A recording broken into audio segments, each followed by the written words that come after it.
goes. Derrick Henry on the opening play goes 87 yards, and the Ravens have taken a 6-0 lead. Yeah, thanks for that, guys. Thank you, Westwood One. Thank you for making me relive that. Good morning. How are you, Perloff? Yeah, you don't really want to let that happen on the first defensive play of the game, Mag. That's not a good strategy. You think? Derrick Henry has been killing Buffalo since he got into the league.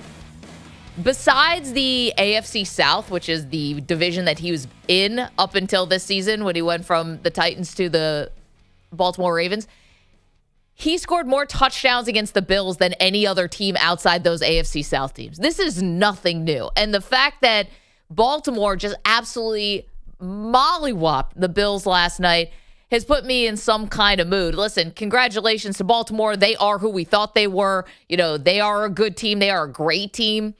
But if Buffalo is going to consider themselves a good team, you can't get blown out like this. You can't have no answers.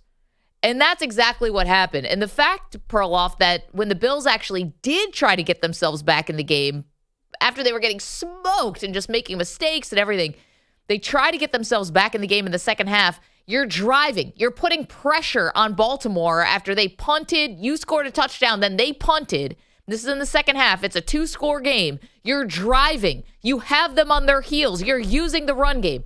You do some stupid trick play that had zero shot of working anyway, and you basically handed the ball, you handed the ball back to Baltimore. You fumbled, handed the ball back to Baltimore. They scored a touchdown. Yeah. Good night and good luck. Yeah, I watched the game. Well, I wanted to relive it a little and pour a little more salt in my own wound. Well, would you rather lose that way than lose a close game? No, you got to show you can play with these guys. No, oh, my God. We have Mitchell Trubisky in the game for the middle of the fourth quarter. You would rather lose, let's be serious, you would rather lose like New Orleans did to Atlanta on a 58-yard field goal with time expiring than you could rest guys at the end? Like, this is a better way to lose.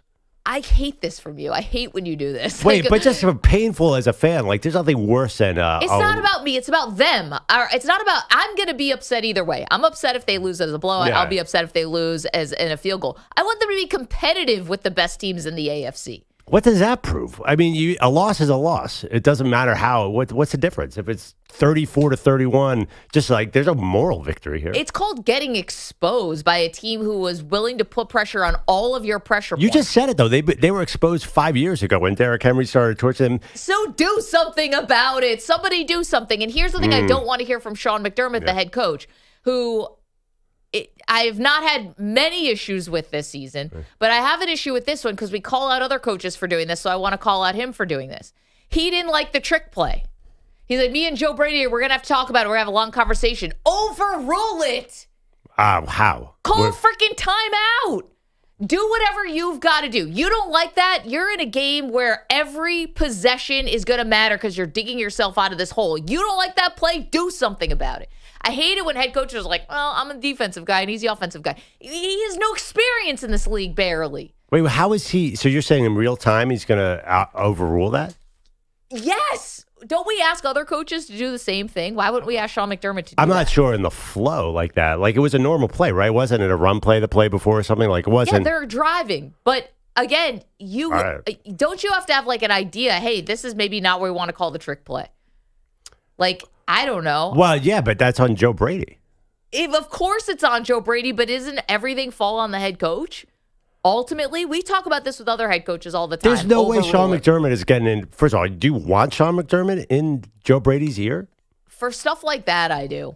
Well, God, I don't know. I'm not sure I want Sean McDermott calling any of my offensive plays. How are you? I just don't understand why you thought that was the time. And to be honest, like, we can talk about how terrible the Bills were in the first half. We can credit the Baltimore Ravens for being awesome in the first half. They were excellent. But these are the moments, right? These are the moments. And these kind of games swing on these moments. You're not going to get 100 chances because Baltimore was actually helping the Bills out a little bit. The fact that Baltimore is one of the most penalized teams in the league, that's something they definitely have to clean up. They gave the Bills a couple more bites at the apple. They just couldn't. They couldn't take advantage. I don't know. I just feel like you're constantly criticizing Sean McDermott. He's like 9-2 in his last 11 games or something. Amazing. You can beat bad teams. Like, I don't know. And they've beaten good teams, but they played pretty like good against the Chiefs in the divisional playoffs last year. They're built to play a team like the Chiefs. They're not built to play a team like Baltimore. Will you at least admit that? Okay, but and they show that graphic of the hurt linebackers like 40 times. I know, but I don't know why other teams weren't taking advantage of this for Buffalo. Well, they haven't played anyone yet. And look what happened when they did. Well, we said they got smoked. We said everybody. This is no mystery. Everyone knew that they hadn't played anybody. We're like, well, we'll see what happens here. You know what? The game got away from them. Right. They got smoked, and you're like, what's wrong, Maggie? They just lost by $1 trillion. I should be upset today. They're 3-1. Yeah, it was bad. But honestly, sometimes you just got to, you just move on. Okay. You lick yourself. You move on. I'm not moving on yet. I would not get caught up in that loss. Personally, I would not. I would be it was kind of like my Eagles just kind of threw the game away yesterday. Nobody cared. The Eagles didn't care. The fans didn't care. This is about me. You guys had all these injuries. You have no wide receivers. This was the full complement here of the offense. The defense has issues. The defense they let up an 87-yard touchdown run on the first play. You're not going to win that many games in the NFL when you let up an 87-yard touchdown run on the first play. I'm not saying, and I just don't think that's a systematic failure. Derrick Henry somehow was running faster than Xavier Worthy on that play. I don't know what happened there. How is he so fast? Sometimes fluke plays happen in the NFL. It was in Baltimore. It was raining. I don't know. I love it. It's raining. So this is a team that plays in maybe the worst weather outside of Lambeau. You have to be able to play in the elements. And I don't even think the rain was the thing. It was just it was a sobering moment because everyone had the Bills at the top of the mountain and praising them and praising them. By the way, I thought the broadcast last night, give a little more credit to Baltimore.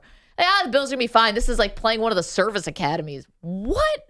What are you talking about? This is their strategy. This is their team.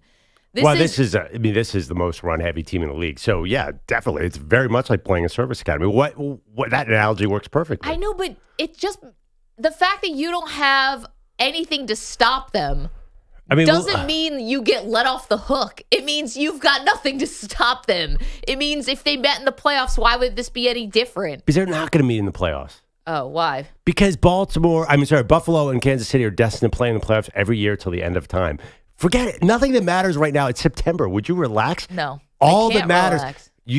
This is not going to be relevant January 17th when the Bills and the Chiefs are playing. Okay. It's going to be the fourth quarter of that game. This Baltimore game will mean nothing. Okay. Well, Bills go to Houston next week, and then they go to the Jets. Right. And if they're 3-3 after that, and everyone's saying the sky is falling, I don't want you to be like, well, Maggie, I know my team. They lose to those Jets. Jeez Louise. They're gonna split with the Jets. They split with the Jets when Zach Wilson is the quarterback of the Jets. Well, okay. This is not a team that can afford to fart around. Do you think they're definitely super playing hard the Chiefs? Schedule. They're definitely playing the Chiefs in the playoffs. Or they might play Baltimore.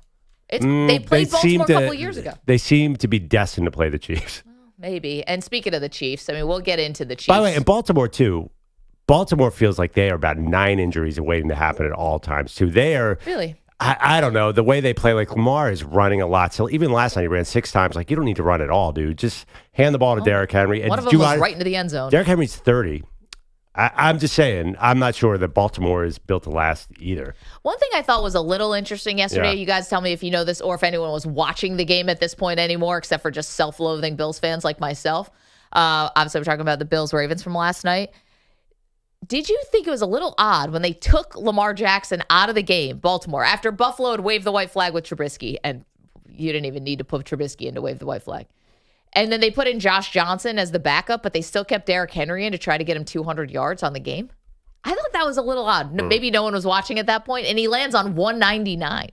It's like, if you're going to keep him in, karma. If you're going to keep him in to try to get the 200, put him back out there for the I didn't understand it. Well, actually, let's ask a serious question. Is Baltimore, can this style win? They only had, I think, 4 receptions by wide receivers. Do they need wide receivers to win in the NFL? Not if they're playing the Bills. Again, you have a team, they understood the assignment, and they had the perfect matchup. And there were some people who even called this before the game. This is Baltimore is going to test every pressure point that Bills have, and it got tested just a little bit, and the whole house of cards fell down on the defense. Okay. So this is sobering. 855-212-4227. You logically know they're not going 17-0. Of course not. Right. So is there such a thing as a loss that is not super impactful? So this is not that loss. You might be right about that, but this is not that loss. They got destroyed.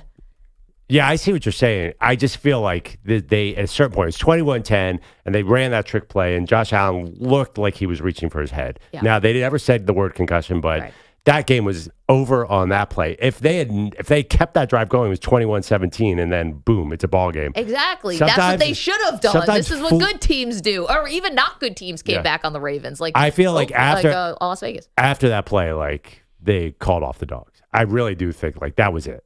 I'm not sure Allen was himself after that. Yeah, because they fumbled and then they scored. The Ravens scored a touchdown off of it. It was good night after that. Yeah, they kept Allen out there for another drive. But still. Yeah, and he looked fine, but I just don't think that was a bit of a messed up special play. I just don't think like that really means something. Like honestly, I came in this morning. Do you think the Bills' Super Bowl odds should change? I mean, they were. I tell you, I do because here's the thing. Who else is probably is likely going to be turning themselves into a very run-heavy team? Not the quarterback per se, but that's exactly what the Chiefs should do. I don't know. We'll talk about the Rashee Rice injury. I don't think it's an ACL. Yeah, the Chiefs, that's interesting you say that. Like, are they going to be able to run with backup running back? I know Kareem Hunt looked good yesterday, but generally, no. I think that's not exactly what the Chiefs want to do. They have a $55 million quarterback who is probably the second greatest of all time now and might end his career as the greatest. I don't know. They're not built the same. You could obviously, a lot of people are saying you can play nickel and dime against the Chiefs. You just cannot do that against Baltimore. And again, is Matt Milano coming back at a certain point? Oh my gosh! Is Terrell Bernard coming back? We're in big trouble. Who's the linebacker? Like you need some linebackers. You think? Thank you, Perloff. Well, is that not? Can you give Brandon Beane's number, the general manager? Maybe make a phone call. Is that never changing? This is part of the rebuild with a couple injuries on top. And listen, I don't think the Poyer and Micah Hyde and the guys they lost would have done much last night either, because those guys were old and slow. Yeah, I mean, okay. I just hope like if Milano's back next week or the week after. December is what they were saying. Now they're like, oh, maybe he's ahead of schedule. I don't know about that. 855-212-4227. By the way, you're going to like rely on somebody who's a little bit older with an injury history is going to come back and save it? Come on. We should talk about the Chiefs, though. You're welcome to weigh in on the Bills-Ravens. Perloff doesn't think I have a right to be freaking out this morning. Does he know you? Exactly. Have we met? Thousands of hours later, talking about this team. Okay. And you guys think we talk about them a lot on the air. Imagine what our life is like off the air. It's nothing but this. Yes. Tend to skew a touch negative on your own team. I'm just going to tell you that. You mean last year, like midway through when you were like, fire Sean McDermott, the season's gone? It was. They had to win 5 straight games to get in the playoffs. Mm-hmm. And that was by the skin of their teeth. I just think that maybe you're a glass half empty person on your home team. Is that possible? Will you maybe acknowledge that?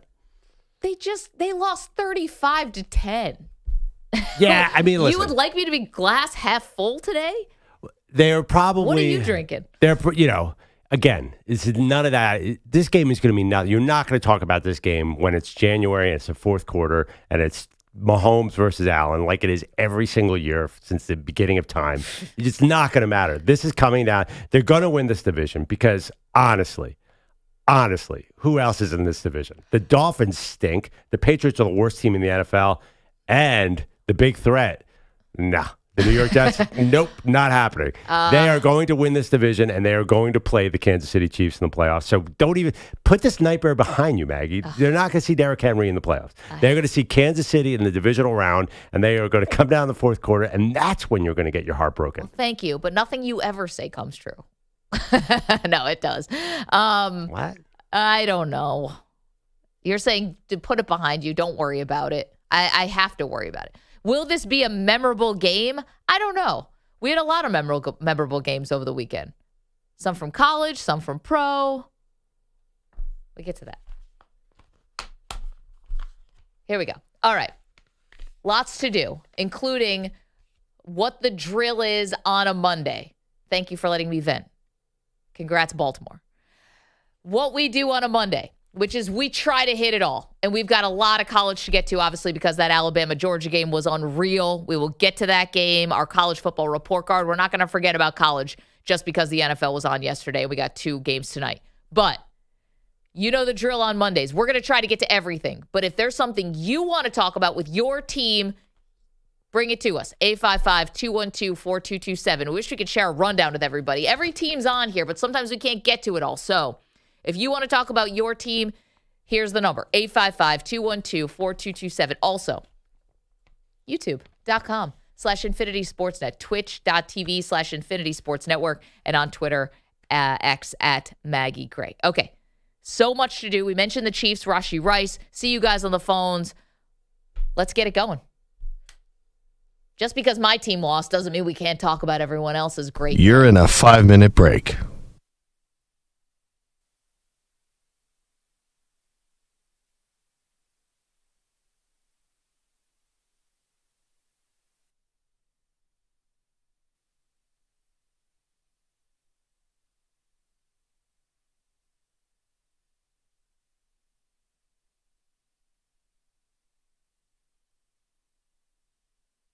Four minutes, 30 seconds remaining.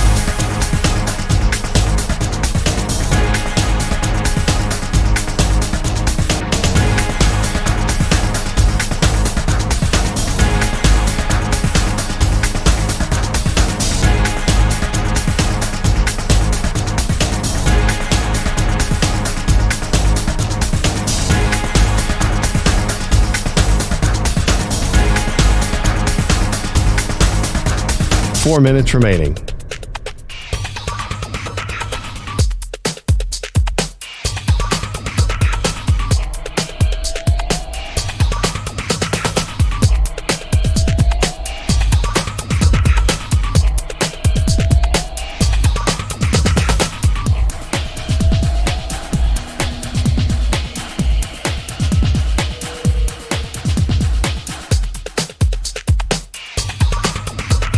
Three minutes, 30 seconds remaining.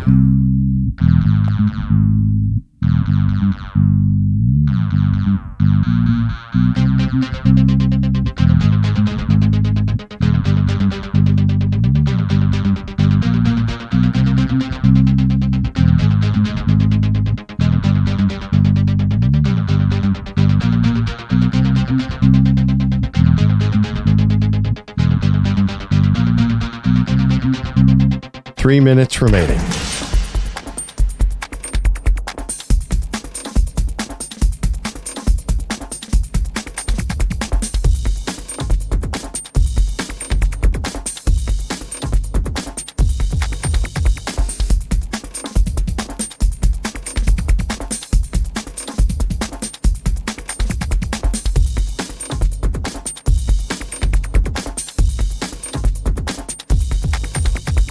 Two minutes, 30 seconds remaining.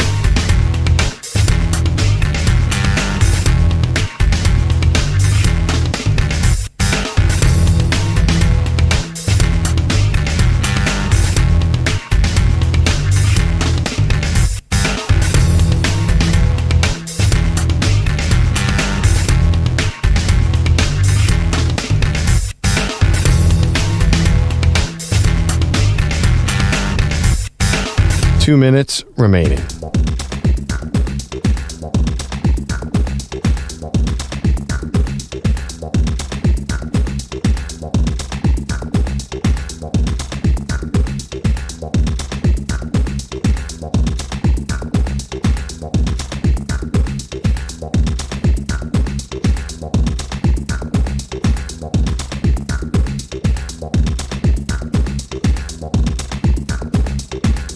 One minute, 30 seconds remaining.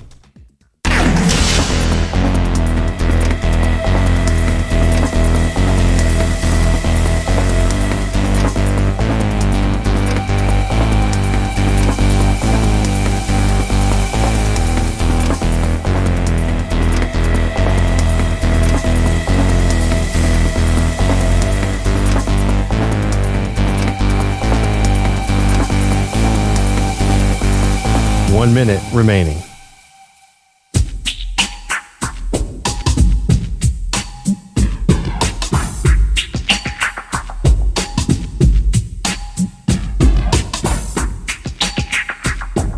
.45 seconds remaining.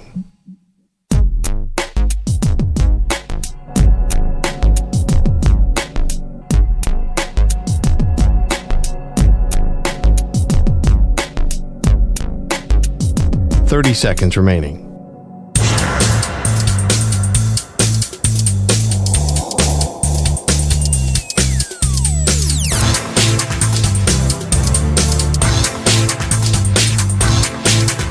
Fifteen seconds.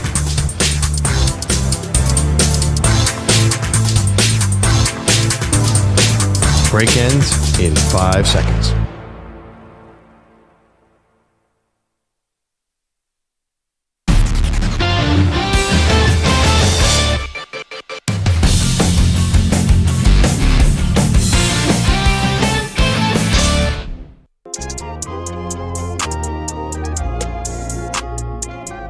Welcome back, Maggie and Perloff Show. Brutal beats yesterday. Not betting beats, but brutal losses. Oh, my God. There is some very upset fan bases. To me, like, if I'm a Saints fan, I'm just dying about what happened yesterday. We'll get into all of it. You can give us a call. Obviously, a huge college game this weekend. Super fun. That was one of the best games I've seen in a long time, Georgia, Alabama. Unreal game. Unreal. And Alabama comes back to win, as you know by now. Yeah, that Saints game was tough. I mean, you have Koo from the Atlanta Falcons hits a 58-yard field goal to beat you. Oh, my gosh. Chris is in Birmingham, wants to talk about it all. Good morning, Chris. How are you? A very, very vaunted feeling, guys. Because yesterday was my birthday, so add that sprinkle on top of it, along with Kevin Durant and my father. So, here's the thing. When it comes to my New Orleans Saints, I'm going to talk about my Bama afterwards, but here's the thing with the New Orleans Saints. They did this all last year, so it doesn't really surprise me or shock me. And you can't blame it on Kubiak. He just got there. Right. It's more so the offense itself. Somebody has to step up, and I understand the issues and injuries and whatnot that's killing you. But at some point, if a player like Taysom Hill goes down, you do everything for the past 2 games because the Eagles didn't beat you, the Falcons didn't beat you. You know, you look in the mirror, you beat you. Right. You do everything, every single thing you can offensively to lose, because the defense puts you in prime positions to win. They do just enough against NFL talent to win these games. And you do everything outside other than stick your thumb up your rear to lose these 2 games. Wait, quickly, Chris, what do you have on the Alabama-Georgia game? We Aaron Rodgers and simply, and there are Bears. We own them. We've been owning them. We still own them dogs. And this narrative that it's been a rivalry is a farce and a fake narrative. How's it a rivalry? They ain't done nothing different that we ain't seen in the past God knows how long. Take care. Yeah, Chris, I mean, let's unpack both. The offense for the Saints, definitely some self-inflicted wounds. This is kind of the Derek Carr experience, right? Throwing in front of the sticks, stuff like that. But the defensive pass interference that led towards the end of the game with under a minute left, I mean, that's the game. Yeah, by the way, thank God. It's a 30-yard penalty. I'm sorry. I think Taysom Hill's injury was huge. Thank God Taysom Hill didn't play against the Eagles. He would have run roughshod over that team. He's a very interesting short yardage weapon. Yeah, the back-to-back Derek Carr QB sneaks turns out not going to get it done. Yeah, I think injuries played into this, but that was just like there's no explanation for that loss. They were the better team by far. I think Atlanta's. I don't know what's going on there. Kirk Cousins never should have left Kevin O'Connell. I don't care how much more money Atlanta gave him. He should have begged to stay there. That's one of those games where the better team lost. There's just no doubt about it. And then the Alabama game, Alabama-Georgia. So, yes, I mean, there was a moment, when Alabama just gets out to this 28-0 lead, we were just like, this could have been anybody. Saban, DeBoer, doesn't matter. It doesn't matter who it is. And then Georgia, to their credit, did come back, made this a game, made an exciting game. I mean, you were watching Carson Beck, the quarterback from Georgia. You were watching his career just like exit the building. I was starting to think, I'm like, he is so rattled. He's making so many mistakes. He's so out of his head. And Alabama's making him look so bad. Like, can he even start again? How is he going to go back to Georgia? Like, I thought it was going to be dangerous for him at some point. He was trending. It was online. It was really bad. To their credit, they did get back into the game, but then he threw a terrible interception at the end to seal it for Alabama. Yeah, Alabama still has Georgia's number. Well, I mean, I think outside of one national there were like 29 seconds left. I think he was pressing to make a play. I'm not sure that was a terrible interception because he had to throw it to the end zone. He didn't have that many shots at the apple. He probably had 4 plays left. Definitely. And the one before, honestly, if that receiver, he put the ball exactly where the receiver there were a lot of needed. drops. The play before the interception, that's what he had. He had to throw it into traffic down there. It was no choice. I wouldn't kill him for that. I don't know. I'm just curious. I don't know the answer. Which one is the NFL looking at? The first half Carson Beck or the second half? Yeah. That is going to be really interesting. And also, I'm curious, are they looking at the first half Jalen Milroe or the second half Jalen Milroe? That's another guy the NFL has no idea what to do with. Yeah, but he's definitely comes out the better, obviously, Yeah. looking much better. Not only is he the odds-on favorite for the Heisman, I think Milroe I thought he looked great. Yeah. But again, in the second half, though, it was sort of Georgia's game. I think Alabama was trying to milk that lead. I'm still not sure. I don't come away from that game saying Alabama's going to kill Georgia again if they play again. They might not play again in the SEC title game the way it's trending, but I feel like these two teams are destined on a collision course. Maybe in the playoff. Do you feel confident that Alabama could do this again? I'm not totally sure at all. I feel like Georgia might. Because Georgia did come back, but I was extremely impressed with Alabama. And the fact that after Georgia did take the lead, they came right back. I mean, this is throwing to a 17-year-old, which I know has been said ad nauseum, but Ryan Williams is amazing. Yeah, you triple team Ryan Williams. I just think that these teams are really close. I think Georgia might even be a scunch better, talent-wise. They have a lot of NFL guys. If they play again, I would watch out. Do you think Bama's better? Yeah, I do. Scott's in California, though. We're trying to get to everything today, so give us a call at 855-212-4227. Scott, our big Vikings fan. Good morning. Hey, guys. I was going to leave you alone for too long.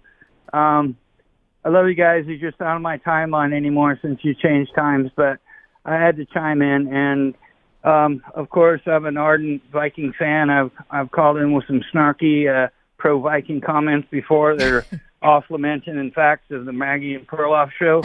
But 2 years ago, we went 13-4, and all I heard was we had 11 games within one score, and we were frauds. I'm very happy about the Vikings. Sorry about the Bills. Eagles, you both got slammed this weekend, by the way, and that's okay. But I'm just waiting to hear what the negativity is going to be on what your opinion of the Vikings. And I'm thinking it's probably going to be, can Darnold sustain this? They're one injury away from, but me, the reality as a Viking fan, we still have 13 games to play. And I think we'll beat the Jets in London and go into the bye at 5-0. So, Can I say two things, Scott? Look at the film sir. of 13-4 season. Feels a lot like that. And second of all, Sam Darnold's dying to throw interceptions. You can see it, right? I mean, he's getting shaky at the wheel a little bit. So you are going to there's got to be a come to earth to some extent. I'm glad you said that. I thought you were going to say, no, they're might be a real team, but you've got that negativity, and I thought it was going to be that. So, well, I mean, honestly, how did Green Bay get back in that game? I don't even understand. I had written that game off as nothing. I think Flores went into a present that he's not used to doing. They were giving up the middle too much, and I don't think that'll happen again. Scott, enjoy it. 4-0. Nobody thought it was going to be the Vikings at the top of the division. Appreciate you getting up early for us or late or however that happened. Scott, Perloff, he's a guy who used to call us when we were on in the afternoons. I think, he was asking us to say something negative. It's not that hard. And you delivered for him. Well, it doesn't feel so much like a couple years ago, the year where they had the Bills come back, where they are a 4-0, but it just feels like they're about to blow a game. Last night, I feel like Sam Darnold threw a couple into coverage. It's like, oh, yeah, I forgot that he gets a little loose with the ball. I feel there's one difference with this team. And I know the game got close. Brian Flores. Yeah, right? this defense is ridiculous. And I know that, again, they didn't play great to the second half, but, I mean, he has Kyle Shanahan-type offenses in jail. LaFleur, Kyle Shanahan himself, Houston, again, that's another Shanahan-type offense. Those offenses have not figured them out. And it took a whole half for them to even make that game interesting yesterday. The Vikings defense a couple years ago was like paper tiger. Yeah. They were not this. So So that's the only thing I think makes it a little different. But the question becomes, can you believe in Sam Darnold? I'm not quite there yet, but the Vikings defense will give them a chance. But did their defense get torched the second half of last year? Weren't they one of the worst defenses in the league? I don't totally understand. And maybe they had injuries. I have no idea. But it's not like no one's figured them out. Last year, they weren't that good. Yeah, Well, but they lost a game like 3-0, or they won a game. I know, but after that, like, they the whole still played team imploded. I think they let up like 30 points. I mean, when you're playing Every game. basically non-quarterbacks. I was going to say, which QB were they on at that point? I mean, it makes it maybe a little bit easier when your offense, and Justin Jefferson was out, then he did come back, but he was out. I mean, how did they come back, right? How did the Packers come back in this game? 22 fourth quarter points. It's a touchdown. It's a Sam Darnold fumble, and then a touchdown. And that's how they got back into it. But to the Vikings' credit, they held on, and they held on the road. I mean, that's a tough win. I don't know what's going to happen in London. I never like to pencil in those for wins and losses. Those games are always so weird to me. Yeah, I mean, The lighting's all different. I don't love them. I know you totally disagree. Like, I do feel like there are correction games in the NFL. Like, Buffalo is 3-0, and Baltimore was desperate. Like, it does feel like the desperate losing team is coming in and winning a lot of these games. Bengals yesterday for Yeah. sure. Like, if like teams that are clearly better than their record, you don't want to see them when they're 1-3. I mean, when everything's on the line. I don't know. I feel like Minnesota reminds me a lot of that 13-4 year. You're right. They do have floors, so it is different. But Darnold, Cousins, can you at least see the similarities? Yeah, I'm not ready. I can't anoint Darnold yet. I think that there are games that he's just dying to give away. And we saw with the fumble yesterday. Okay, lots to do. 855-212-4227. Andrew Bogusch is here.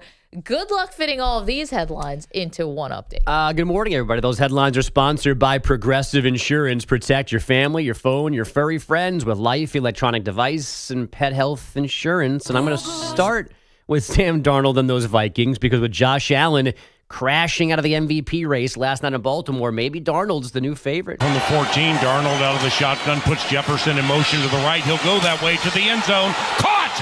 Touchdown! Are you kidding me with that catch? Justin Jefferson with a 14-yard touchdown grab. And the Minnesota Vikings lead the Green Bay Packers at Lambeau Field 27-0 with 5:28 to go in the first half. How about this? Paul Allen on Vikings radio. Darnold throwing for 275 yards and 3 scores. We'll ignore the mistakes like a pick that turned that 28-0 lead into a 31-29 victory. Minnesota needing to recover an onside kick to secure it finally.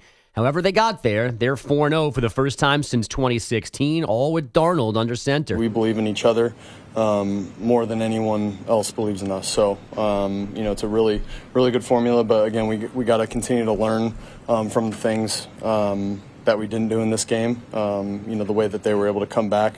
Also 4-0 are the Chiefs after rallying past the beat-up Chargers 17-10 in L.A., but KC did lose Rashee Rice to an apparent torn ACL.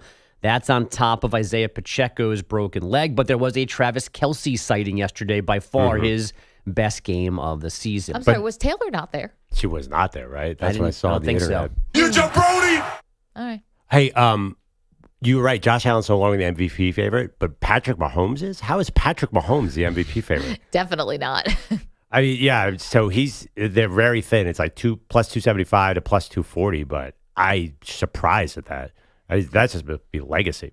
Well, but also, I don't know if your guy TJ Watt can be in the MVP race because he was fine, but just because they're coming off of a loss. Well, he's down there with Bo Nix. I mean, like he's it goes Mahomes, Allen, Lamar. I think Allen's still pretty strong front runner out of that group. I mean, they're not going to give it to Lamar again. Well, that's the thing. It's not because Lamar may not be deserving of it. He could put together another great regular season. I just don't think voters will give him another MVP until he wins. Yeah, so it feels like it's got to be Josh Allen against C.J. Stroud or somebody. I can't see Stroud Mahomes getting MVP? I don't think that he's been awesome on offense. He's fourth. I was just looking at who's fourth. Oh, okay. Yeah, no, actually, Stroud's numbers are okay.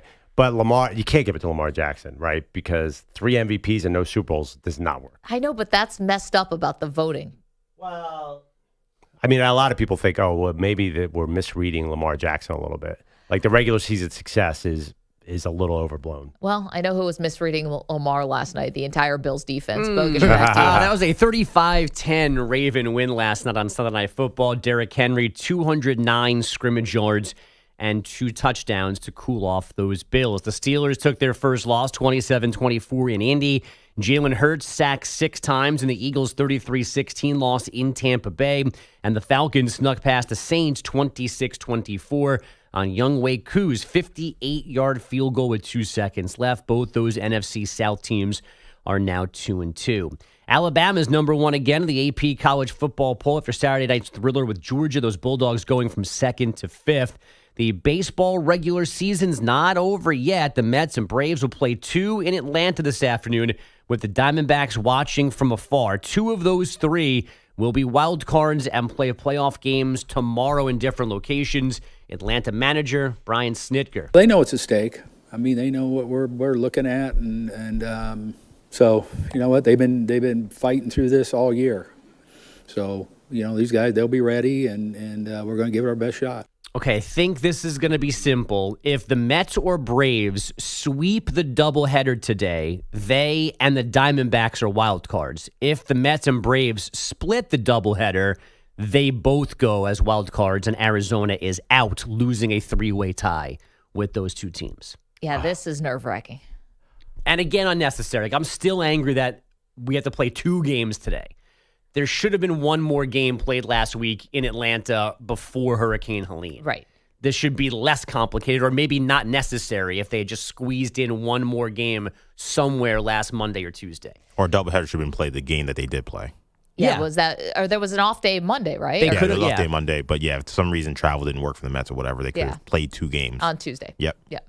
No, the travel issue for the Mets was getting out of Atlanta. Right, exactly. They were in Atlanta as of Monday morning. They could have played Monday night. They could have played Tuesday. Apparently, they could have played, if they wanted to, they could have played like 10 a.m. Wednesday morning before the storm really started. Yeah, no way the Braves were doing that. Right. That's the thing. The Braves didn't want to move around games and lose gates, and this is where we are. So, serious question here, and I don't think that is going to happen, but people are asking it. Like, is there any kind of gentleman's agreement that happens between these teams? I just don't know how you do that in baseball, right? So, because no matter, I don't think you need a gentleman's agreement. Like, so if the teams split, if the Mets and Braves split, they both make the playoffs. Right. This is a little like the Chargers-Raiders from a couple years ago. They were playing Week 18. If they just tied, they both would have made the playoffs. But instead, Brandon stupid Staley calls a timeout that basically dared the Raiders to win the game, and they did. And then they went on and lost to, who was it?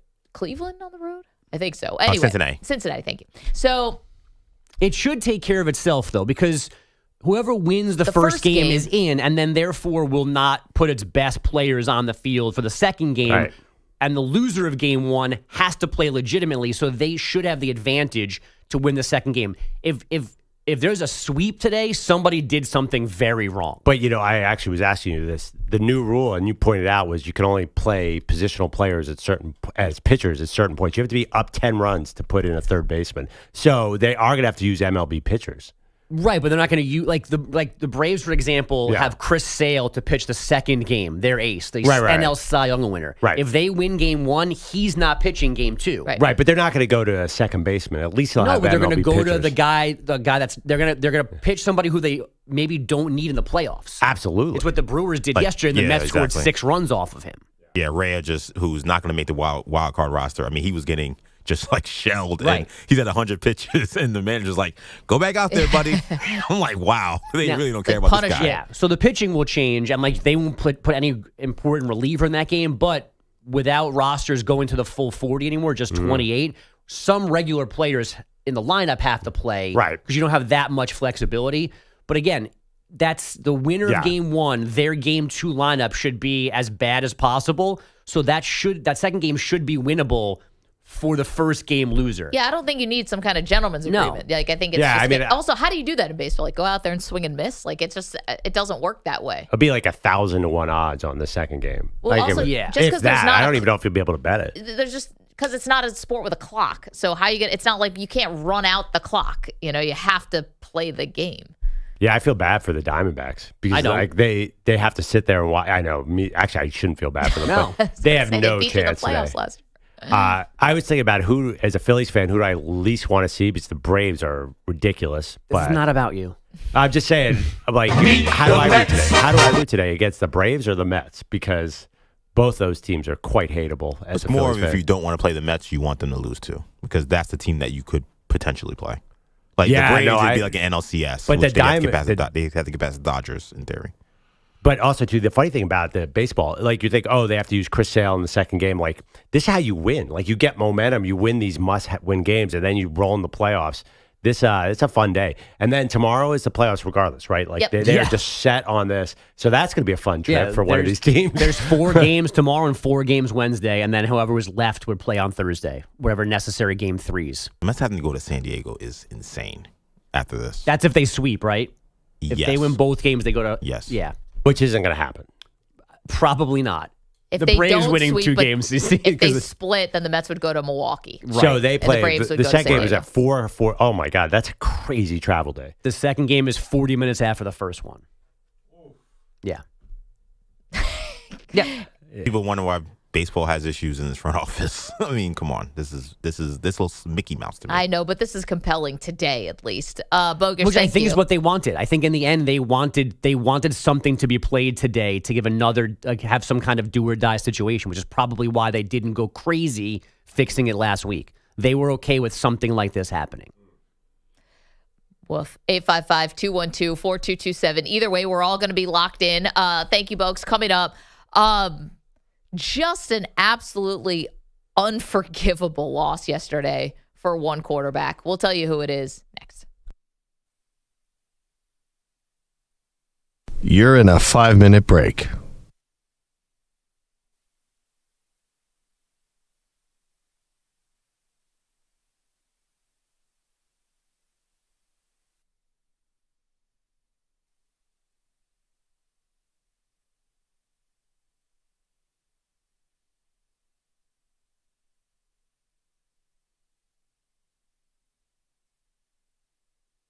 Four minutes, 30 seconds remaining.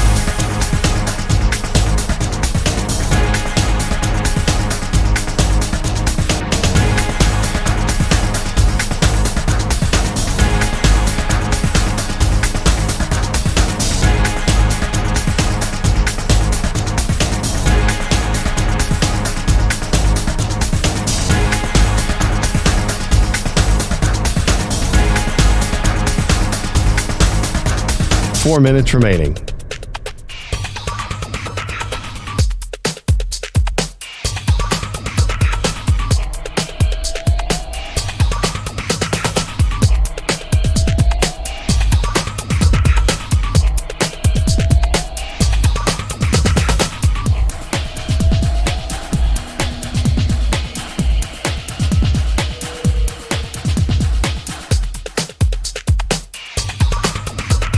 Three minutes, 30 seconds remaining.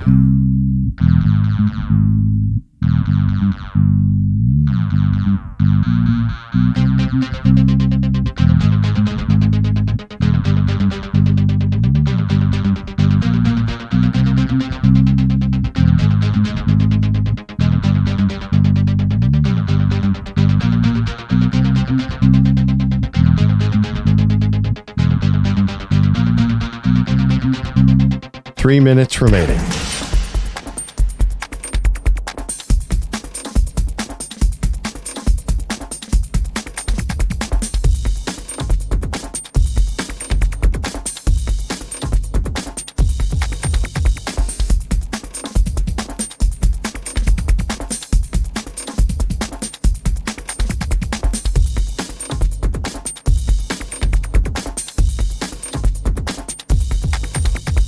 Two minutes, 30 seconds remaining.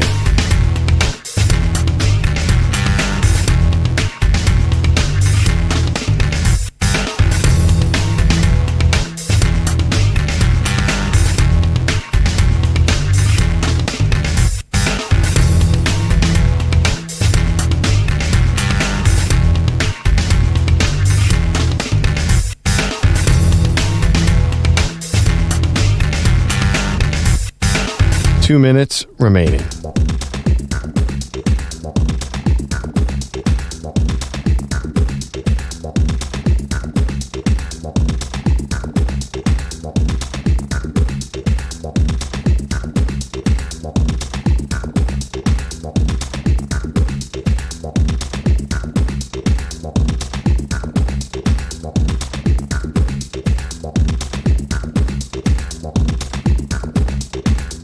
1 minute, 30 seconds remaining.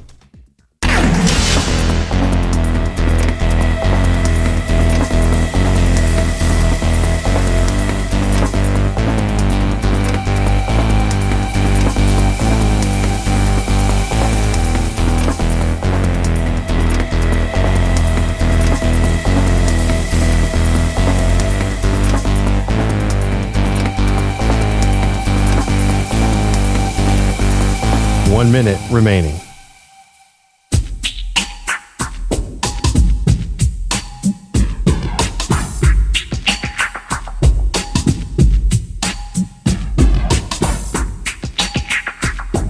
"45 seconds remaining.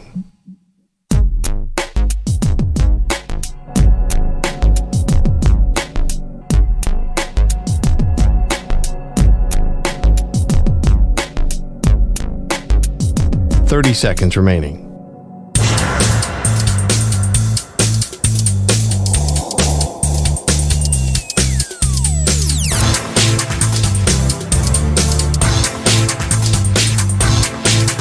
"15 seconds.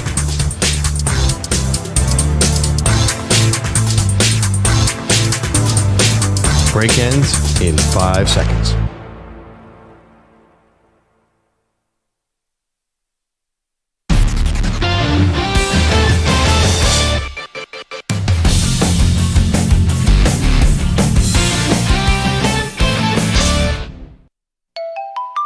What the is Aaron Rodgers up to today? Probably nursing a bad ankle. Welcome back to the show. Maggie Gray, Andrew Perloff. One of the ugliest games I think we've ever seen, Perloff. Well, it feels like it's but it's also one of the many, many ugly games on that field. Remember last year when the Giants played the Patriots? I think that was on that field. Like, that was a disaster. Neither quarterback had a chance. It was bad. The final score, 10-9. The Denver Broncos go into MetLife Stadium and get a win over Aaron Rodgers and the New York Jets. Here is Rodgers talking about the bad weather, but also the bad play. Kind of killing ourselves. I can't say I had a spectacular game. I missed some throws. The weather sucked, but so did some of my throws.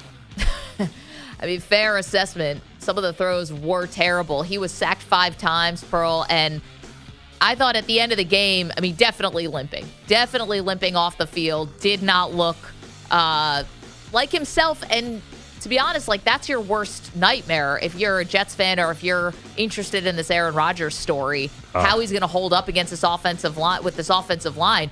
They made the defensive line for the Broncos look like the New York Sack Exchange. Why do they look so good? This is not like a vaunted defensive front that we talk about being one of the best in the league, and I thought they were overwhelming the Jets yesterday.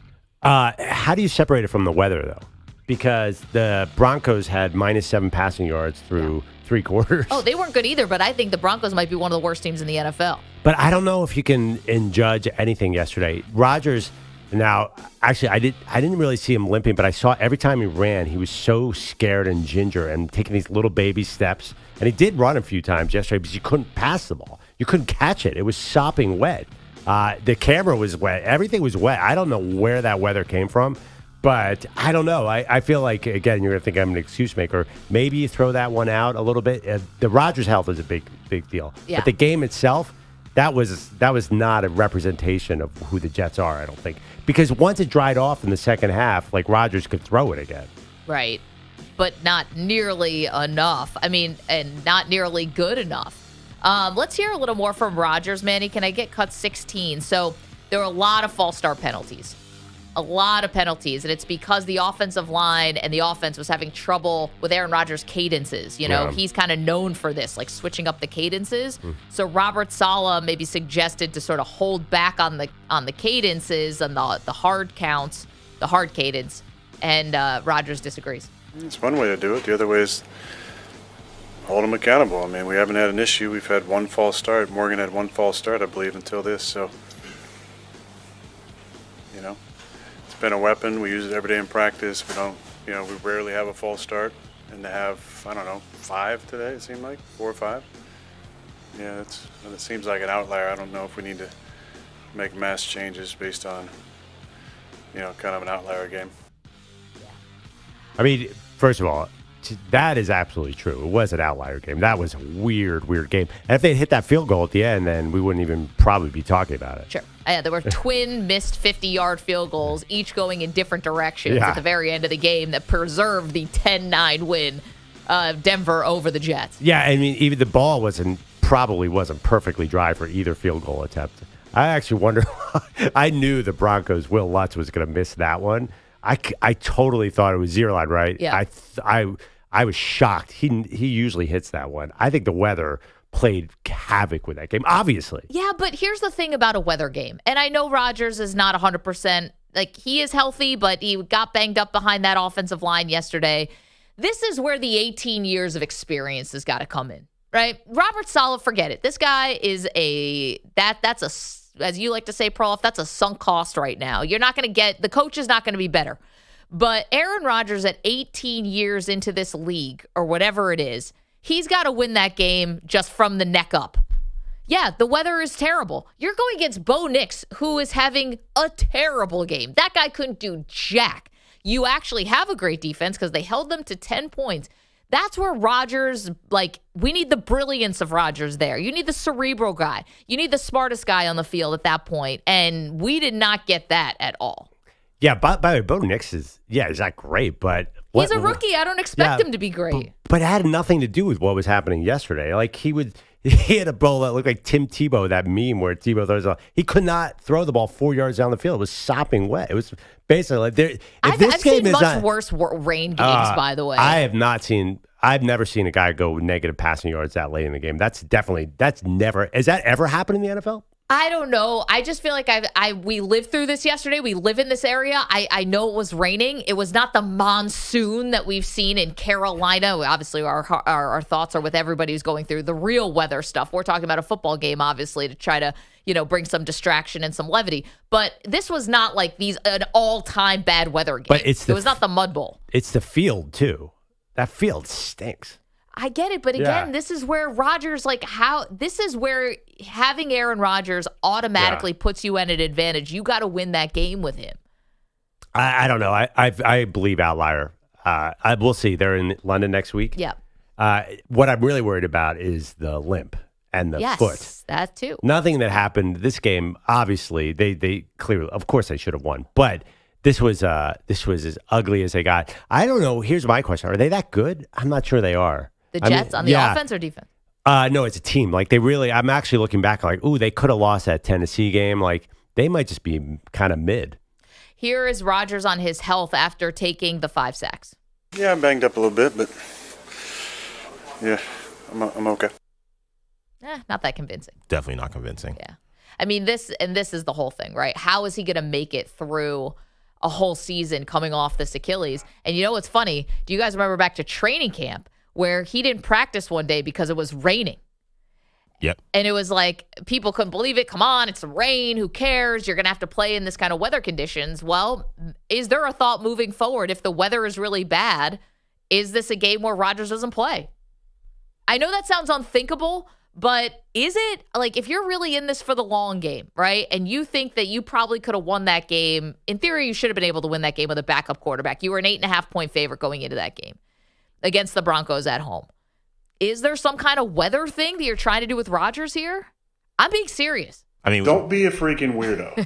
I mean, the offensive line couldn't protect him. And Tyrod Taylor can move a little bit, so there's a thought maybe he could have avoided some of those hits. Because some of those hits were brutal. It wasn't he's taking sacks, but he's going down. He was getting crushed. But Rodgers has to get rid of it. When he did those deep drops and got killed, he's got to get rid of it. He's got to be like Brady, and just chuck it. No, but I think he thinks he can maneuver those issues, and it's a problem. And then it's also a bad problem when the receivers aren't on the same page with him.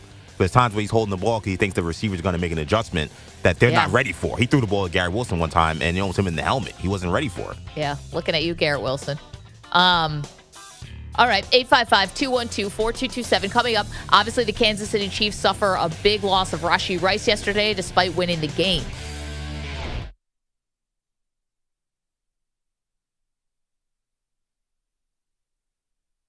You're in a 5-minute break.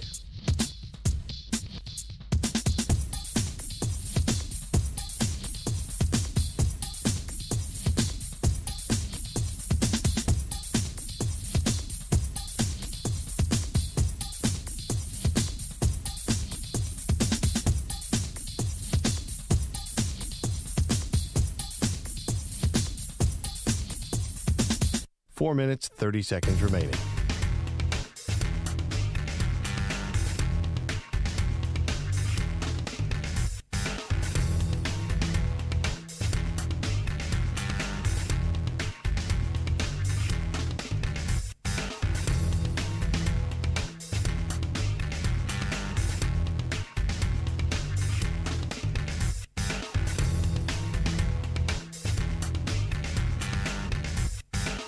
Four minutes remaining.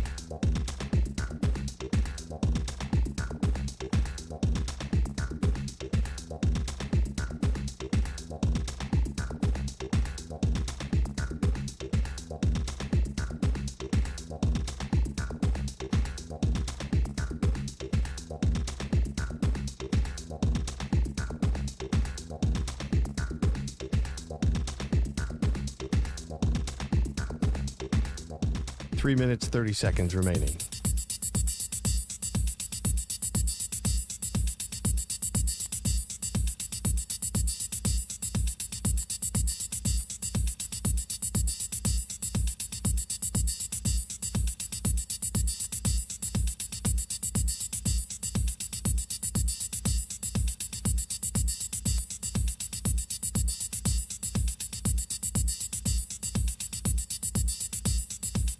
Three minutes remaining.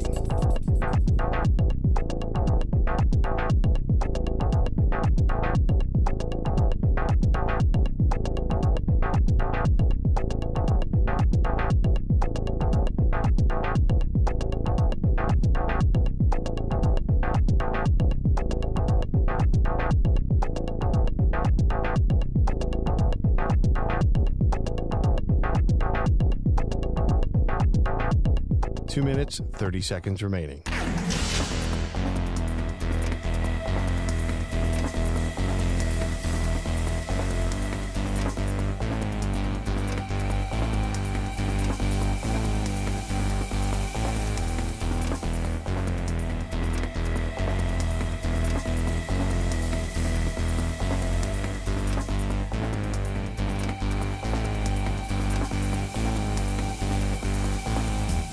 Two minutes remaining.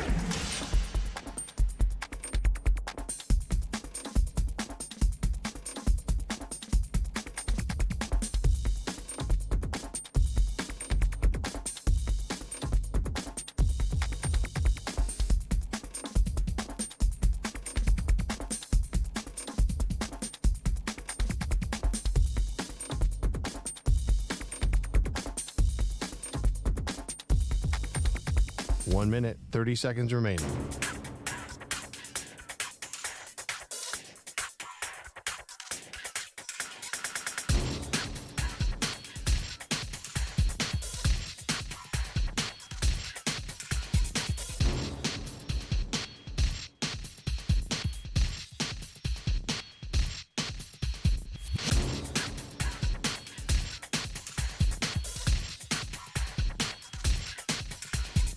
One minute remaining.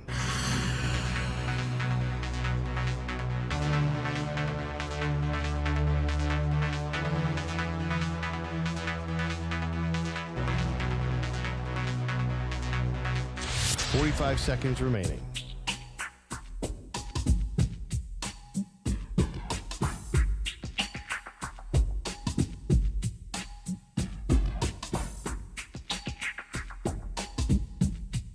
Thirty seconds remaining.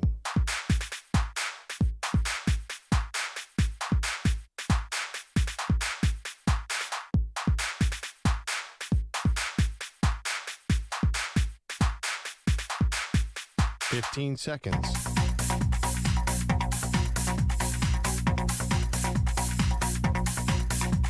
Break ends in 5 seconds.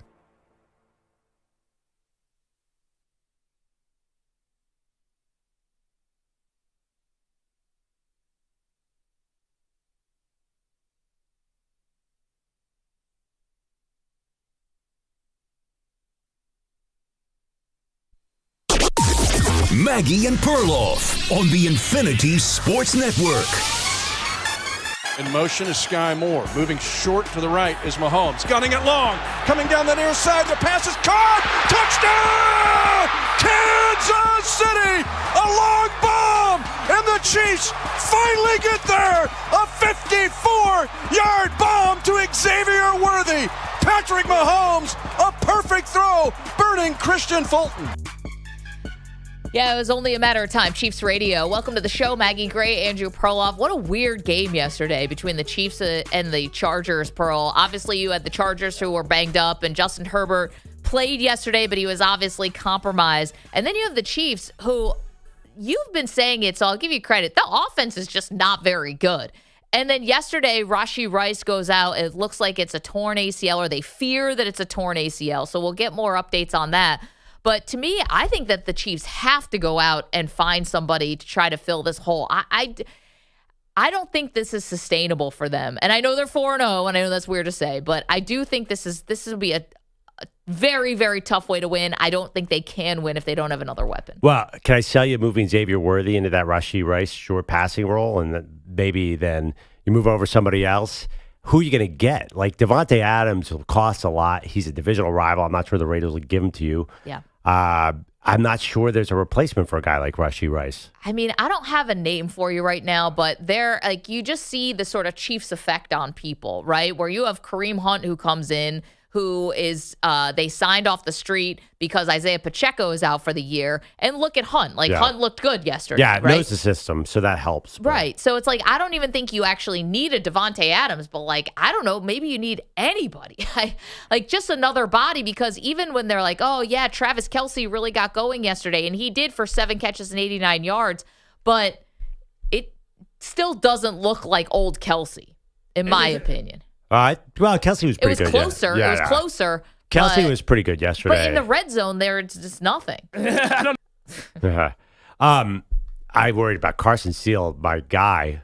He's not gonna work. He can't hold on to the ball. 2 carries, 6 yards. He's fumbled in 2 straight games, Yep. so he's out. But I don't think it matters. To me, like when Pacheco got hurt, I wasn't freaking out because this is not a running back league, and I think that they're going to win. They have Andy Reid and Patrick Mahomes. And honestly, like Pacheco getting hurt and Rashee Rice getting hurt, they have Andy Reid and Patrick Mahomes. Do you really? Downgrading the Chiefs feels like a very dangerous move for me. I know that they have not played well on offense at all. I know that they're 4-0 with a plus 20 point differential, like the closest point differential possible. But they're the Chiefs. Like, they're going to figure it out, and you have to know that. I get it. I don't want to bet against them. They're 4-0. They generally find a way. But think about now what's kind of up, what they're sort of up against, right? And the defense looked good yesterday. But again, you had a Chargers team that came in. They were super banged up. So, I'm sorry, you went to them. But here's the thing. You are already trying to do something that's unprecedented, which is go for the 3-peat. This is going to get a lot tougher. And it already just, with the injuries that you have sustained, Isaiah Pacheco out, Hollywood Brown out for the season. It's, and now Rashee Rice could be out for the season. I mean, at some point, this is going to take its toll. And at some point, the Chiefs' offense is going to have to win them a game. And I just think that you have to be aggressive in this moment. This is a moment in time where you have Mahomes, you have Andy Reid, you still have Kelce. This looks like maybe it could be his last year. Who knows? And the AFC is kind of opening up a little bit. The Bengals won yesterday, but the Bengals still have work to do. The Bills got creamed yesterday. Baltimore looked good last night, but they can't stop shooting themselves in the foot with all the penalties. Like, there's not another perfect team in the AFC. Right. Oh, I see what you're saying. Like, it does feel like the Chiefs still have a winnable conference. Totally. So here's the bigger problem. Like, left tackle is obviously their biggest concern. Because Mahomes won't stay in the pocket. No. So it doesn't really matter who the wide receiver is. They need to slow this. I hate to say it. They are what we saw in the playoffs last year. They're slow it down and win that way. So do they really need Rashee Rice to do that? Can they find somebody else to be a possession receiver? Well, then you're just asking a rookie to play a really big role. And for a team that's got a lot on the line, it's Rice a really did that big last ask. year. Rice did that last year, though. He was a rookie last year. That is true, but I felt like the offense, what we saw in the playoffs and eventually when Kelce got going, yes, I know they were relying on their defense to salt away a lot of these games, But I felt like they still were at least had Pacheco. I don't know. I felt like it was not as dire as this year. They did not have this many injuries last year. Well, I don't know. It does feel like it's a total reversal of roles. I just think Mahomes needs to sort of settle down. Like he is, doesn't it? Like he drops back and he just immediately escapes and does something weird. Like it's just not. They're not running the Chiefs' offense. I think they settle down. Listen, they're not. Team is not set up to go 15-2 or anything like that. They're going to drop some games for sure. You can't win by this thin a margin, but they have a long time to figure it out. You know what I'm saying? It's September right now. They will find guys. Again, I always say, like, who is Isaiah Pacheco before he got to the Chiefs? Who is Rashee Rice before he got to Rashee Rice was not a first-round pick. He was an end of second-round pick. I feel like he could be replaceable. I know he's super talented and he was a low-character guy. Yeah, I think that's why he went to the second round, not because of ability. But they drafted Worthy. I mean, he should be just as good, and he looked pretty darn good on that one bomb yesterday. Yeah, he did. So I just feel like to discount the Chiefs is underestimating Mahomes and Reed. I don't. No one is. I think you're just watching this, and it's like this doesn't look Super Bowl caliber. Maybe the defense does, but again, like this is where the Chiefs end up getting. I'm not going to say lucky, but a little bit. Is look how things have broken right for them in the division. I thought Jim Harbaugh was going to come in and like really challenge them, and I think there would have been a shot for them to really challenge. Except for Justin Herbert's not 100%. It's obvious. Joey Bosa's not even on the sideline. He's watching the game from a freaking suite. Like, wait, you're going to tell me that the Los Angeles Chargers have injury issues?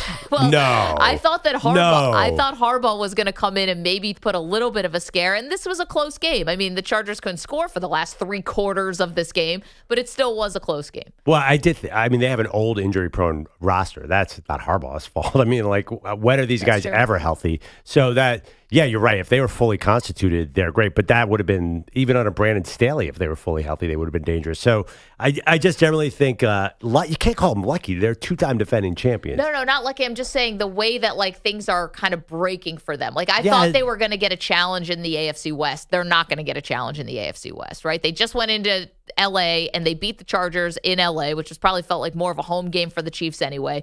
And the Raiders are bad, and the Broncos are bad. So, again, you sort of get this red carpet to the division. They're not going to get super tested, and, here we go again. You're going to get home games, at least one. I think, and correct me if I'm wrong, I think the big game for them is this weekend.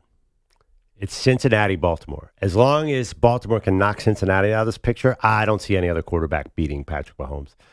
Maybe this is the year Josh Allen does it. Maybe it's the year Lamar Jackson does it. But none of this seems to matter because once the postseason starts, they're magical. And you picked them to win the Super Bowl for that very reason. I did. I mean, I didn't see all these injuries coming. But here's the other part of it, right? The flip side. And you can weigh in on the Chiefs, 855-212-4227. I think they have to do something to add on the offense. It doesn't have to be Devontae Adams, which, again, is probably not going to happen. That'd be not a good message, I think, to the Raider fans to send him to the division rival who's been kicking your butt for years. But here's the thing. This is the flip side of this for the AFC, is that this Chiefs team does look vulnerable. And if you're ever going to get at them, and if you're ever going to come for them and really try to knock them off the pedestal, Pearl, this looks like the year. And there's no great team right now. Maybe Baltimore's a great team. I don't know. They're 4-0. Yeah, I know, and they beat Baltimore by a toe. I'm just saying, like, this is the year. They're undefeated. It just, I don't know. I hear what you're saying. And of course, that makes sense with these injuries. And it's impossible to three-peat. One of the things about their run is they've had great health, right? 5 years of, except for the one game where their tackles went out against the Bucs in the Super Bowl, they've had unbelievable health. But I just think that this is too early. You need if you really want the Chiefs to go down, you need it to happen in December. Like these injuries, they will find new players. I mean, also too, like don't discount Mahomes. Once he gets going, I just think that he finds a way to win. They are, and the funny thing is, you could look at this positively, like, oh my God, look at all these injuries. We're playing terribly on offense. They're 4-0 with that. It's unbelievable. They beat Baltimore by a big toe of Isaiah Likely. Yeah. Cincinnati had their own bad defensive penalty. One PI, yep. And they came down to that. Atlanta is Atlanta, and that was still a close game. And now the Chargers. I think that the Chiefs, I know this is tough to say, but I think this is the most vulnerable they've ever looked. You don't think last year when they lost to the Raiders late in the season, they looked vulnerable? You know, that Raiders loss is like mythological at this point. Like, I get it.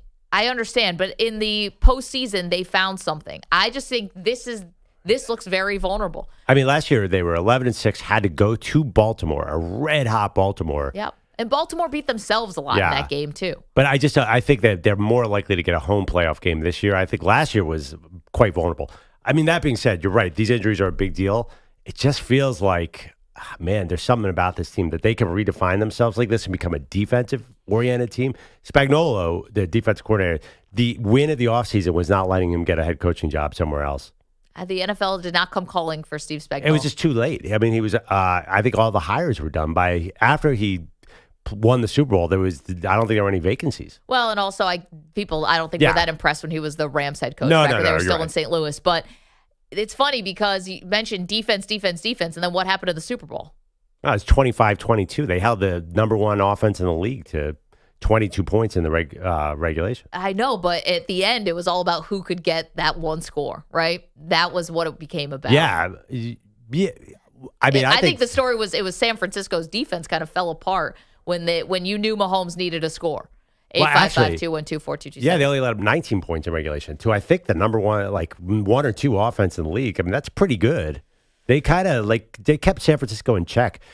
Again, I want to give you hope as a Bills fan, and the Rashee Rice injury might give you a little. Today is not the day to talk. Give Baltimore hope. Give Cincinnati hope. After the Bills got creamed last night, 35-10. This is not the day to give them hope. I don't know if Cincinnati's going to make the playoffs.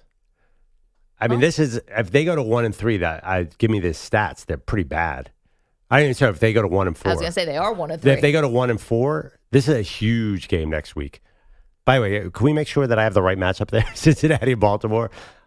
You're right. The AFC is weird this year. I'm telling you, the Chiefs are going to get home field, and they'll figure it out, Maggie.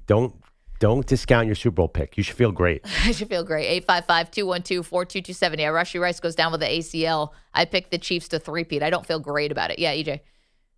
No, yeah, it's Ravens and Bengals next week, so that matchup is correct. And it's going to be massive because, like you said, if the Bengals go down 1-4, could they make the playoffs? Honestly, in this AFC, I was ready to count them out last week. I don't know now. Like, this AFC is not great. No. Yeah, that's true. Aaron Rodgers losing yesterday, and the Jets, a little bit of steam taken out of their sails, a little wind out of their sails. Bills get creamed last night, as I just mentioned, a little wind out of their sails. Justin Herbert's definitely hurt. The Jags are a mess. So far, to me, the Texans haven't been awesome. But the Texans are in a position to get enough wins to get to the playoffs. But you're right. It feels like only one AFC South team, unless Joe Flacco can lead the Colts. Of course, now Joe Flacco, here he comes. 2-touchdown Joe Flacco. And then what's funny about that game, so the Colts beat the Pittsburgh Steelers yesterday, and I had the under in that game, under 40, Pittsburgh and Indianapolis. You did too, Manny. And I was feeling great about it. And then Joe Flacco came in because Richardson got hurt. I was like, this bet's lost. And it was in seconds. It was like, the offense runs way better with Joe Flacco. Not that Richardson is bad. He's just so inconsistent. Yeah. Actually, Richardson sort of figured it out a little bit yesterday. Didn't he look great before he got hurt? They weren't scoring, though. It was 17, but I felt good about my under pick. You always knew that was going to be a very low-scoring game, but then the moment Flacco got in, it was like... I was actually kind of bummed because I like watching Anthony Richardson, and he had a couple beautiful passes early in that game. I thought they were about to run roughshod and blow that game out. Well, he will always have a couple beautiful passes, but he also will have a couple big interceptions and maybe a fumble or two. That's the Anthony Richardson experience so far. Let's go to Dan. He's in California. Dan, you want to talk about the Chiefs? Yeah. You guys probably figured this out quite a while ago. I'm a little slow on the uptake sometimes. But I just realized that their MO is exactly the same as the New England Patriots dynasty. And I'll tell you what I think. They're playing the weak division, which kind of puts them automatically in the playoffs. They have a tremendous Hall of Famer, all-time quarterback. They have a rotating group of receivers, except for their tight end. And they have occasionally a great defense. Yeah, and a Hall of Fame coach. So kind of mixing and matching all those. They get there. They won 6 and lost 3. Chiefs are almost halfway there. They won 3 and lost 1, and Mahomes is still pretty young. So I think they could do it. I think they could win as many as New England did. Dan, it's it's not off the table. That's for sure. You're not slow on the uptake at all. I think this is the one challenger to Brady. And we talked about it. If they can win 3, is that even more impressive than what Brady did over 20 years? Just because Brady could never do the three-peat. And there was a stretch of 9 years in between Super Bowl wins at one point for Brady because he was losing to the Giants mostly. I mean, they're making the Super Bowl but not winning it.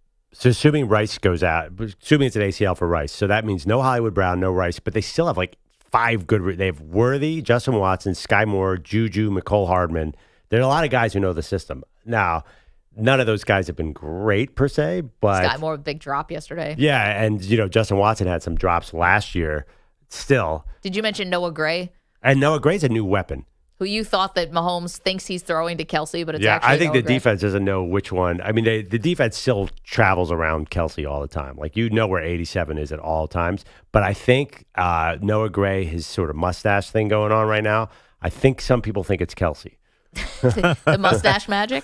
Disguise. Honestly, maybe, Taylor, it feels like the recent evidence is not great about Taylor and Kelsey. Maybe she's looking at Noah Gray, too. I'm just saying. Maybe he should shave the mustache, or maybe she'd come back. Don't. I miss it. Manny had to shave his mustache for your brother's wedding, right? That's right. Why didn't you just grow it back? Because it got hot over the summer. The mustache got hot? Yeah, it gets hot in the upper lip. I thought the beard gets hot. It all gets hot. You got to fight through that. I rock the beard throughout the summer. It's fine. God bless. I didn't know a mustache made you guys hot. I thought it was just the beard gets hot, it gets itchy. Maintaining it can get annoying. You're talking about upper lip sweat? Yeah. Tired of that. It's awful. Trying to swig a drink and then you get a little bit of sweat in there as well. Are you a sweaty person? Yes. Interesting. It's a tough way to go through life. A lot more acceptable for men, though. Being a sweaty woman is hard. That's not sexy. I know. Yeah. I got 99 problems. Thankfully, that's not one. But I've got some friends who have had sweat problems. It's a real bear.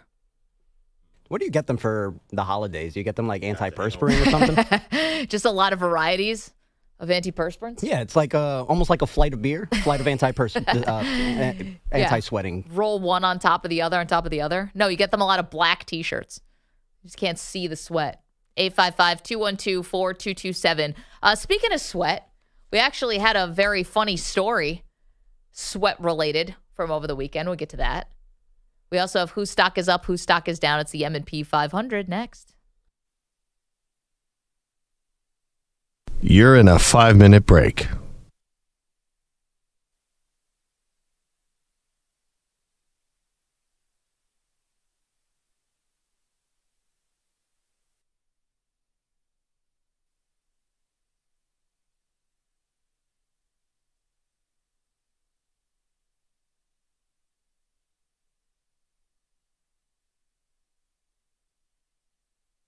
Four minutes, 30 seconds remaining.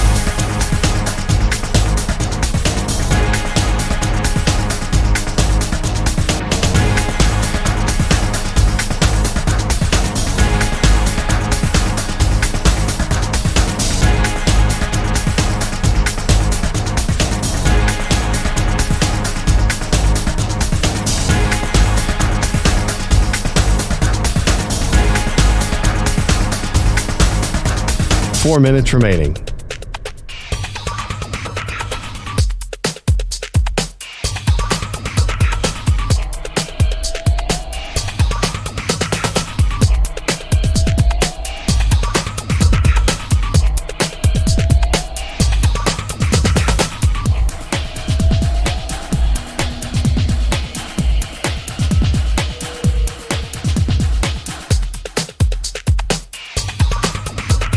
Three minutes, 30 seconds remaining.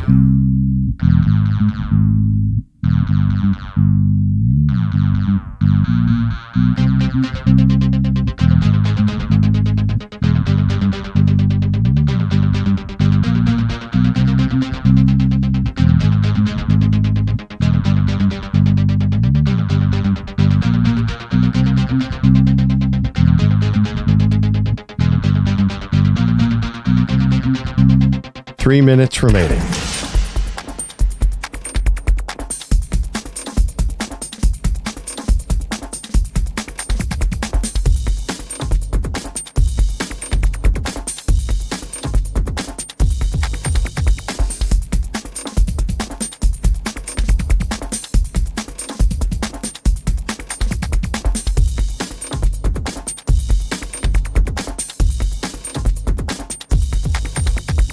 Two minutes, 30 seconds remaining.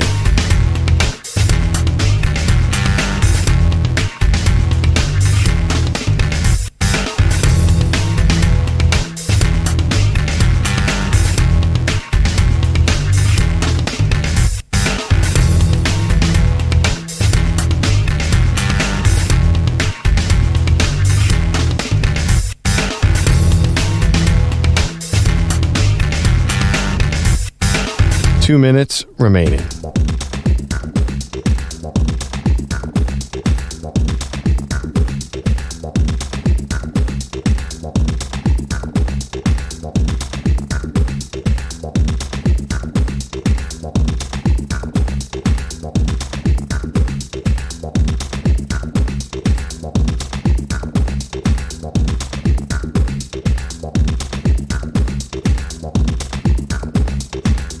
One minute, 30 seconds remaining.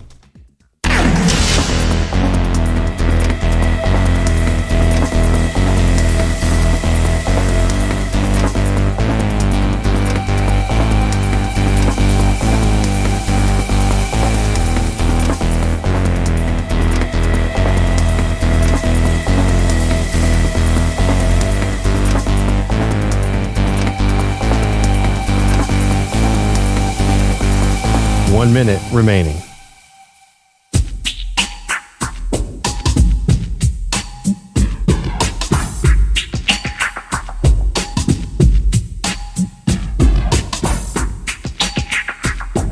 .45 seconds remaining.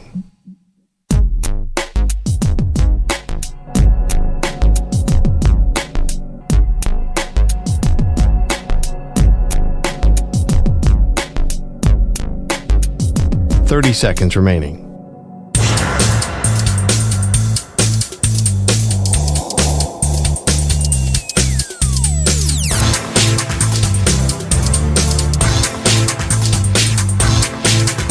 .15 seconds.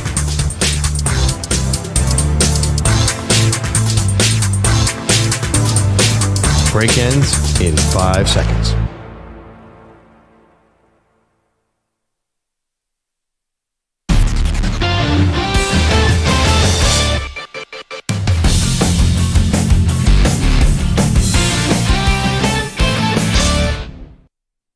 The M&B 500 on the Infinity Sports Network.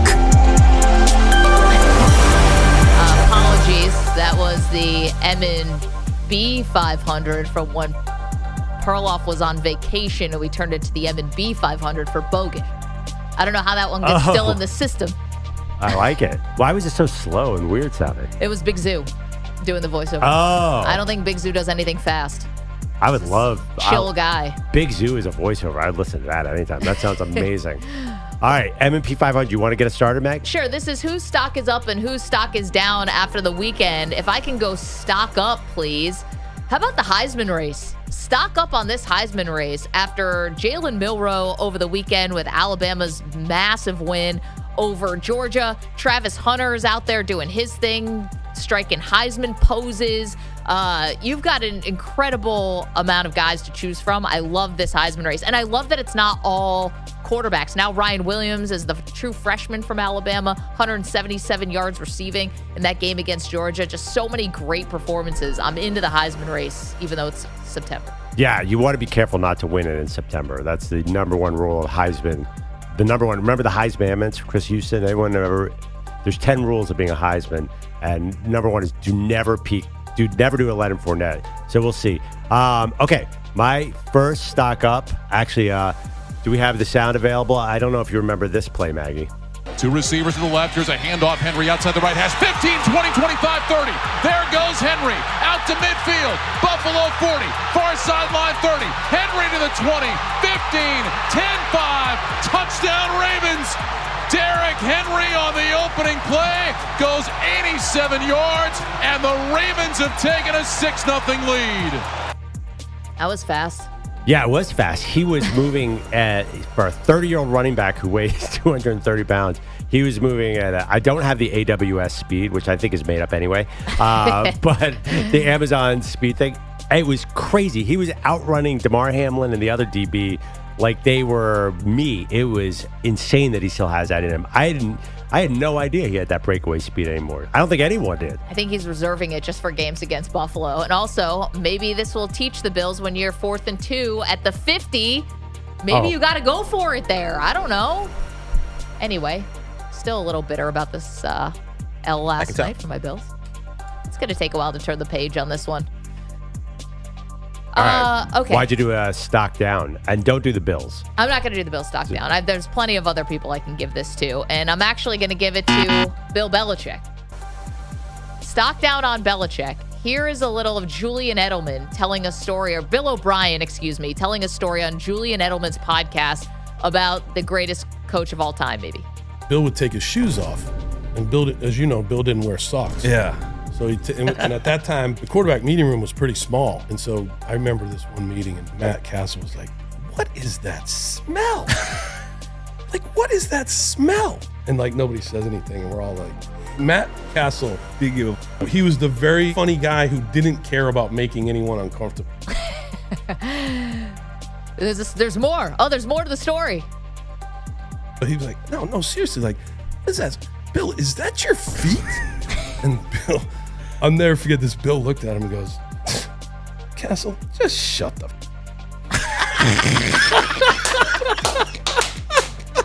I was like, it was like my first year there, and I'm like, I cannot believe I'm witnessing this right now. But as time went on, you could believe it. Listen, I think Belichick's going to have his pick of whatever job he wants next year, Pearl. But now that I know he's a guy who doesn't wear socks with his sneakers, that is a character flaw. There should be jails for people like that. Imagine how funky his shoes must smell. I mean, I hope he doesn't fly commercial. That would be bad. Sitting next to him. Yeah, I mean, I think that's a cardinal rule. Does anybody here wear shoes with no socks? Especially not athletic sneakers. Right, and right. if you are, you got to put baby powder in those bad boys. I mean, like, maybe if I'm just running to, like, walk my dog, like, just in a quick, I just get out of the house. It's at 10 o'clock. They do usually before I got injured, I did the late night walk. Maybe then. Yeah. But I've done I that. clean socks. But otherwise, you can't do that. I know, but isn't that why God created flip-flops? You got to wonder what the 23-year-old girlfriend thinks about that. I know. Drive me into that kind of Some thing. odor eaters. Yowza. Imagine being able to smell that in a small room. Stock down Bill Belichick. Put some socks on, pal. All right, so I'm only have time for one stock down. I had to do this guy. The Vince McMahon documentary is one of the craziest things I've ever seen. This is literally, EJ, the sport you cover is the most disgusting thing I've ever seen in my entire life. What on earth? And he is the single most disgusting human on planet Earth. What is going on there? Yeah, Vince McMahon being a bad guy. Not surprising. But I thought it's a bit. Oh my God, watch the documentary. I cannot believe, like, even in the interview, he's like a weird perv. It's the sex stuff. He is out of control. Oh. Yeah, it's bad. We know. Trust me, at a watch party to watch this documentary, in every episode, we'd be like, so, Vince McMahon, still a bad guy or jury out yet? We're not sure.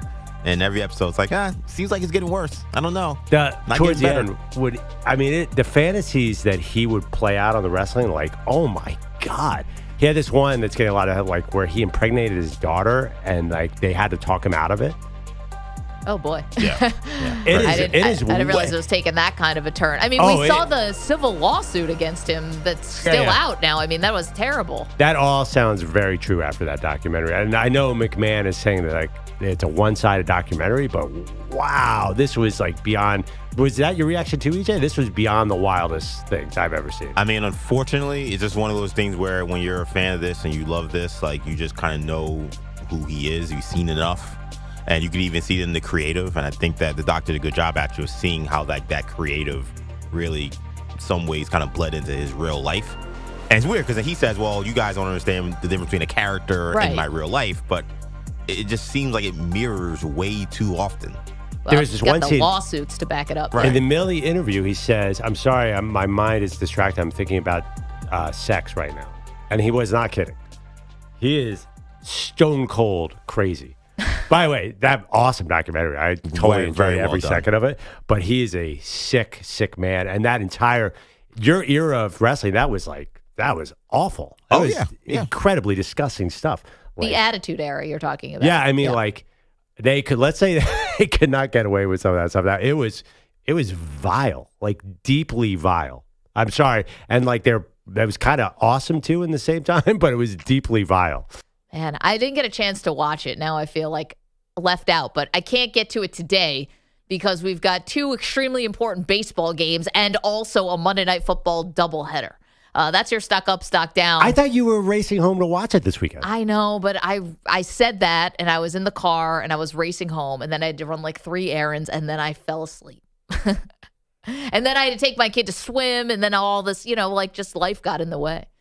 And then Friday night, I'm watching the end of the Miami-Virginia Tech game in the back of an Uber because I actually went out on Friday night, which, thank you, Manny, for the applause. Oh, by massive the way, mistake. We have to get into that. Because I think there's a disagreement here. There's a Miami Hurricanes fan who thinks that it was the right call, who thinks it was the right call. And I know, Maggie, you think it was probably not the wrong call, but that they shouldn't have. We could spend an hour on that last play of the game, much like the officials did. Yeah, they did. Friday night, that was nuts. And so, yeah, watching the game in the back of an Uber because I went out. I mean, the ball sad moved. State. There's no doubt the ball moved. Not only did the ball move, he never actually caught the ball. He never landed with it. Was there enough evidence to overturn? Yes. Listen, is it better with Miami still being undefeated? Sorry, Virginia Tech, but it is better. It's better for everybody that Miami's still in this. I just feel like you guys want to have a Hail Mary win, and people are upset that there wasn't a Hail Mary win. But this was way more clear than that Fail Mary that Russell Wilson had. Like, at least that guy came down with the ball. This guy, he never actually caught the ball. Yeah, but it's not that. It's just, did Miami deserve to win that game? No, they played terrible, and I was really frustrated with how they played. Like, great job by Cam Ward to, like, settle down after those.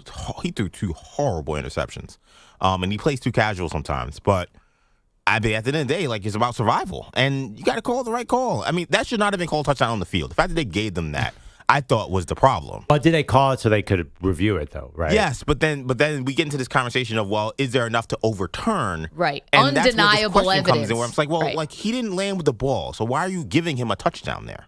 They also neither one of them were near the catch to begin with. They both had to go running into the scrum and find the ball and then call anything. Yeah, it was not great refereeing, obviously, but there were just too many things that went down. First of all, Miami player was out of bounds when he touched the ball. That ends the play, which is what the ACC said. I don't know why the referee also didn't just say that when he announced it. He just said, we're overturning the call. Miami wins, and kind of ran out of there as quick as he can. He looked like he was doing something crooked when it wasn't. Yeah, with the pregnant pause to end all pregnant pauses. Yeah. I mean, good grief. Can you play up the drama a little bit more? It's only someone's season on the line. By the way, that being said, that might be the hardest call I've ever seen in my life. If I'm an official there, I would have just run for the crowd. I would have faked a cramp or something. I mean, how you call it? That's got to be an official's worst nightmare. How you call that in real time? Oh, in real time. I'm like, he had to love it after he reversed it. Then he could just sort of, Yeah, you have to put that up to the video. How on earth can you tell? Like, the ball was just, I'm still not sure who caught the ball. Isn't it funny, too, the refs are now acknowledging when the call's coming from somewhere else. They're doing this in the NFL, too. It's like, after help with the replay review. Yeah. Not us, guys. Not us. Yeah. Don't hit me with a rotten tomato. That's very smart of them. Like anyone. I don't know if anyone cares, but yeah. Well, Virginia Tech cares. They were complaining about Charlotte getting in the way of that call. Because the ACC officials in Charlotte were on it too, and how the conspiracies go. By the way, Miami has never benefited from a conspiracy. By the way, there's also this concept that they're trying to do Miami as solid. Well, when the last time they had a Heisman candidate.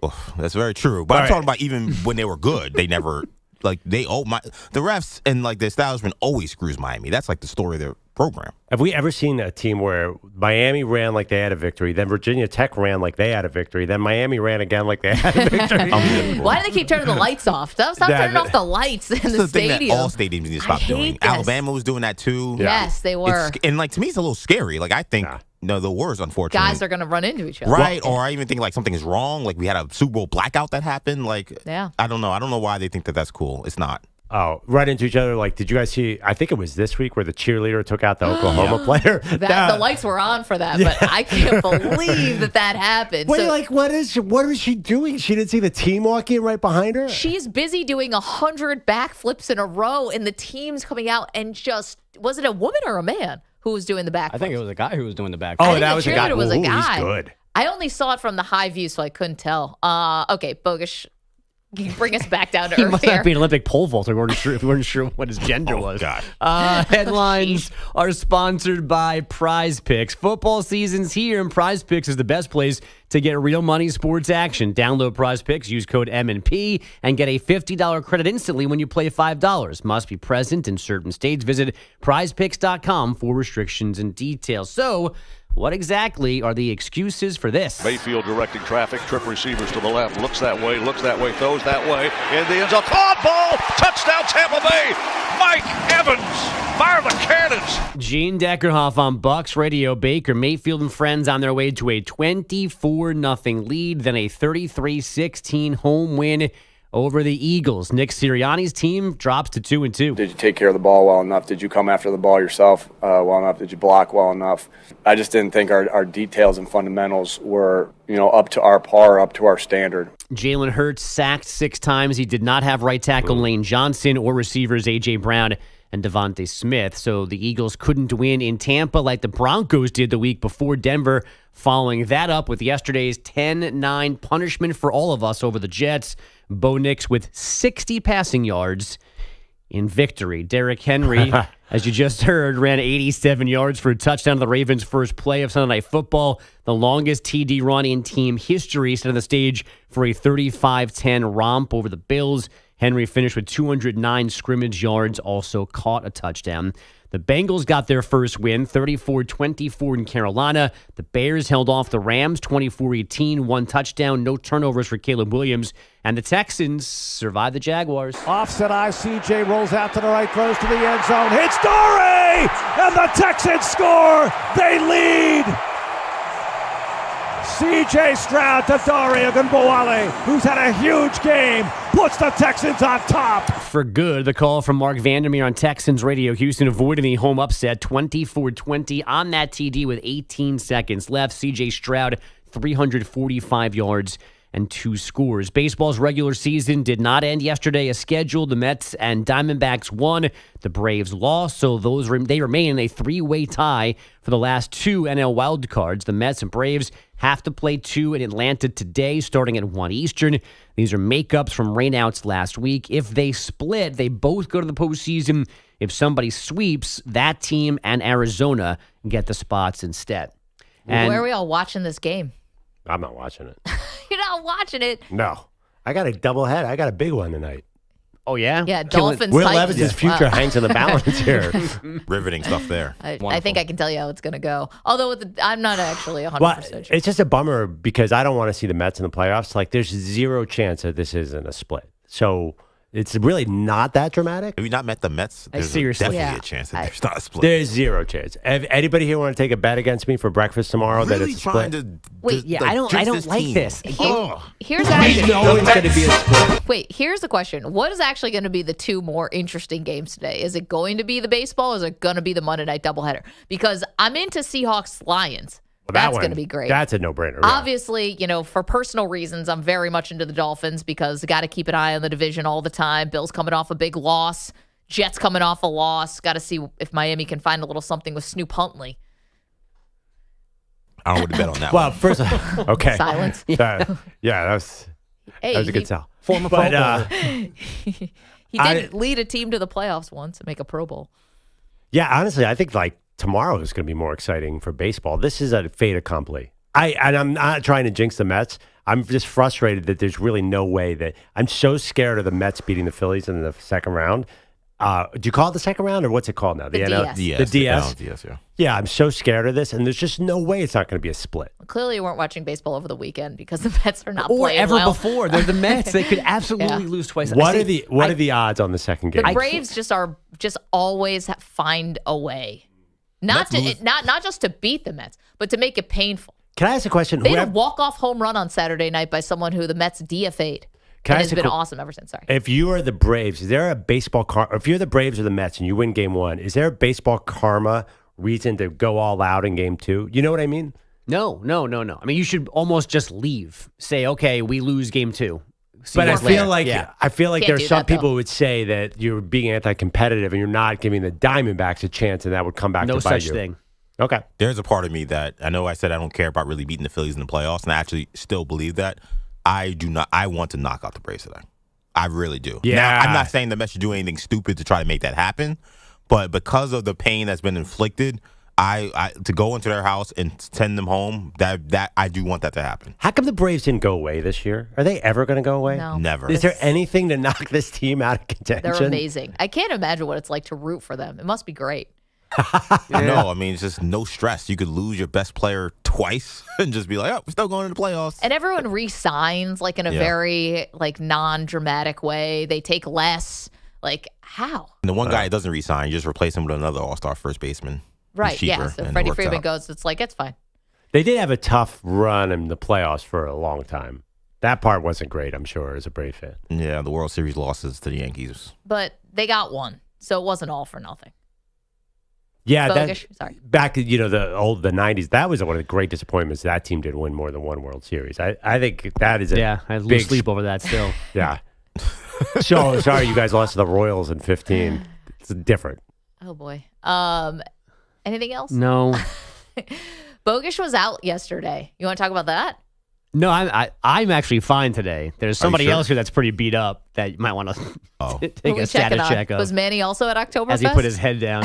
Oh, no. Manny, you were at Oktoberfest, as Perloff said, but it's September. No, but I did enjoy some adult beverages yesterday. Sunday fun day. Neither yeah, one of big us is really up to speed on the 4 o'clock games yesterday. I did not watch a second of anything. I knew they happened. You didn't. That's the difference. I didn't know that there was football yesterday. Why would you guys go out on Saturday? What is this? You can't go out on Sunday in Game this industry. 162, Watch baby, us. in the rain. Watch us. Game 162 in the rain. Manny walked in and he greeted me. I swore his voice was different. He didn't even sound. I was like, what? That's because I was yelling at the top of my lungs because it's game 162. Got to be there to support my boys. Go Yankees. You keep saying that like it's something. like everybody knows the game 162. I thought you were talking about the Mets. You're a Yankees fan? Yeah, why would I? No, yeah, why He would was I care about dressed the Mets? as Garrett Cole the last time you saw him. Yeah, man. No, I agree with Perloff because the game 162 for the Yankees meant nothing. Yeah, So what if was keep the talking point? about it, I would agree. In theory, I would think, well, maybe the Mets was a big game, I guess. Sounds just like any excuse to drink, Manny, to be honest. Damn it, you looked right through my right through my story. Wow. We really took a while to crack that case. Didn't need Kathy Bates, who's the new Matlock. But it's not like the old Matlock. I'm like, great, because I don't remember that one. Well, you remember The Simpsons making relentless fun of it for 30 years. 855-212-4227. Bogish, thank you. Coming up, see you guys on the phones. Have to get to you. We will. Also, is there a new gear that Alabama is showing us now with a new head coach? Lots of NFL, lots of college. Again, you want to talk about your team, give us a call, 855-212-4227. You're in a 5-minute break.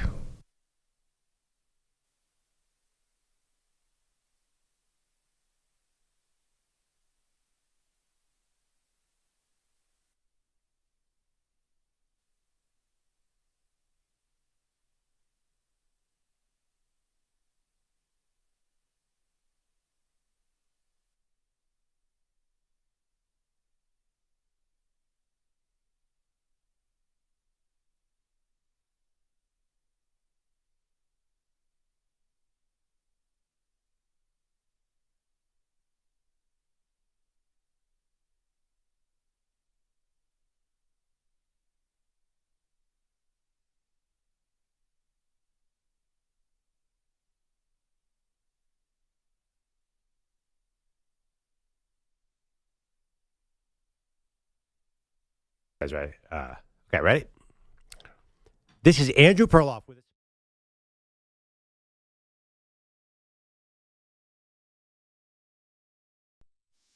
Believe Bilatti's got something to say. Infinity's mice. He's feeling the dismay. No NBA on NBC.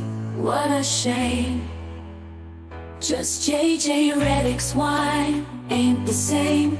Peter Bellotti is getting upset. Maggie, Perloff, can you hear his plea? Bring back the NBA on NBC. Set his spirit free. He misses Mar. Co-stars and the crew, those were the days. Pete cries out, boo, boo. Bring it back, or can't you see? Bring back the NBA on NBC. Let it be. Pete's mad, he's feeling sad. Bring it back, oh make it right.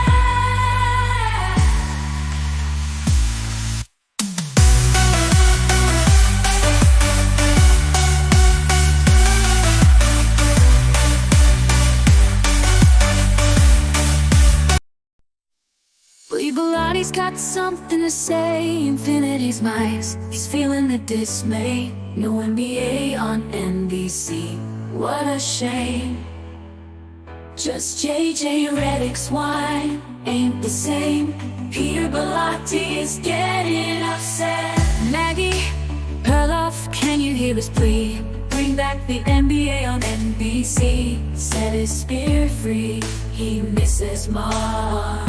Co-stars and the crew, those were the days. Pete cries out, boo, boo. Bring it back, or can't you see? Bring back the NBA on NBC. Let it be. Pete's mad, he's feeling sad. Bring it back, oh make it right.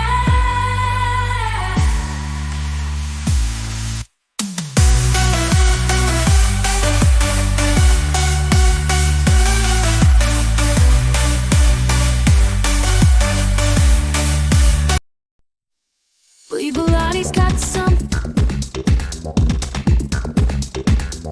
1 minute, 30 seconds remaining.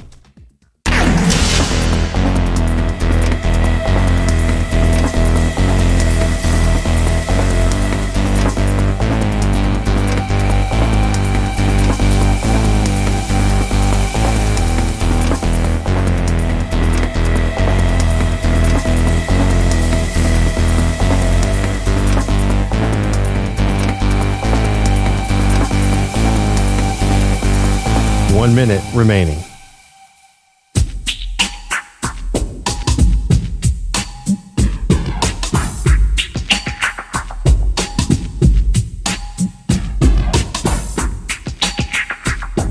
"45 seconds remaining.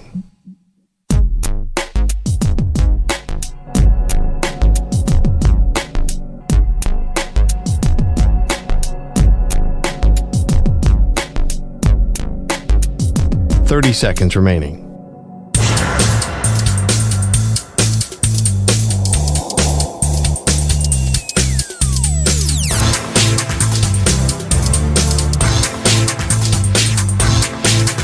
"15 seconds.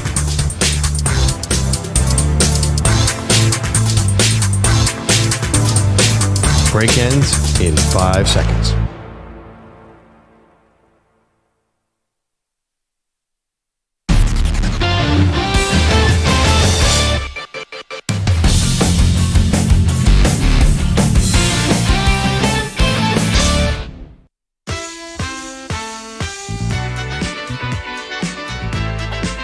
Welcome back. Maggie Gray, Andrew Perloff. So much to get to from yesterday's NFL action, but also college, Pearl.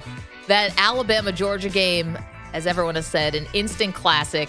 As terribly as Georgia played in the first half, they were able to make this a game. I mean, imagine being down 30-7 at halftime, but then you actually need a come-from-behind win, technically, for Alabama. It was something. Oh, I know. That was awesome. You love that back-and-forth game.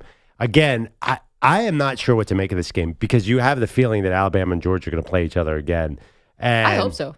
Georgia has a lot of new players that are trying to figure out everything. I still think Georgia's in this mix. I mean, they have a lot of tough SEC games coming up, but they sort of figure out something in the second half. Alabama, on the other hand, triple team Ryan Williams, quadruple team him, put 5 guys on him. Okay, so I believe this. Ryan Williams had this unreal catch where he bobbled the ball like 4 times. Just one of these amazing catches that he had. But it was a really pivotal moment in the game for Alabama. They really, really needed an explosive play, and he delivered it because Georgia had just scored and made it a 1-score game. Or they had just taken the lead, I think. Georgia had just taken the lead for the first time. And it was like, whoa, the momentum shift. Yeah. People in the stands are like crying. I mean, hold it together, Alabama fans. Like, the game wasn't over yet. You got girls in the front row with tears streaming down their faces. Anyway, he bobbles the ball 100 times and eventually comes down to that. I think that's more impressive than like a one-handed catch. To me, a one-handed catch is something you actually practice, right? Like, guys do that now on the jugs machine. The bobbling the ball, keeping your concentration, keeping your balance, and coming down with it, I thought was just spectacular. Yeah, I like the one the last touchdown when he did that cut, the whoopsie-doop cut was amazing too. But Jeremiah Smith's 2 one-handed catches for Ohio State were pretty crazy too. The two of them are true freshmen is absolutely insane. I think that honestly, the 7-on-7, the years of 7-on-7 now delivered so many insane wide receivers. I mean, you have this great rookie class in the NFL, then you have all these out of control good wide receivers in college football, including Ryan Williams and Jeremiah Smith. The Milroe thing, Milroe is a front runner of the Heisman now, and I picked him, right? Yep. Don't like this. Great pick for you. I have science that the last week in September, never, ever, Heisman voters get bored. And they're gonna judge him at the end of the season differently. You never win in September. Well, but here's the thing. He might get better and better. So this is where I would say you might be in a good spot because Kalen DeBoer is developing Jalen Milroe or has taken the torch from Saban's assistants, and developing him in a different way. If he stays with Saban for the brilliance of Nick Saban, and he is unreal at what he was able to do at Alabama, but I don't know if Jalen Milroe develops. He's become much more consistent. Well, one thing about Saban, I don't think Saban was sticking with. If he stayed, there's no way Tommy Rees was going to be the offensive coordinator again, right? Probably right. I think they downgraded there, and Tommy Rees was like, he's from Notre Dame. Yep. He's a running guy. So I think that was what if Saban had brought in somebody amazing like Steve Sarkisian or Brian Dable, then maybe they could have gotten this out of Milroe. So I don't think Saban was going to stick around with that offense. Maybe. I don't know. Well, I mean, Sark and Dable aren't available right now. Right, but he always found a new guy. Listen, Bryce Young was crazy with Bill O'Brien. He could have found somebody. So I'm not sure that this idea that I heard EJ said on the production call that Kalen DeBoer unlocked Milroe in a way Saban never could have. Could Saban have found a way? Because Saban was crazy good with Mac Jones.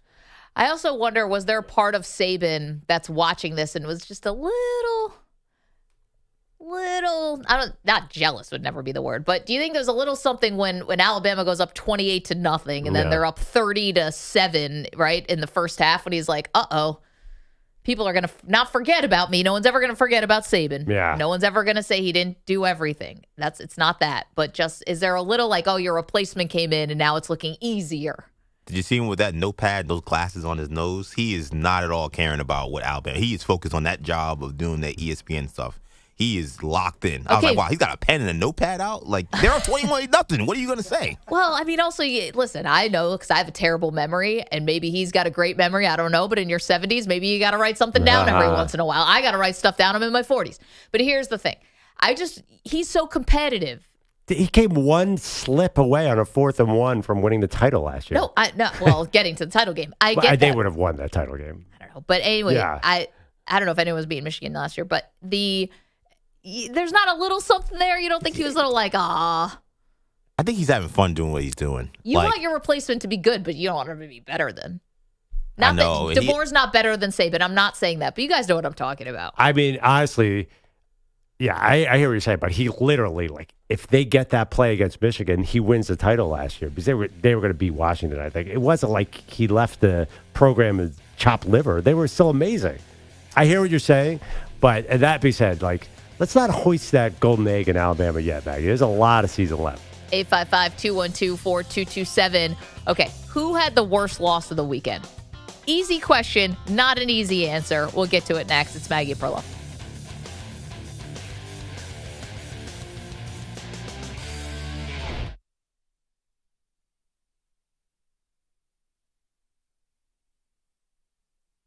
You're in a 5-minute break.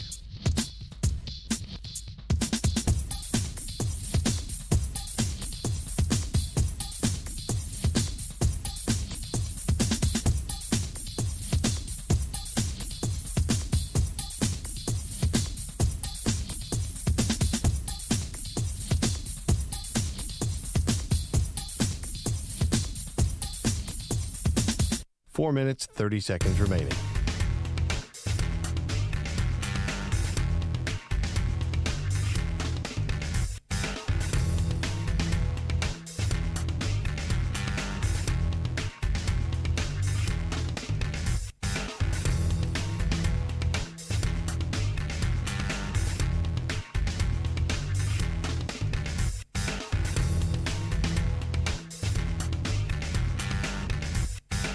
Four minutes remaining.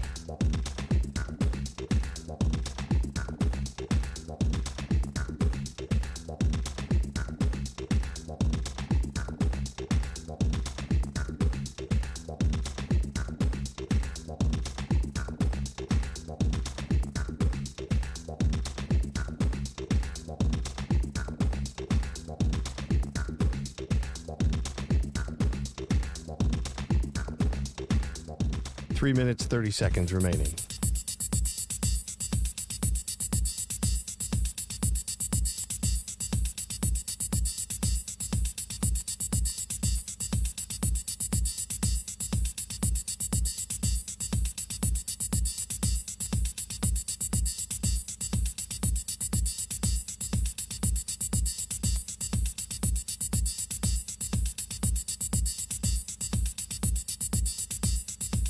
Three minutes remaining.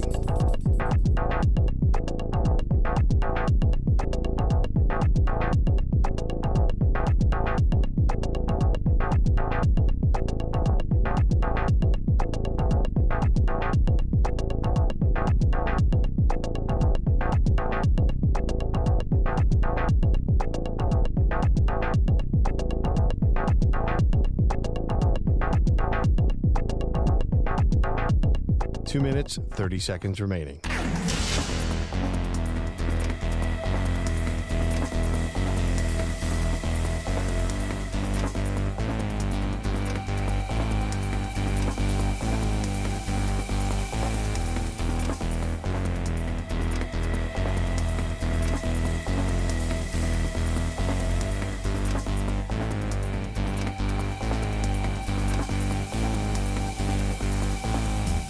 Two minutes remaining.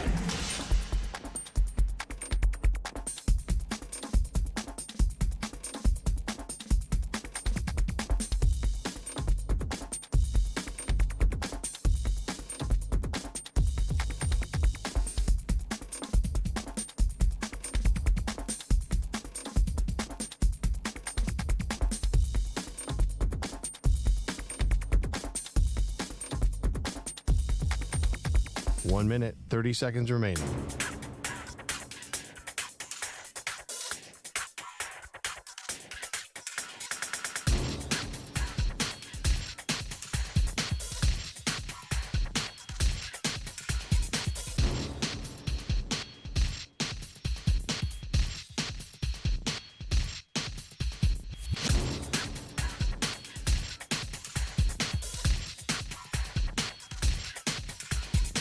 One minute remaining.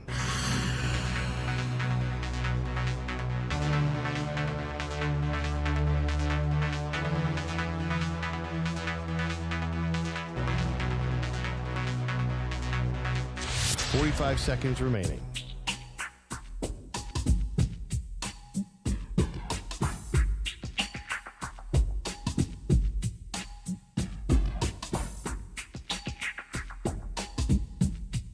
Thirty seconds remaining.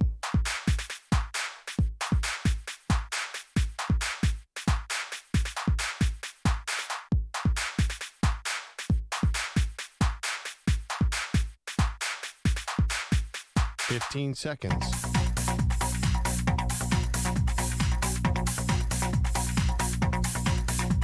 Break ends in 5 seconds.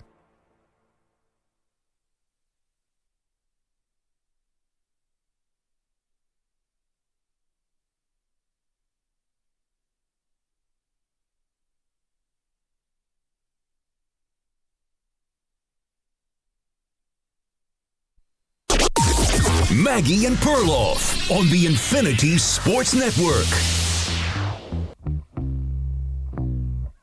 From the right hash mark, at the edge of the Falcon feather. And it's good. It's good. A walk-off. Game is not over. Field goal.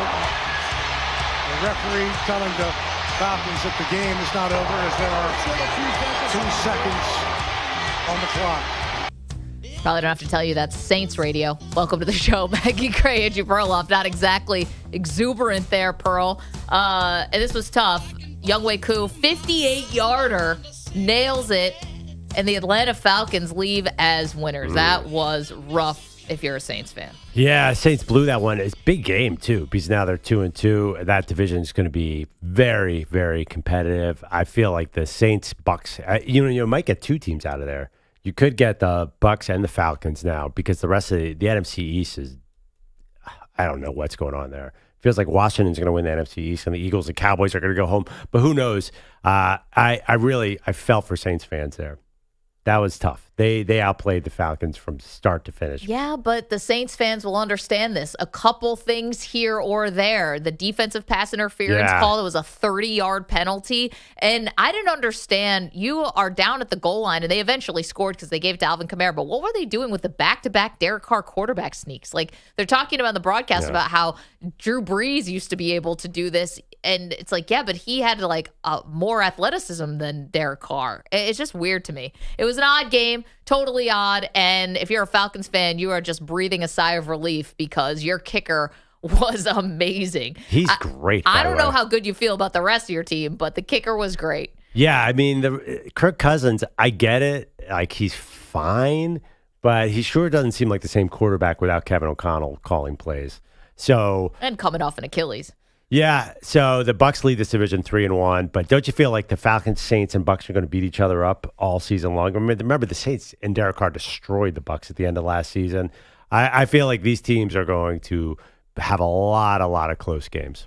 If you were to pinpoint who had the worst loss of the weekend, who do you think that is? Well, I think it's almost a tie between the Jags and the Saints.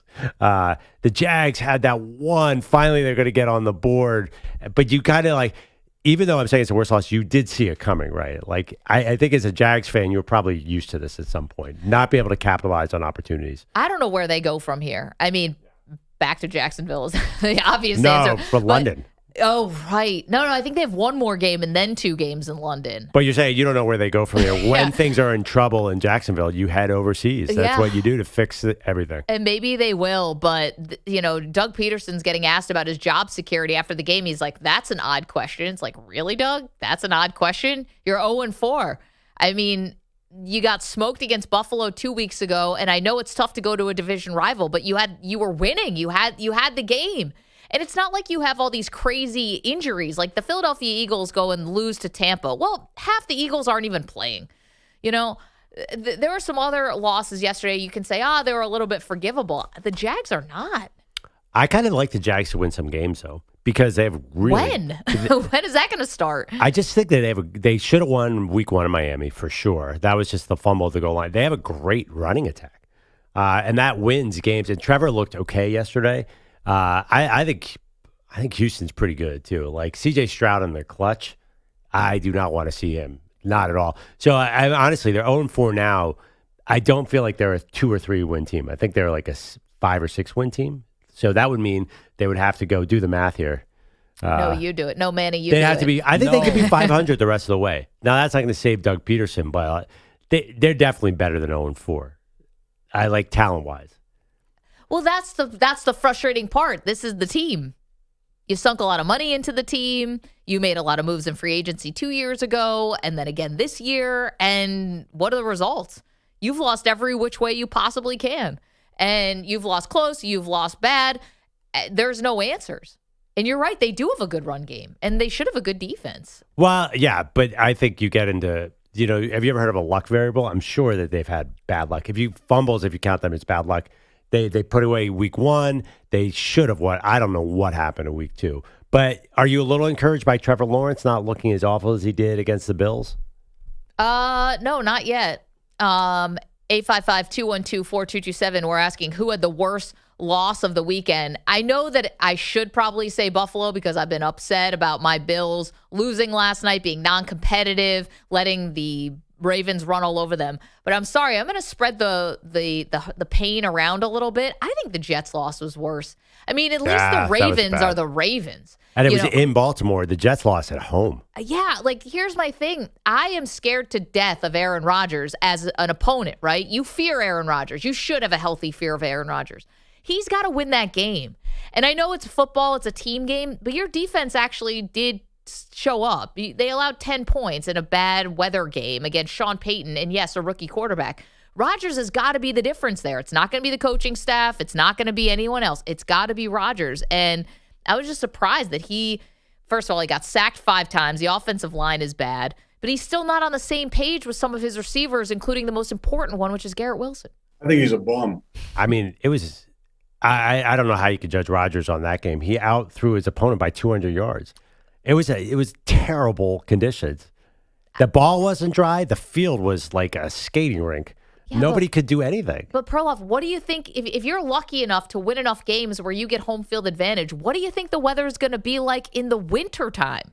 It's going to be raining. It's going to be cold. There's going to be precipitation. It's like that. Not like Sunday. I think you're underestimating how bad Sunday was. That was one of the worst conditions I've seen a game. I mean, the fact that the Broncos couldn't get on the positive side of the passing numbers. That's why you got to win that game. You got Rodgers. Well, I think Rodgers put them in position to win at the end. Did he? They got lucky. The guy that missed the guy would have made the field goal. Missed a 50-yarder, and then the Jets missed a 50-yarder.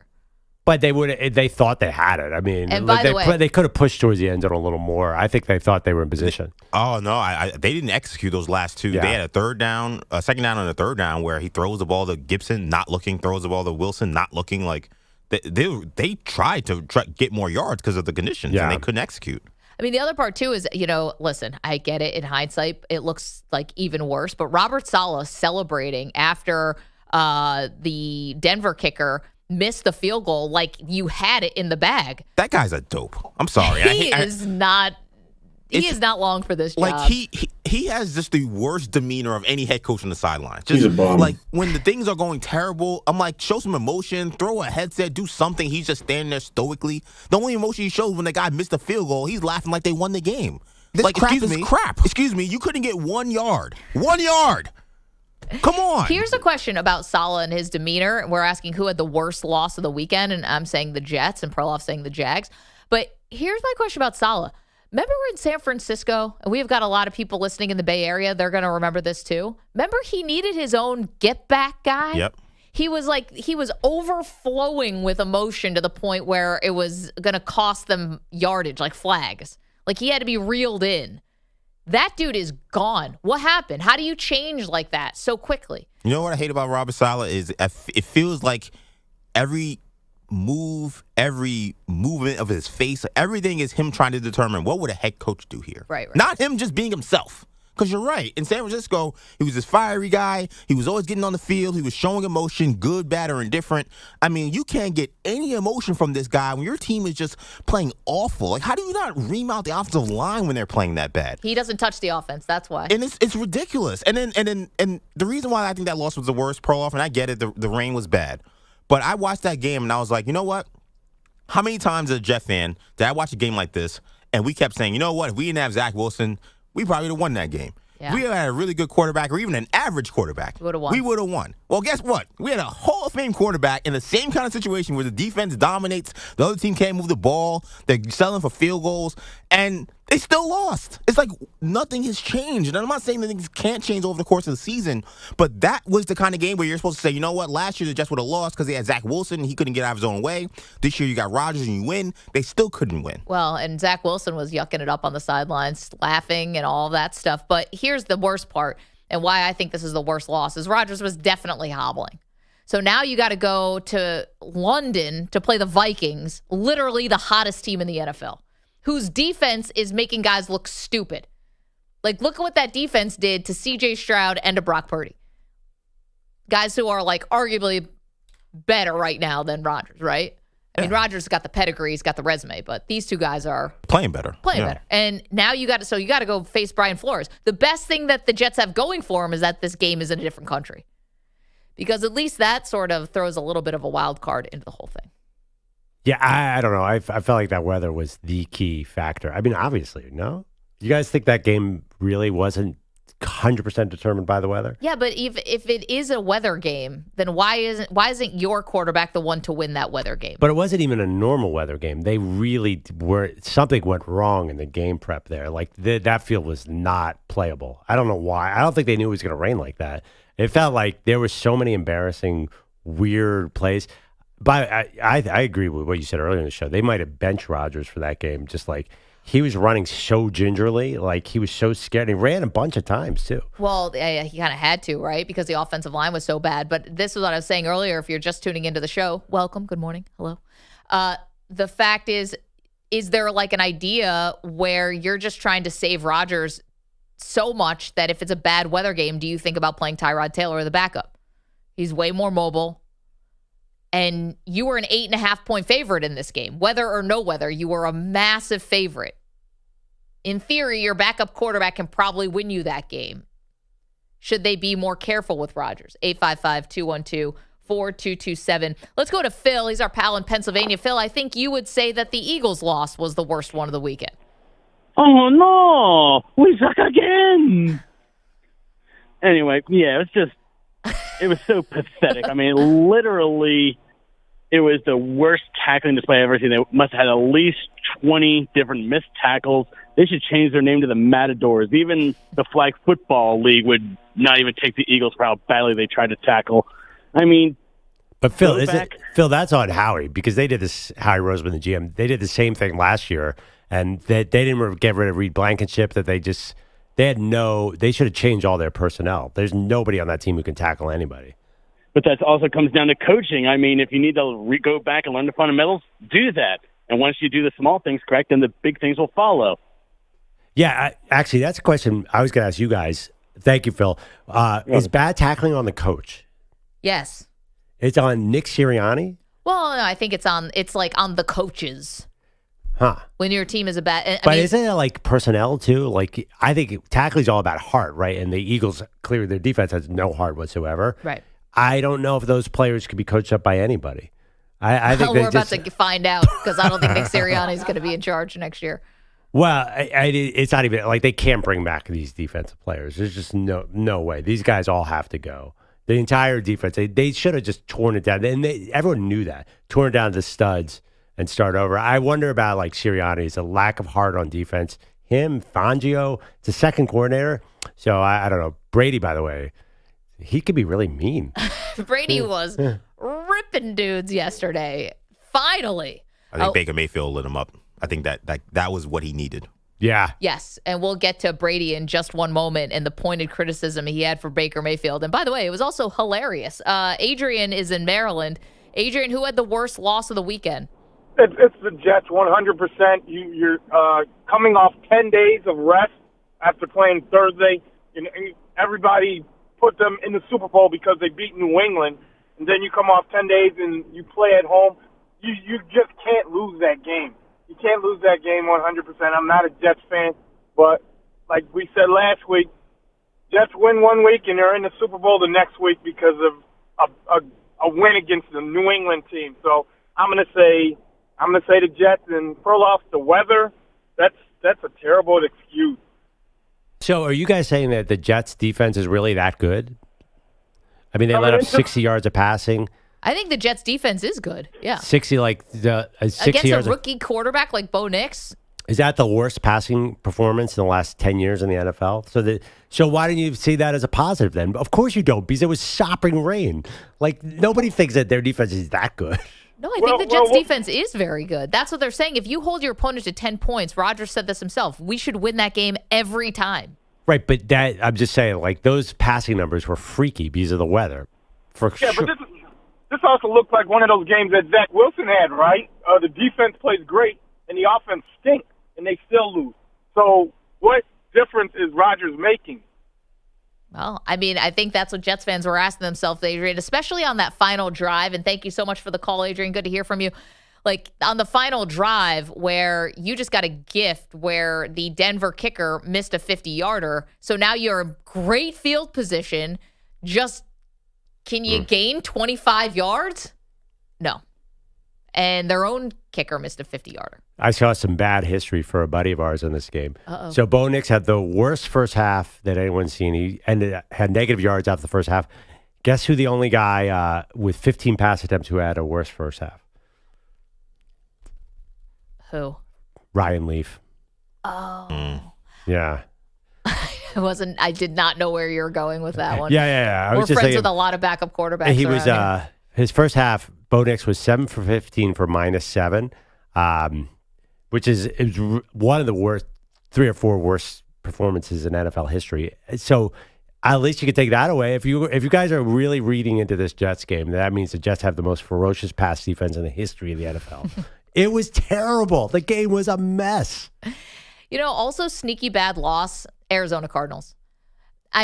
This is all going to be about Jaden Daniels and Washington, and they deserve all the flowers here. But you have a rookie quarterback on a short week going cross-country, and you got the former head coach in Cliff Kingsbury, and there's a lot of emotions and stuff like that. And I know the Cardinals' defense is terrible, but you got smoked by a rookie. I thought that maybe the Commanders would be riding real high off of the Monday night win against the Bengals, and maybe you get a little bit of a letdown, and that was, not a game. I mean, my question, Perloff mentioned it in the call last night. Is it for Kyler Murray? Well, they got to start thinking about their record here because they probably want to get in on the quarterback market, right? Which is crazy. We're talking about this only 3 years after the fact. You took a guy, 4 years after the fact. You took him number 1 overall. And I know he had an injury, but still. What I mean, number 1 overall. Generally, you're not giving up on that guy after only a couple years. But look around. Bryce Young, Trevor Lawrence. But Bryce Young might be specifically he might be one of the biggest busts of all time. Trevor Lawrence, they paid. He's not going anywhere. They'll go through 3 more coaches before they get rid of Trevor Lawrence. I just think the number ones have definitely slumping. I mean, Goff went away in L.A. Who else? But he's had this went huge away. resurgence. I know Baker went away in Cleveland. Generally, the number ones have not worked out. A lot of them haven't even really signed second contracts. So I don't know. If Kyler's, I would think that they would want a new quarterback, right? His numbers are not great this year. I have him as my fantasy quarterback. Trust me, he is not throwing for a lot of yards, and he's not running like crazy. And by the way, this year's number 1. I know he won. I don't know about him either. It's been a little tough for Caleb, but they did win. Tough one for the Rams. I mean, again, they're so hurt. I was going to say the Browns also, but the Browns had nobody playing. I mean, this was neither did the Raiders. I mean, I know, but the Browns, something looks really poisonous there. I'm watching the sidelines. Why is Jameis Winston fighting people on the sidelines? He's not even in the game. Okay, first you got Deshaun Watson young at the offensive line, and then Jameis Winston has to be held back from somebody. What's going on over there? That's the least shocking thing about Jameis Winston. I feel like he Isn't can't he help smiley, it. Though? Isn't he kind of he's like the chemistry guy, He's right? a jolly guy, right? I think he's the pump-up guy, though. He's the read-the-room guy. What do I need? I thought Jameis was I agree with EJ. I thought he was everybody loves Jameis. Isn't that what we always say? I thought he would have been the kumbaya, everybody just hold hands and let's eat this W. Wait, I didn't see Jameis was yelling at somebody. He wasn't even in the game. I know, exactly, which is it's crazy. I'm watching this. I'm like, why is Jameis Winston being held back? He wasn't. He has nothing to do with what's happening on the field. I don't know. And then I saw a tweet from Kazim. He was like, the Browns offensive line blocks for Deshaun he owes them money. The last play of the game. They have there's no interest. offensive linemen. They're all hurt. I know, but the guys that are playing seem to have no interest in blocking anybody. With the new center, it might be the worst player I've ever seen. Terrible. He has no idea when to hike the ball. Literally, the one thing he's supposed to do, he's awful at. I mean, terrible loss for them. But I think they're set. Everyone's coming back. A lot of candidates this weekend. Everyone's coming back on that team. They're going to be a completely different team in 3 weeks. By the way, what happened to Myles Garrett 2 feet injury? He looked good. I He know. was a all of a sudden, terror on Sunday. I'm like, was this a fake out? You can't lie about injuries. It's against the rules. That's that shoot him up and go out there and play. I know, but you're shooting up feet, so he can't feel his feet. That's a weird feeling. A weird sensation. The mammoth quarterback that is Daniel Jones was the one that really did it in. Yeah, right. He's going to bring out the monster in Myles Garrett now. I know. Man, he's spoken like a true Giants fan. Boy, 855-212-4227. All right, keep them coming. Worst loss of the weekend. Maybe we put a poll question up on this one as well at Maggie and Pearls, not only where you can vote. Go to X. You can watch the show at Maggie Gray, youtube.com/Infinity Sportsnet, twitch.tv/Infinity Sports Network. All right, football fans, football season is heating up, and Prize Picks is the best place to get real money, sports action while watching the game, unless you pick Jordan Love to go under like someone here did yesterday. Oh, bad move, Pearl. Well, I don't understand. It started off so well, then he just went to town. Okay, with over 10 million members and billions of dollars in awards.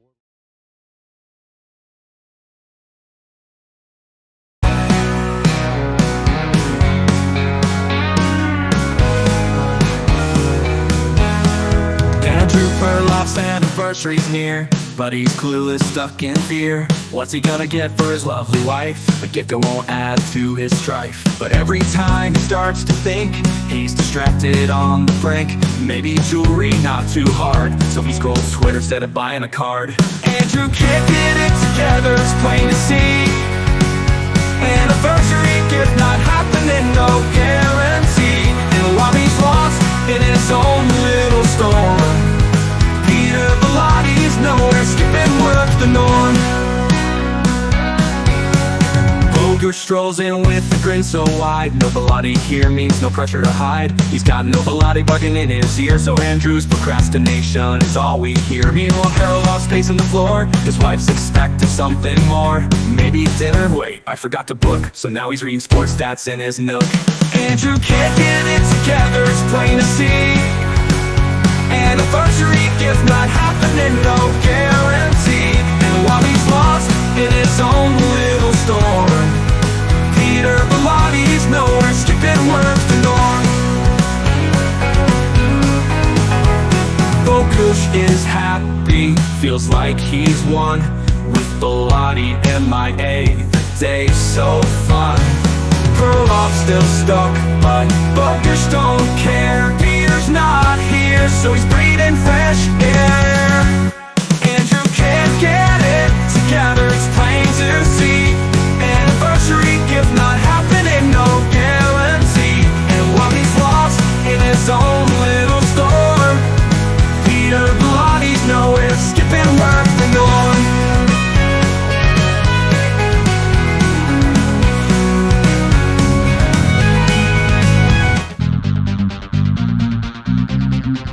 3 minutes remaining.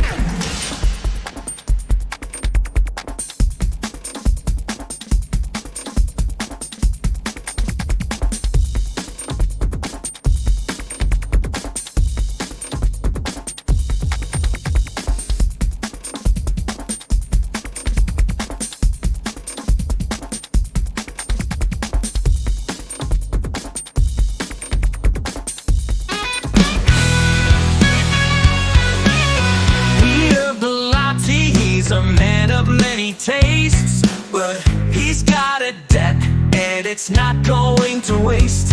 Andrew Bogush is waiting, he's been oh so kind for that well-seasoned steak. It's been on his mind. Peter Bellotti owes Andrew Bogush a steak, oh yes he does. Well seasoned, juicy, with all the flavors he loves. It's time to fire up the grill, make no mistake. Peter Bellotti, it's time to bake that steak.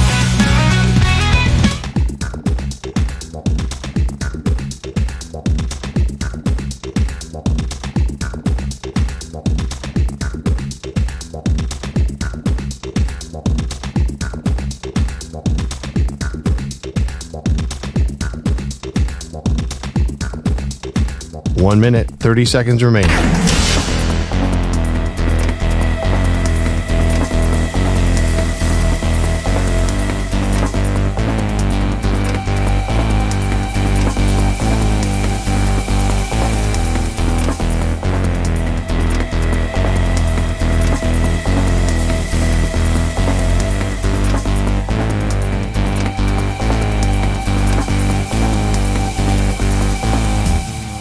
One minute remaining.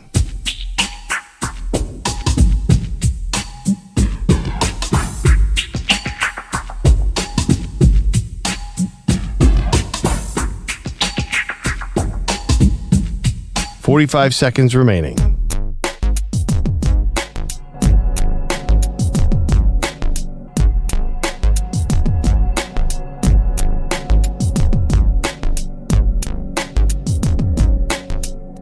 Seconds remaining.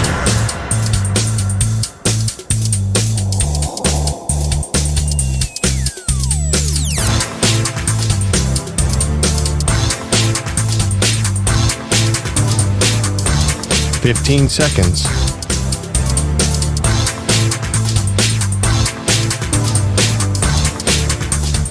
Break ends in 5 seconds.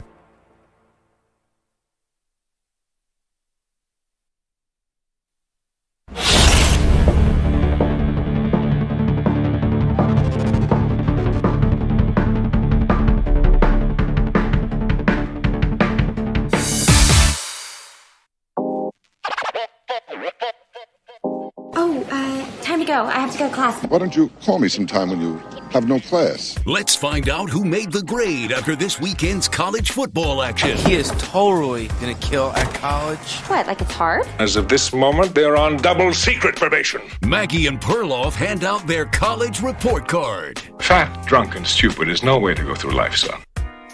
I feel like we're going to have grade inflation this weekend. A lot of A's. Like a lot of big performances. All right. EJ gives us a person or team, a coach, something. We give them a grade. Let's go. Let's go with a player here. Let's talk about Travis Hunter, who led Colorado to a blowout win over UCF, even hit the Heisman pose after one of his interceptions. Give him. I think I used this line. I used this line before. He gets an H for Heisman. Jeez Louise, that guy's amazing. Why does he never get tired, too? 9 catches for 89 yards and a score, and then also got his second interception of the season. Colorado's 4-1. They're 2-0 in the Big 12. And guys, when I took Travis Hunter as my Heisman pick, not to make it about me, and it was 50-1 or something like that. It was because he's so different than everyone else. And now you're seeing the praise by all the former players. We had Damian Harris last week who told us he's like far and away exceeded so many expectations. If he stays healthy, I think he could win the Heisman Pearl.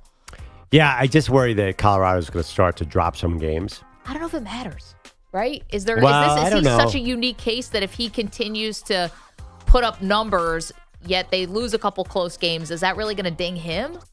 Well, last year they did more than lose a couple close games. Well, he was hurt though. Yeah, for most of the season. All right, we'll see. I mean, if they have a losing record and there's an undefeated quarterback, don't you think the quarterback will get most of the votes? I don't know if there is going to be an undefeated quarterback. Yeah. Like one who's in the Heisman race. Yeah, I mean, I think you're definitely going to have to deal with Cam Ward. You're definitely going to have to deal with Jalen Milroe. And also, again, you don't win it in September. I understand what you're saying, but it's still a long, long way to go. Because Colorado, also, you're playing him every play. I mean, are you going to wear him out? Well, especially you're going to go against Kansas State. Is that their next game? That team's really good. Like they're gonna punish Colorado. I mean, I'm not saying Colorado doesn't have a chance, but they're gonna try and run it down Colorado's throat. So we'll see how that works out. A+, by the way, for me for Hunter. Perloff's grade was an H. Yeah, for Heisman. Very nice on that one. Okay, let's go back down south to Georgia. Carson Beck, uneven performance to say the least in Georgia's loss to Alabama. What are you giving his grade? I mean, I got to go with like a C. I know it was good on the comeback, but I've not seen a first half like that from a guy who was a presumptive number one overall pick or first round pick at least, for sure. He was, for a second, I was like, check the DraftKings account. Is this dude on the take? How he is make every wrong decision you could possibly make. And then, listen, to his credit, he did get the back in to it, but that was so painful. I can't even give him a good grade.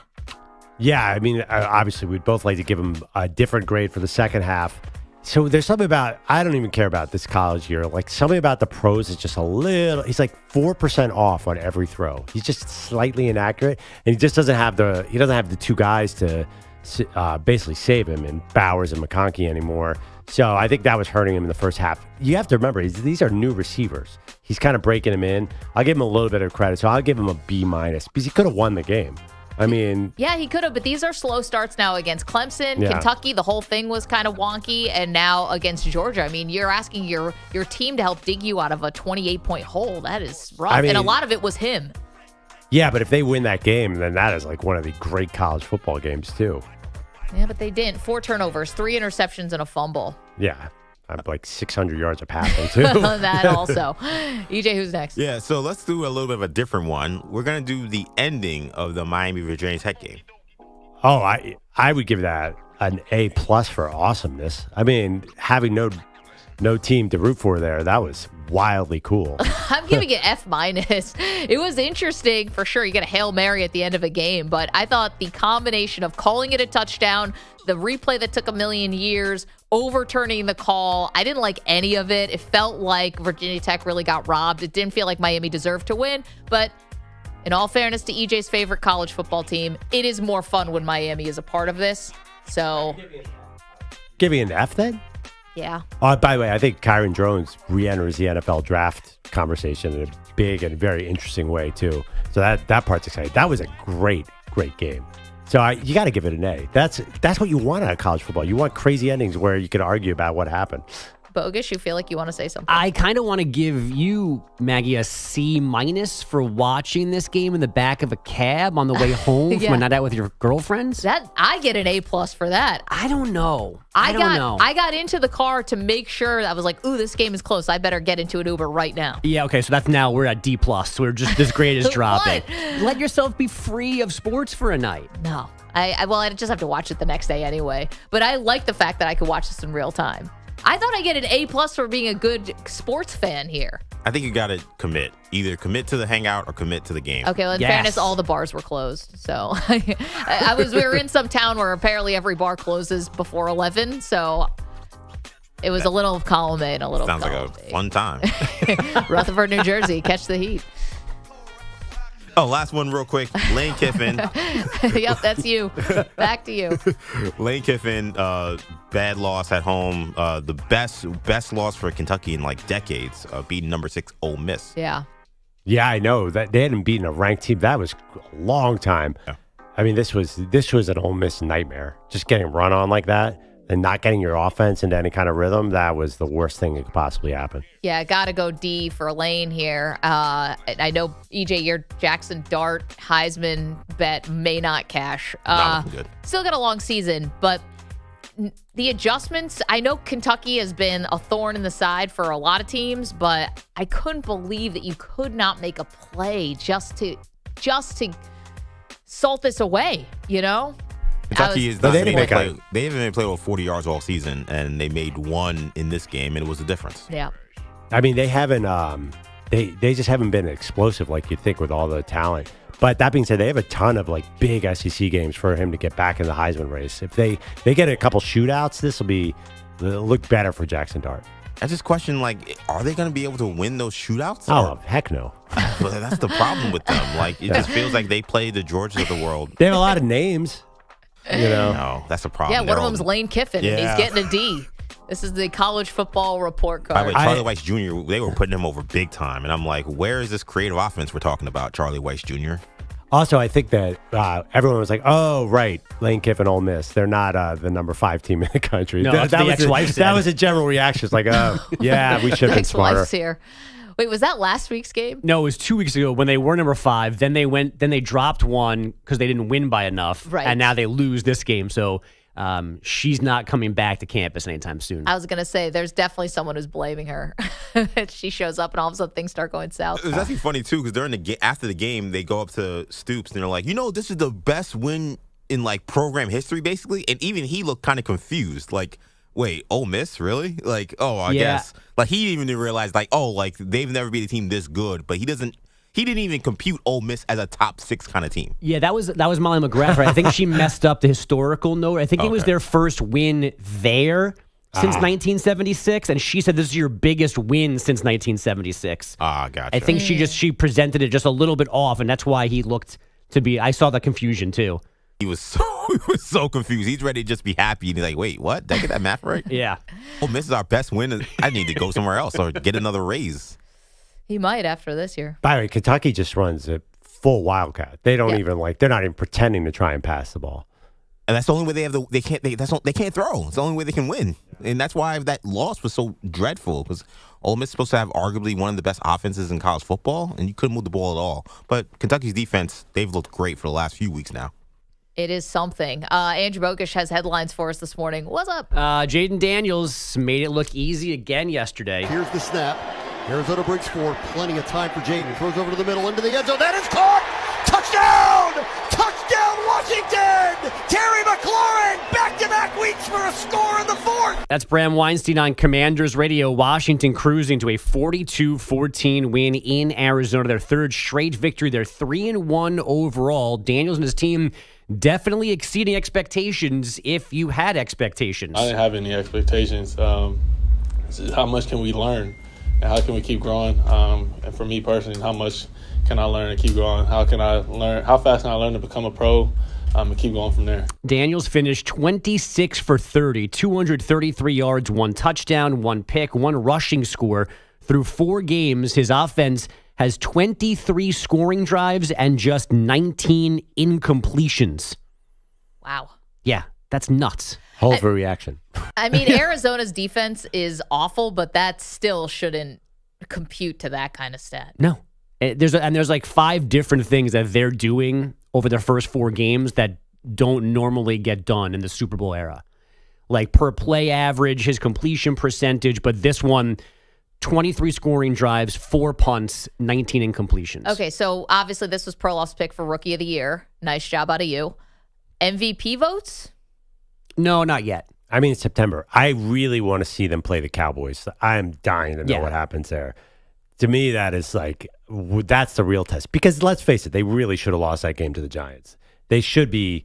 Yeah, they should be 2-2. Cincinnati. Yeah, they beat Cincinnati, who had a tough time with the Panthers yesterday. Yeah, I'm just saying they should the Cardinals be, stink. The Commanders should be 2-2 if the Giants had their kicker situation settled out. So I want to see them play against Dallas. They might beat Dallas. I have no idea. I just really do not know who this team is because their defense stinks. I feel like the questions are fair about them, but it also feels like they're really improved. Like I just feel like watching them week to week, they're playing better. It goes beyond like the opponent. The offense is more efficient. I mean, that first game against the Buccaneers, they looked lost. Right. I mean, the offense didn't know what they were doing. Defense was terrible. Oh, yeah. I mean, the defense played really well yesterday. That's not supposed to be a good defense. So like maybe they're just improving. Like maybe like doesn't matter the opponent. This is just a better team than we saw in week 1. The Bills are no longer perfect, taking a 35-10 beating in Baltimore on Sunday Night Football. Derrick Henry ran for 199 yards and a score. He caught another. The Steelers took their first loss, 27-24 in Indy, despite Anthony Richardson leaving early with a hip injury. Joe Flacco rode to the rescue with 2 TD throws. The Vikings led 28-0. They won 31-29 at Lambeau to remain perfect. And the Chiefs 4-0 as well after a 17-10 win at the Chargers. But Rashee Rice suffered a likely torn right ACL in that one. And because they had to play, the Raiders held off the Browns 2016. Deshaun Watson sacked on 4th down deep in Vegas territory with 41 seconds left. Antonio Pierce's team made better business decisions this time. If it's one thing we can do, we control our effort and our energy and our passion and love for the game, which I always speak about. And that didn't show up last week, and that's on me. But this week, man, they kind of took the bull by the horns. Pierce also apologizing for putting the attention on himself with all those comments last week. His team winning yesterday without the injured Devontae Adams and Max Crosby. Is that really what happened yesterday? Is that really what happened, or how much did the Browns contribute to? No, listen, the Raiders definitely played better, but yeah, they tackled and stuff. That helps. I love it now when Tony Pierce is like, "Oh, that's on me." It's like, well, a couple days ago it was on them, but now it's on you. The Raiders' schedule is easy. They could string together some wins here. I just starting to feel like Antonio Pierce. I just feel like this is too much of a roller coaster with this guy, and I've been trying to support him, but now you're apologizing for this. Like, it's not to even bring this back up. I'm like, this feels very Mike Singletary-esque. Like he comes in, he rattles cages, and like, wow, this may go really well. And then you're like, this is just too chaotic. Like, please just be just chill for a week. Did Mike Singletary pull his pants down? Oh, yeah, that happened. I don't think that was in the locker room, right? Yeah. I don't think it's fair to compare him to Mike Singletary. There was a randomness at the end of Singletary. I'm saying we're not there yet. I'm saying I feel like it's trending that way. Like, it's very similar. It's like this guy's rattling cages. Like, he's making sure these guys are accountable. And it looked like it was good in the beginning. And then you're just like, there's just nonstop chaos with him. And I'm worried that Pierce is going in that direction. Well, the next 3 games at Denver, that's a juicy one. Pittsburgh and at Los Angeles Rams. All three winnable. But here's the question. Was Devontae Adams really hurt? Is anybody buying that? Like, what's going on here? I mean, I'd like to think so. Doesn't he get the benefit of the doubt? Yeah, he's hurt-ish. Like maybe. He's been a hurt? good player. Like he played last year on this terrible team. It just and felt. didn't quit. It just felt. Oh, Devontae Adams is hurt. When's the trade deadline? The 5th of November. He pulled up on the last play of practice. Is what they said with the hamstring injury. Oh, Just under the wire. Feels like Well, there's does he some want to go to the unhappiness. Jets now? That doesn't look like a picnic. Have fun. You want to play on that turf? Yeah. Think it's going to be good for your hamstrings? Alabama's the new number 1 of the AP college football poll. Texas dropping to 2 despite winning. Georgia goes from 2nd to 5th for losing in Tuscaloosa. Purdue firing offensive coordinator Graham Harrell yesterday. The Boilermakers are 0-3. They have scored just 38 points against FBS opponents. And the WNBA semifinals began yesterday. The Sun, a 73-70 win in Minnesota behind 20 points from Marina Mabry after Brianna Stewart scored 34 to lead the Liberty past the Aces 87-77. Both game 2s are tomorrow night. Back to you guys. Did you see Kelsey Plum and Spike Lee getting Yes. into it? I did. Yeah. Salty. And Kelsey Plum said she couldn't repeat what Spike Lee and her were talking about, but she told him to keep that same energy.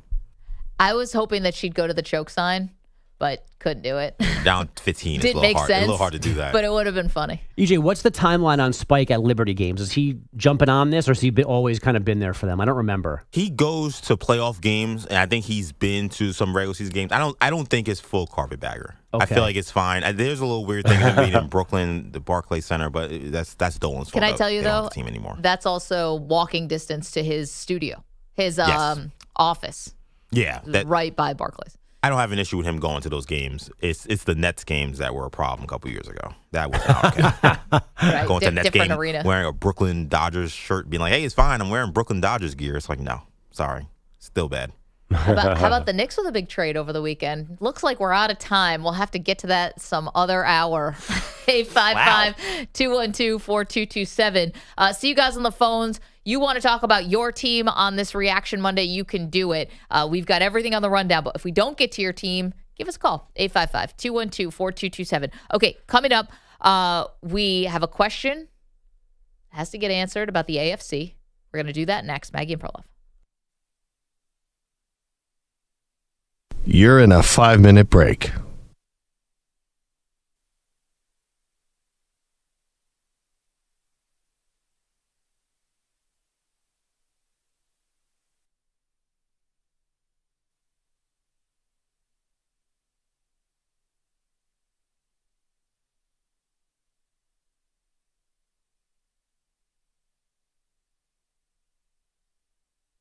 Four minutes, 30 seconds remaining.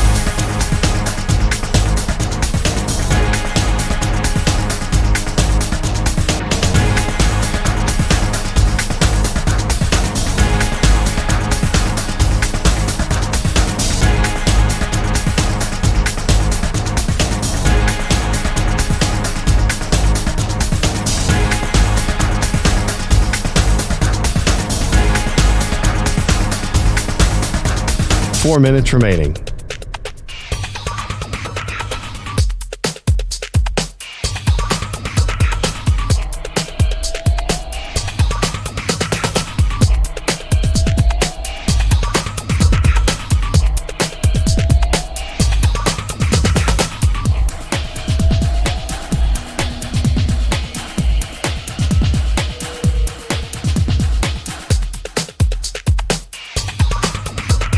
Three minutes, 30 seconds remaining.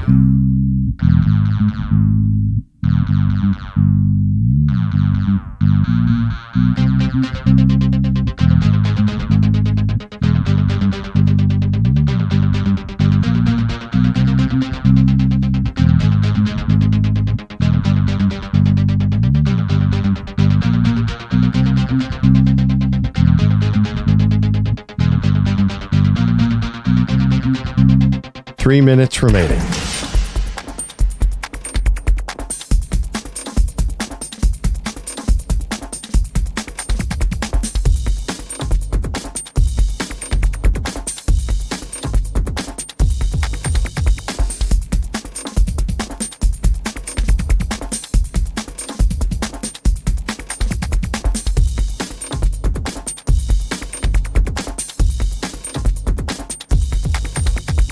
2 minutes, 30 seconds remaining.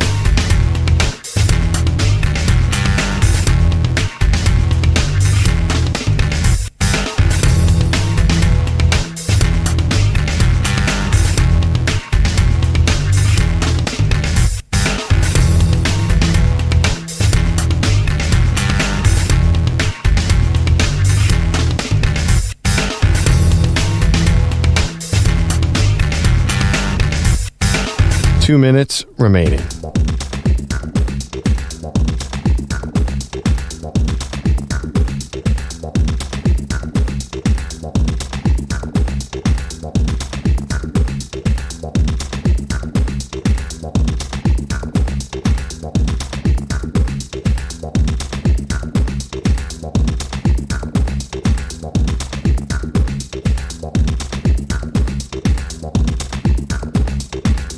One minute, 30 seconds remaining.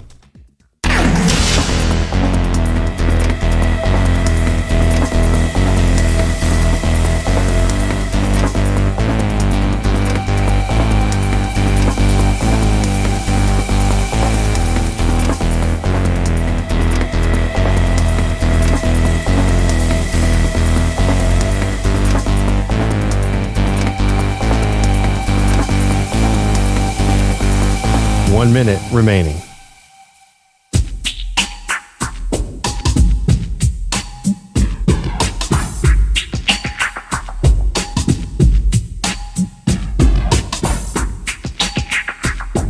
$45 seconds remaining.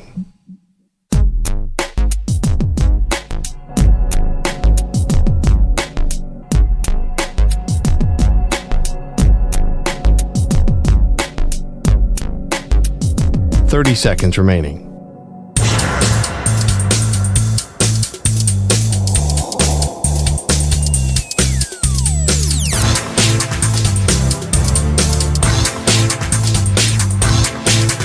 $15 seconds.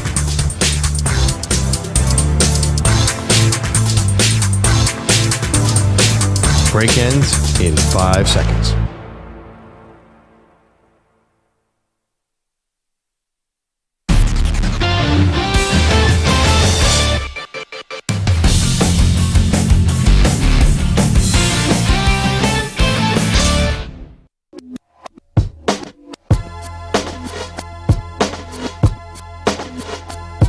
Welcome back. So much to react to from a massive, massive weekend. We'll get to the wide open AFC in just a moment, but Kevin is in Oregon, has a thought on what we've seen over the first 4 weeks in the NFL. Hey, Kevin, what's up, dude? Good morning. Well, first of all, I want to say that the worst loss of the weekend was the Chicago Cubs. I mean, breaking that record was, the Chicago White Sox. Yeah. That was nothing good. No, it seems to me that, I don't have any numbers to back this up, but it seems to me that there are more marquee players injured this year than any time I've seen in the past. And I think the teams that are decent teams, for example, Minnesota, Tampa Bay, the Ravens, the Bills, if they can stay healthy, I think they're going to be in it at the end. I'm afraid that teams like Kansas City and San Francisco are walking a fine line, and it's going to fall apart if they have many more injuries. And the injuries they have are long-lasting injuries. They're not like you're off for a week. Yeah, Kevin, it does feel like just a ton of injuries, and you're right about that. Isn't it always kind of like the healthiest team kind of ends up making it? But you're right about the 49ers. So you get Kittle back yesterday, Pearl, and not many people are going to pay attention to this because it was such an easy win over the Patriots. But Fred Warner left the game with an ankle injury and didn't play the second half. Now, maybe he could have come back if that was a one-score game or something, but certainly something to keep an eye on. He's not been in great shape since he came in. I mean, he had to get IVs first couple of games, and missing training camp, I think, and his age cost him some. Kansas City's got a lot of injuries too. I'd be surprised if either of those teams get in the Super Bowl again this year, unless they get very healthy at the end of the season. Kevin, it's a great point, and one that's been made a couple times about just the amount of extra games both of these teams have played. Between Kansas City and San Francisco, these teams that just keep going deep into the playoffs year after year after year, and how it could take a toll. And obviously, Rashee Rice is feared to be lost for the year with a torn ACL after yesterday. First of all, Fred Warner saved their bacon yesterday. He was awesome. But Brock Purdy's going to get hurt. Like, that guy thinks he's indestructible. I've never seen – he was pulling like a Patrick Mahomes all day yesterday, just running around. Like, I think he's trying to prove he's not a system quarterback. He's going a little too far. You got to throw that ball away. He took some big hits. Like, they got to be careful. That being said, I do think this win sort of quieted the panic. Like, they're going to get some chippies. They're still – as long as then you saw Bosa finally wake up and sort of go to town yesterday. Yes, was it 6 sacks on Jacoby Brissett? Yeah. You got to start thinking about getting Drake May in there, right? Oh, yeah, definitely. But I think the on the Niners, though, they do have a lot of talent. I know that's a good point. Like, staying healthy enough to get the Super Bowl seems like a lot. But you were a little worried about the Niners last week. Do you feel any better because of this win? No, because it's the Patriots, and I think the Pats, they beat the Bengals, and we thought, oh, maybe there's more to this team than meets the eye. There's not. They're not a very good team, and so going cross-country to play the 49ers, no matter what shape the 49ers are in, I don't think was ever going to be a realistic thing. I think the 49ers just have to get to the playoffs. Like, they'll get McCaffrey back. They'll get Debo back. Just sort of make sure you don't get totally frozen out of this whole thing by Seattle. And then they'll be fine because they're going to be a different team at the end of the year. You're right. They're not. That's a good. Like, Trent Williams is like a mess. Yeah. They basically they need to focus on the second half of the season. 855-212-4227. Let's save the Tom Brady stuff for just a moment and talk about the AFC because of what we saw last night. If you're just tuning in, Baltimore takes care of Buffalo, made it look pretty easy, even when the Bills were trying to mount a bit of a comeback in the third quarter. It was an ill-advised trick play that they went for that led to a fumble. Baltimore makes Buffalo pay, pushed it out to a 3-score lead, and at that point, it was all over. But we mentioned Kansas City with the injuries. You're looking at Baltimore now as coming on, but they have themselves commit so many penalties, Perloff, and the Bills just couldn't take advantage of some of the gifts that they were giving. The Jets lose yesterday in just sad, pathetic Jets fashion, but things were supposed to change with Aaron Rodgers. That's not the case, at least as of yesterday, where they lose 10-9 against Denver. Jacksonville loses again. Cincinnati finally gets off the schneid, but they don't look amazing. This entire AFC just feels like it's completely up for grabs unless you really think the Chiefs are just that indestructible. Does it feel any more up for grabs than it did last year? Last year it felt like it was Baltimore's conference. Like, that felt like a surefire they were going to knock off the Chiefs. I feel like the Chiefs are probably in a little bit better position than they were last year. Last year, the things did not look good. They didn't, but I think that, again, more injuries this year. Isaiah Pacheco out for the year. Hollywood Brown out for the year. Now Rashee Rice could be out for the year. At some point, these issues have to take their toll. You talked about the left tackle situation, how it's a bit of a revolving door. You're going to rely on a rookie this year and thought that was going to work out. That's a tall task. And even with Kelsey coming along yesterday, we still didn't see him in the red zone getting any action. Yeah, but they're still 4-0. Yeah, they are. I think you're underestimating. Close wins, though. I personally, I think everybody's underestimating Andy Reid's ability to reinvent things on the fly. I've seen him do this in Philly a million times. See, I don't feel like this is reinvent. I feel like they've hung on here for 4 really close wins that could have gone either way. Right, maybe not the Falcons win, but maybe. Not this 4 game. I'm saying the rest of the season. With no Pacheco, he'll figure out a way. With no Rice, he'll figure out a way. Mahomes playing terribly, he'll figure out a way. I don't love honestly, my biggest fear is left tackle. I don't really care about anybody else here. Like, Mahomes just he doesn't feel comfortable back there. He doesn't feel like he's going to get a pocket because the left tackle gets bull rushed every play. So if they can figure that out, then I think things start to look a lot better. Again, they're not going 15-2. I just think this 4-0 is a bit of a joke. But last year, would you have thought that was the year Baltimore was going to win it all? Like, Kansas City did not look like themselves. Now they have injuries, but again, you're not discounting them. That'd be suicide. I'm not discounting them, but I'm looking at this wide open AFC. If anyone's going to come for the Chiefs, this is the year to do it. I just don't know if anyone's going to be able to actually topple them. 855-212-4227. We still have the Steelers that we have to get to. Do they make a change at quarterback after losing yesterday? And of course, we got the NFL in 60. Stay tuned.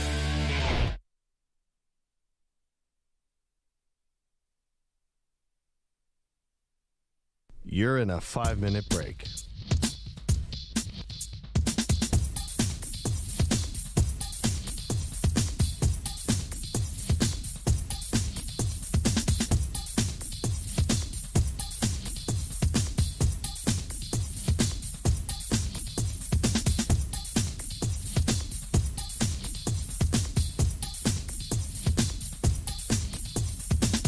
4 minutes, 30 seconds remaining.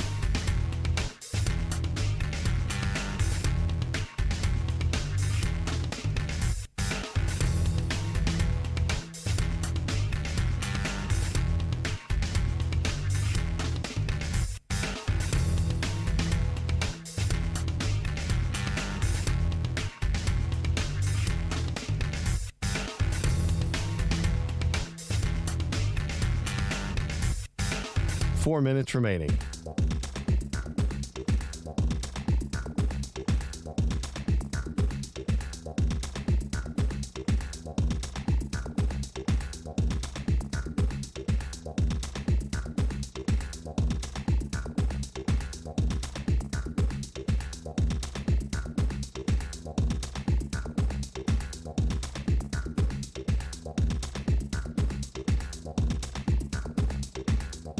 Three minutes, 30 seconds remaining.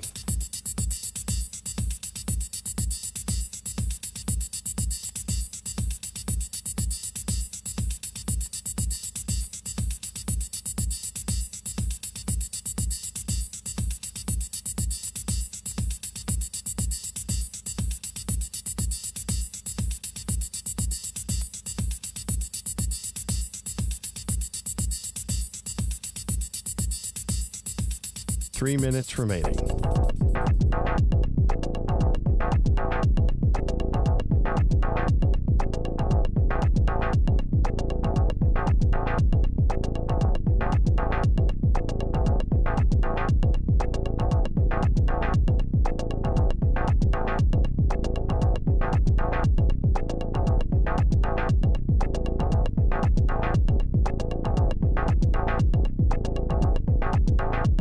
Two minutes, 30 seconds remaining.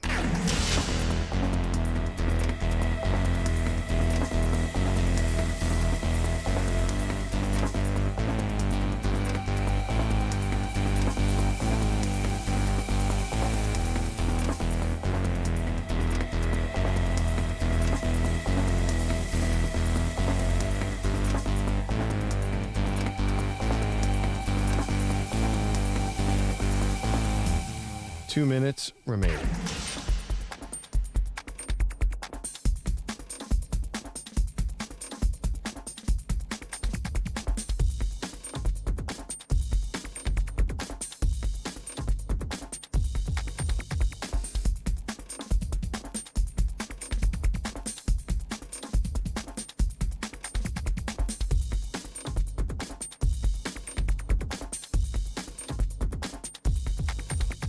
One minute, 30 seconds remaining.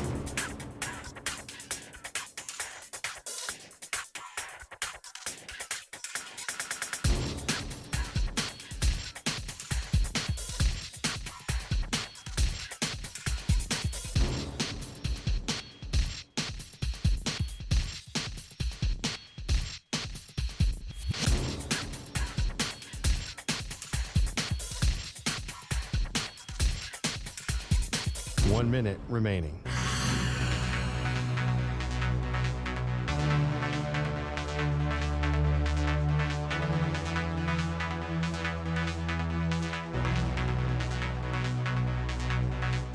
Forty-five seconds remaining.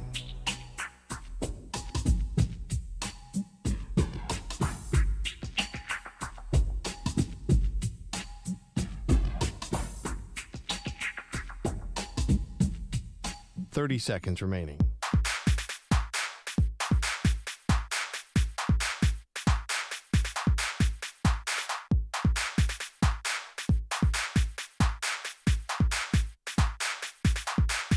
Fifteen seconds.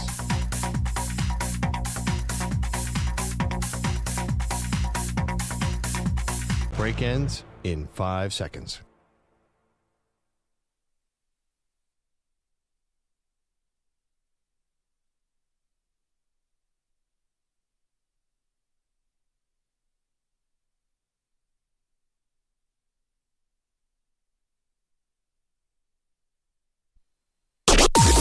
Maggie and Perloff on the Infinity Sports Network. Perloff trying to talk me off the proverbial ledge. Welcome to the show, Maggie Gray, Andrew Perloff. Last night, Buffalo Bills get absolutely blown out by the Baltimore Ravens. You had backup quarterbacks in the game midway through the fourth quarter. This thing was settled. And Pearl, you're trying to tell me not to worry about it. It's just a regular season game. I just think you want to be competitive in these games. The Bills were not competitive. You guys know I'm a massive fan. Yeah. And hats off to the Baltimore Ravens because they looked fast. They looked ferocious. They hit Josh Allen a couple times. Obviously forced a fumble on a trick play that was very ill-advised when the Bills were even trying to get back into the game. The Ravens just look better in every facet. Well, it was 21-10, and they ran that trick play. Like, that game was going to be close. I was kind of. I mean, if you look at the Bills' schedule and you say, well, like, where are the losses? A trip to Baltimore, a desperate Baltimore team, is where the loss is going to be. They're not going 17-0, Maggie. You have to find a way to make peace with some regular season losses. Listen, I understand they're not going to go 17-0. I just think if you are going to consider yourself a really good team, an elite team, which is what people were saying about Buffalo after 3 weeks, even though I said they haven't played anybody yet. And then you find a team that pushes your pressure points like that and you just break and crumble kind of immediately. This was the first team that really tested the Bills linebackers and ran right at them, and they had no response, really. Well, they didn't. I think that game, it was about to be another Baltimore Raven let the team back in, and then I think Allen was hurt. I don't think. I mean, he on the trick play. Yeah, I think he came up. I think he had saw some stars personally. He got hit pretty hard. His head hit. He maybe but the game was over after that. Maybe he wasn't concussed, and he actually came out and completed some passes. But I think that was the game right there. Well, the trick play that led to a fumble ended up going the other way for Baltimore for a touchdown. That was a 3-score game, and it was over. Yeah, I mean, if Buffalo had come down there, it was 21-3 at half, right? And then they made it 21-10. It would have been 21-17. And once again, we'd be like, oh, my God, Baltimore their defense. Because Baltimore's defense has not been great this year at all. But they didn't. See, I thought the defense yesterday, they looked like they were flying around. I mean, the Bills completed a couple passes, had a couple good runs, but they looked like they were the faster team. It was like they were on turbo mode, and the Bills were not. And so, again, congrats to Baltimore. Big win last night. Maybe you shut some people up. But you got to at least hang in some of these games to be considered elite. So I was bummed about how the game looked because it was just Derrick Henry takes the first, carry of the game for the Ravens on offense and just takes it to the house. Yeah. I mean, it's funny that Baltimore, I think they came in, they might have been the last ranked defense in the league. They were close to it. They've been penalties they were committing. They've been letting up a ton of yards to everybody. So, and honestly, I think some of these games come down to one or two plays where it didn't really feel like, what was it? What was the final score? 35-10? 35-10. Right. I feel like if they play in the playoffs, it isn't going to be 35-10. I just think that is not indicative of what's the difference between these two teams. I don't know. The way Derrick Henry was running, it could have been 55-10. I wouldn't be so sure. But it was 21-10. I mean, again, you really think they would blow them out? They're way better? Well, we'll see. This is a terrible matchup. Awesome matchup from the Baltimore side of it, but from the Buffalo side, terrible matchup for a team that uses the middle of the field, the team that pressures you in the middle of the field, which is not what the last three teams had been playing Buffalo. They were trying to go to the outsides and stuff like that. This was very, very different, and Derrick Henry has just been a Bills killer all throughout his career in Tennessee, and now obviously that's continued. Okay, that wasn't the only game on the docket. Let's get to the NFL in 60. Maggie and Perloff take you around the league, recapping this weekend's football action. Time for NFL in 60. All right, EJ gives us a game. We give us our thoughts. Go ahead, sir. All right, let's go to MetLife, where my Jets had an embarrassing performance, losing 10-9 in a rain-filled slop fest against the Broncos. You got to win this game, Jets. You don't need me to tell you that. 13 penalties for the Jets, and I believe it was 5 were false starts on the offense. Just brutal, Pearl. Yeah, I love it. I've been pulling Bo Nick's stats all day. He became the first QB in the Super Bowl era to win a game, averaging less than 2.5 yards per attempt. Less than 2 yards an attempt. Unbelievable. But I'm not burying Nick's piece of this game. I think he just could not grip the ball. He looked like a running back throwing an option. I think Denver is a little better than they played. They made Denver's defensive line look like an all-time unit. Yeah. that just is not the case. But Denver got pressure on Rodgers, and he took 5 sacks and got up limping. And that's actually the most important part about this is how does he feel moving forward? Let's head to Atlanta, where a game-winning field goal from Younghoe Koo helped the Falcons beat their division rival New Orleans Saints.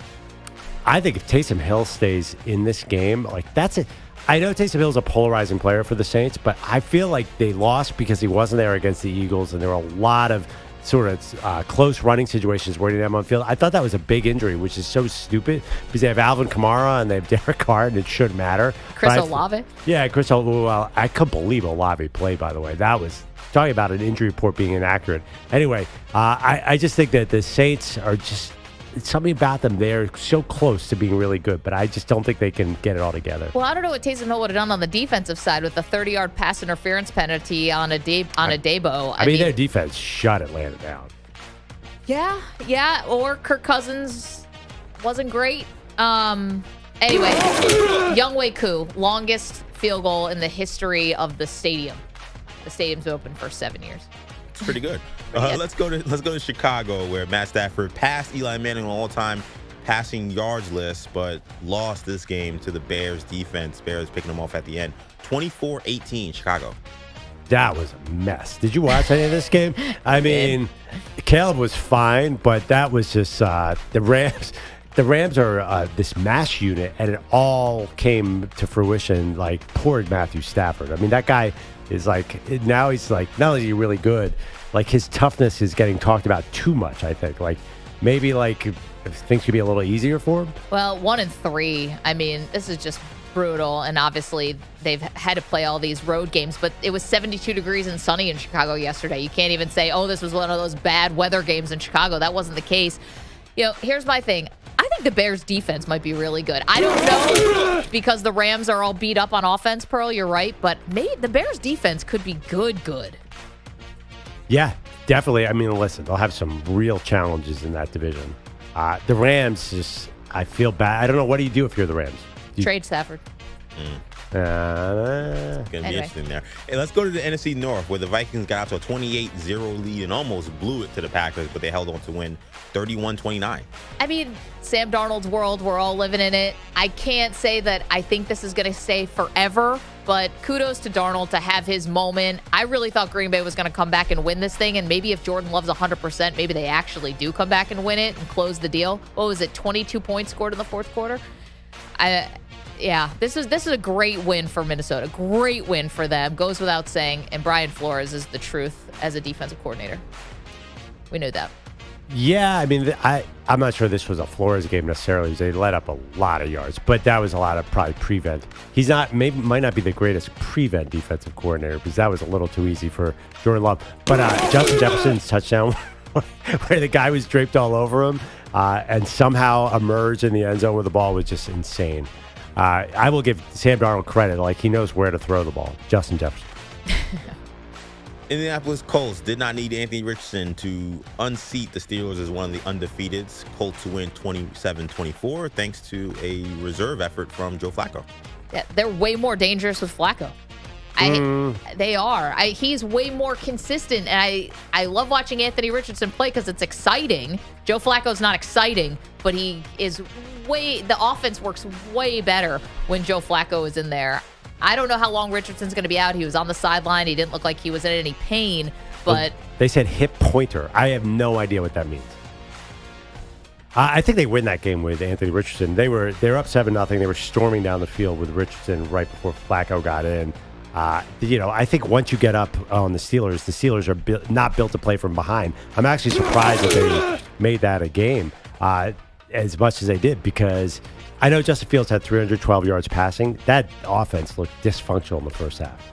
I was actually impressed that they came back, but I don't know if this cracks the door open for Russell Wilson. We'll talk about that in a moment. Let's move on. Eat your heart out, Tom Brady. The fun Bucks beat the Eagles 33-16. Yeah, we'll get to that sound in a minute. Tom Brady taking it personally that Baker Mayfield said he lightened the vibe in the facility. Listen, the Bucks might be good, but I can't tell because the Eagles were so banged up, and when you're missing your two best wide receivers and your left tackle, it's hard for me to really give an accurate assessment here. Right tackle, but right tackle. Yeah, arguably greatest right tackle of all time, Lane Johnson. But you're right. I can't believe the Eagles made this as close as they did, and that's not impossible. Like, didn't it look like that game was going to be 47-0 at first? Yes. Then the Eagles got back in. That was one of the great plays ever. It was a blocked extra point, and Keely Ringo returned the ball, ballerina down the side to make it 30-16. I tell you, I thought the Eagles were going to make that a game. But you're right. You can't read much in the Bucs. The Eagles were too hurt. No, good time for the Eagles bye week to come. Get some people healthy. No revenge for the Red Rifle as the Bengals beat the fighting Andy Daltons, a.k.a. the Carolina Panthers, 34-24, giving Cincy their first win of the season. God, T. Higgins and Jamar Chase, when they're actually in shape and out on the field, they are so good. I feel like if the Ravens beat the Bengals next week and they don't make the playoffs, it's just such a waste of a good team. We talked about the signing by. It's all those, the offseason was a mess. They should not have been negotiating with all these guys. Like, everybody's got it. They're just way too talented to be a 1-3 team.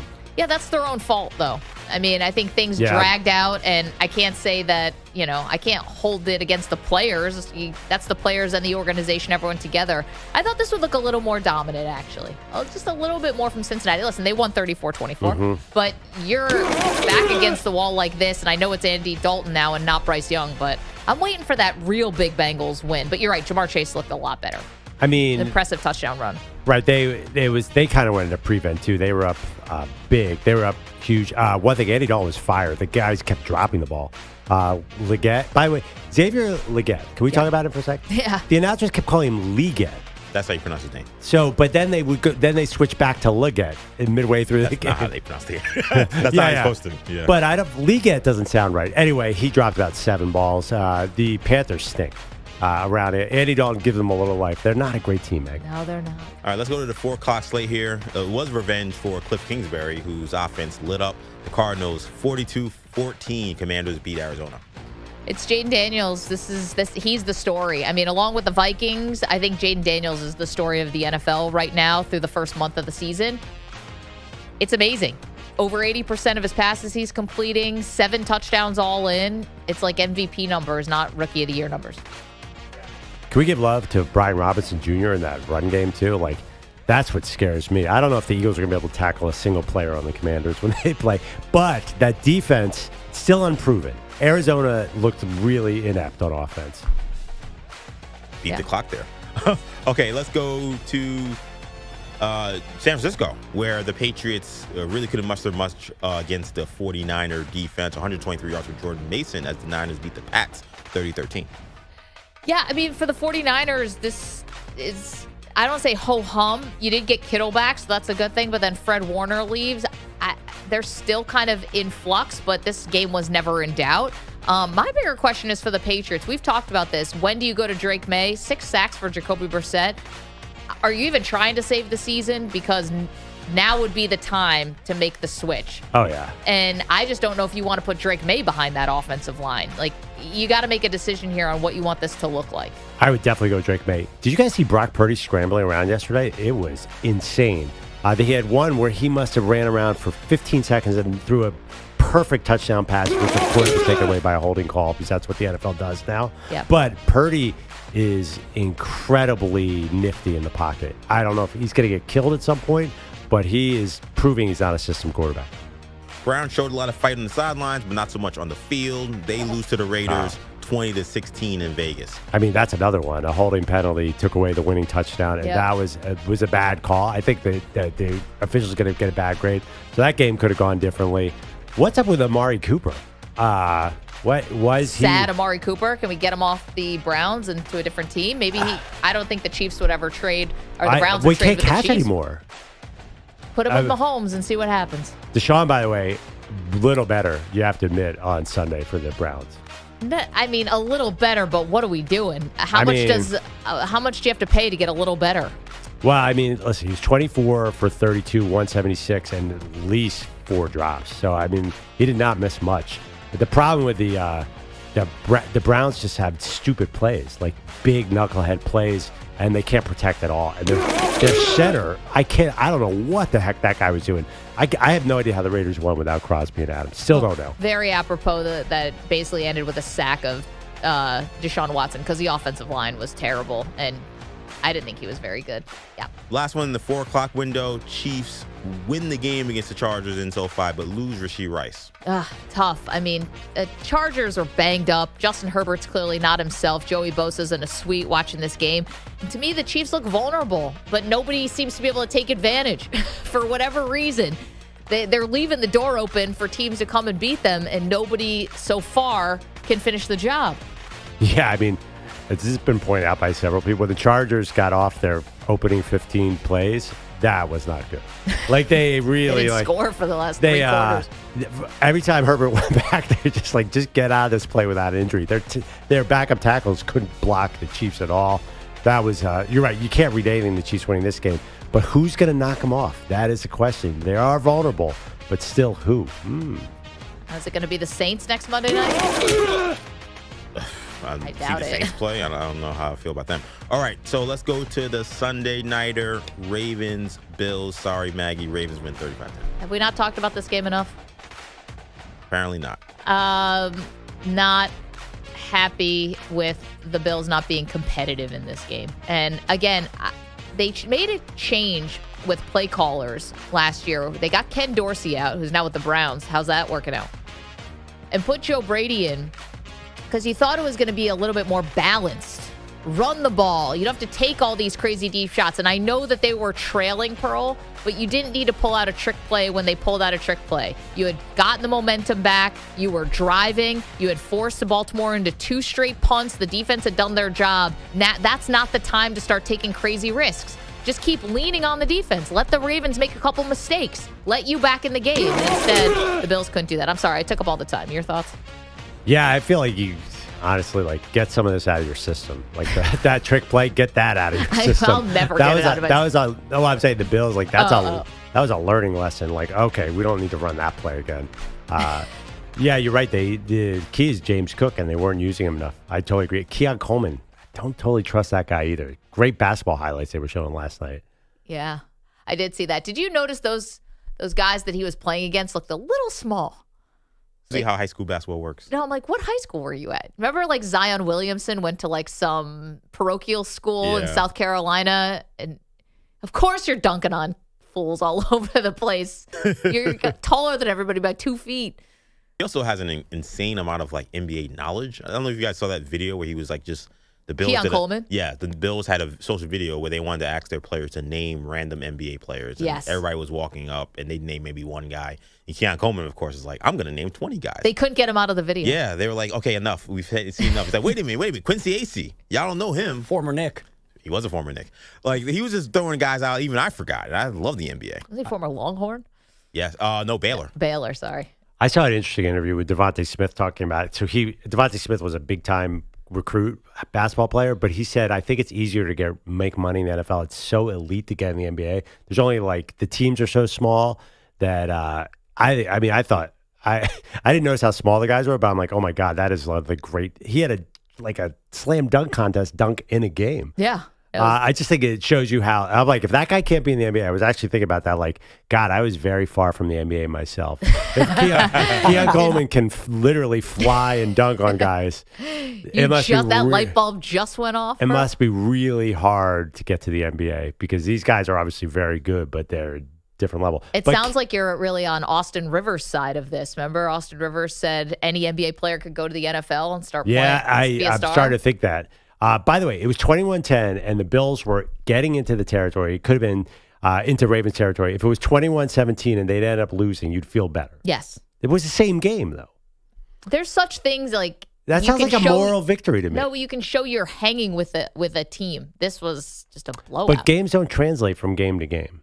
Okay, so how about the week before? The Bills beat the Jaguars and really beat them down. Meant nothing. But then they just lost again. Right. So I'm just saying. So there are losers. They can't win. The margin of victory doesn't count. It's not college. I get not going for style points, but in the first half, you're trying to hang with a team. Like, you are trying to win the game. Yeah, but I think they got right back into that game. I think that was the Ravens were itching to make that a close game, as the Ravens do. I just think that, it's not about the specific game. I think a bad loss, a 35-10 loss, is not that different in the NFL. Like, things like they don't translate. I mean, you're right. The Ravens are a terrible matchup for the Bills, and they better hope they don't get them in the playoffs. But generally, like, this does not mean the Bills are a 25-point worse than the Ravens. I mean, the odds, the Super Bowl odds did not shift for the Bills. They did for the Ravens. I would imagine. Chiefs are still heavy favorites, which is interesting. That is interesting. 855-212-4227. I know what the record says, but I think the Chiefs look pretty vulnerable as they have looked, especially with Rashee Rice going down yesterday, just the latest in a string of Chiefs injuries. All right, coming up, we have the best trash talker in sports. We'll get that to you next. Maggie and Perloff. You're in a 5-minute break.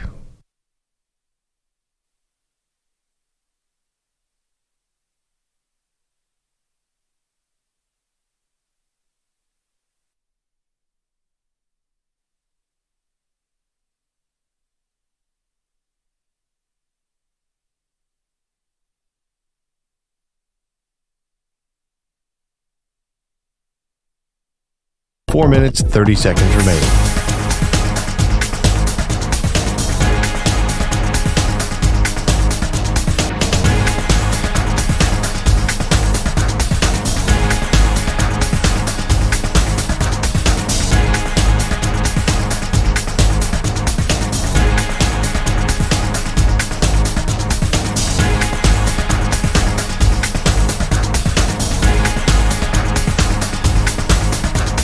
Four minutes remaining.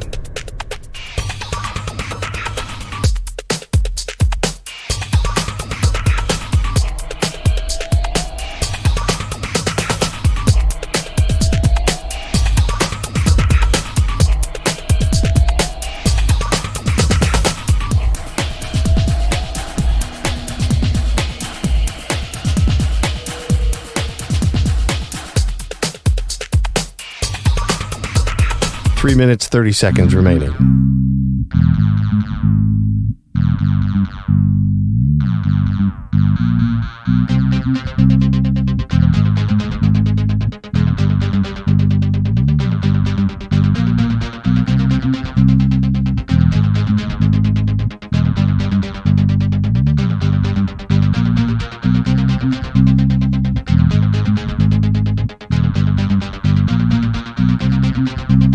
Three minutes remaining.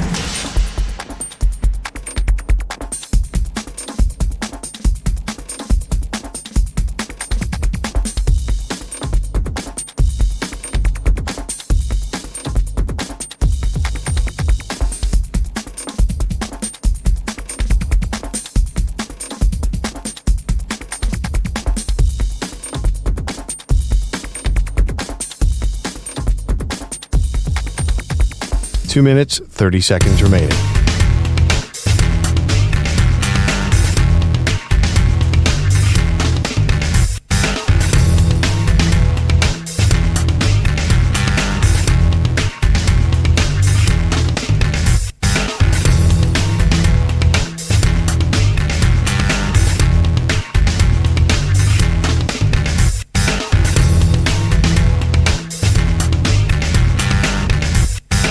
Two minutes remaining.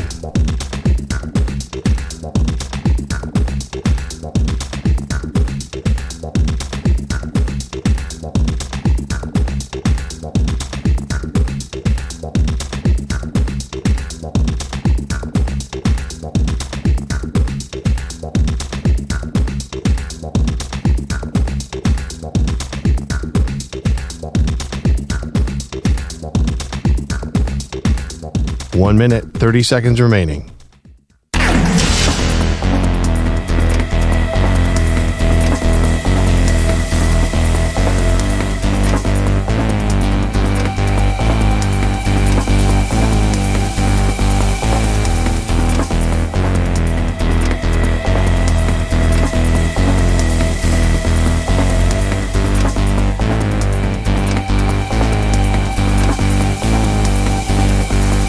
One minute remaining.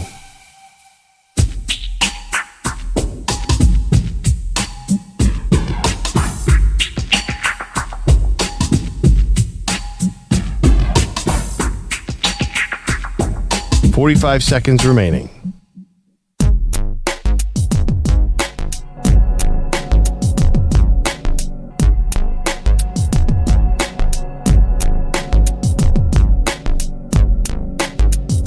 Thirty seconds remaining.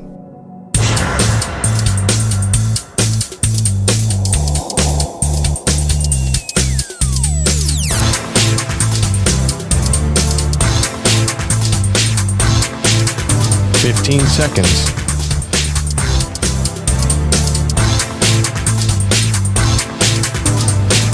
Break ends in 5 seconds.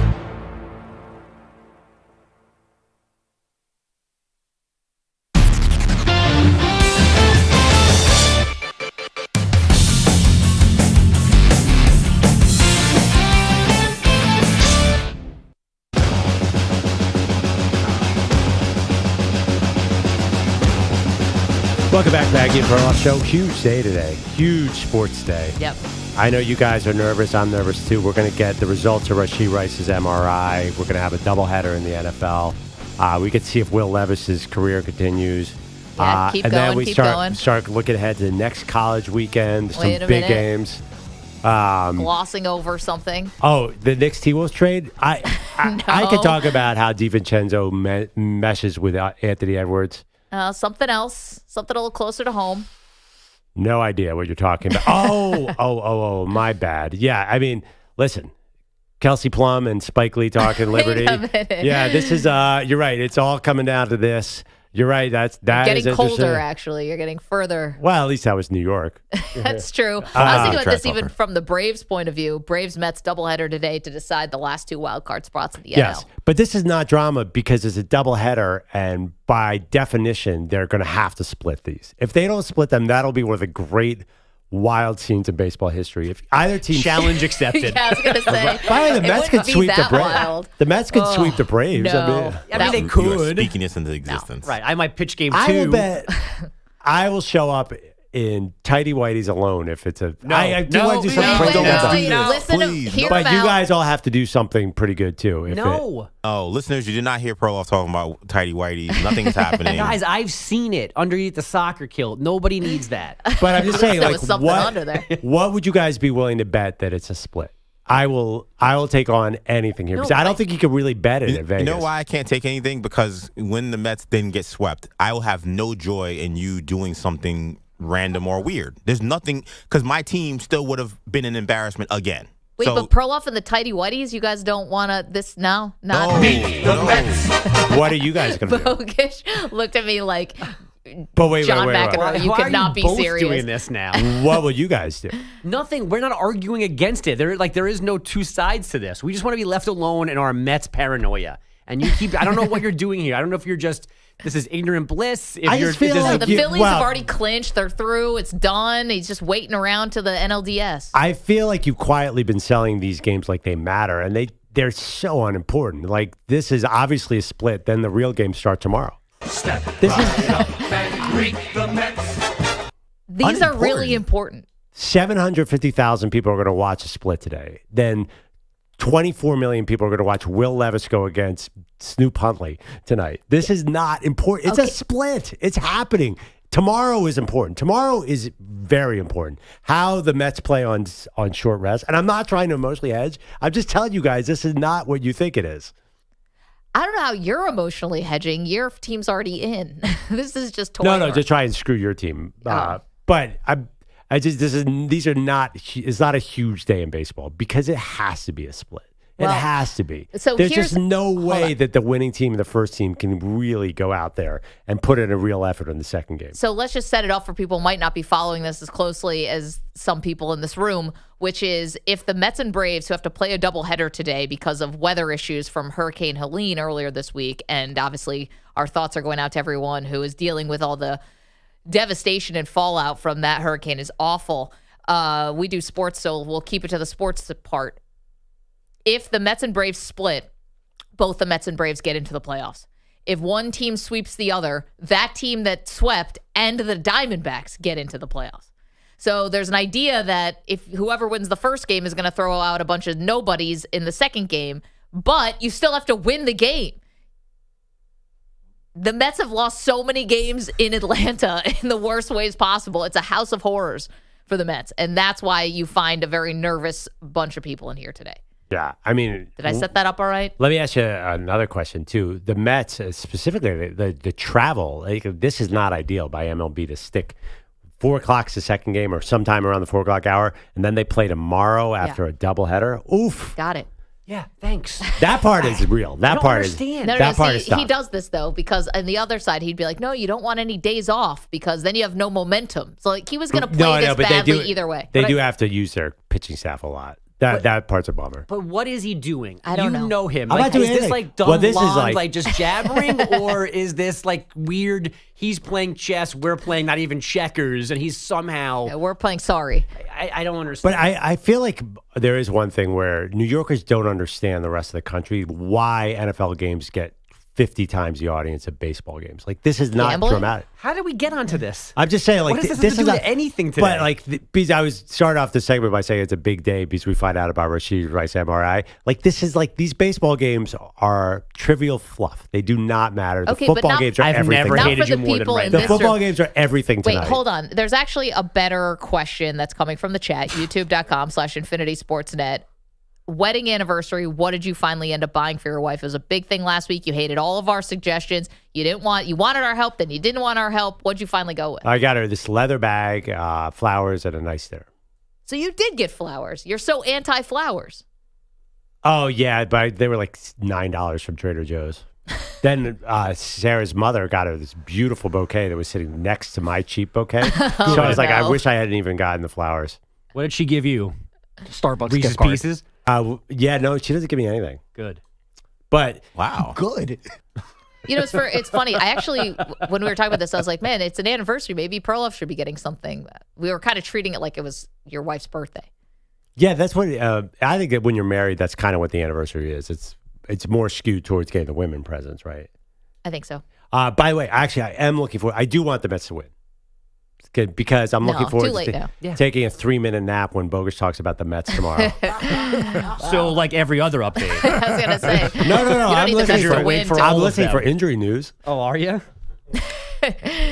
What can you tell me about Aaron Rodgers' ankle, by the way?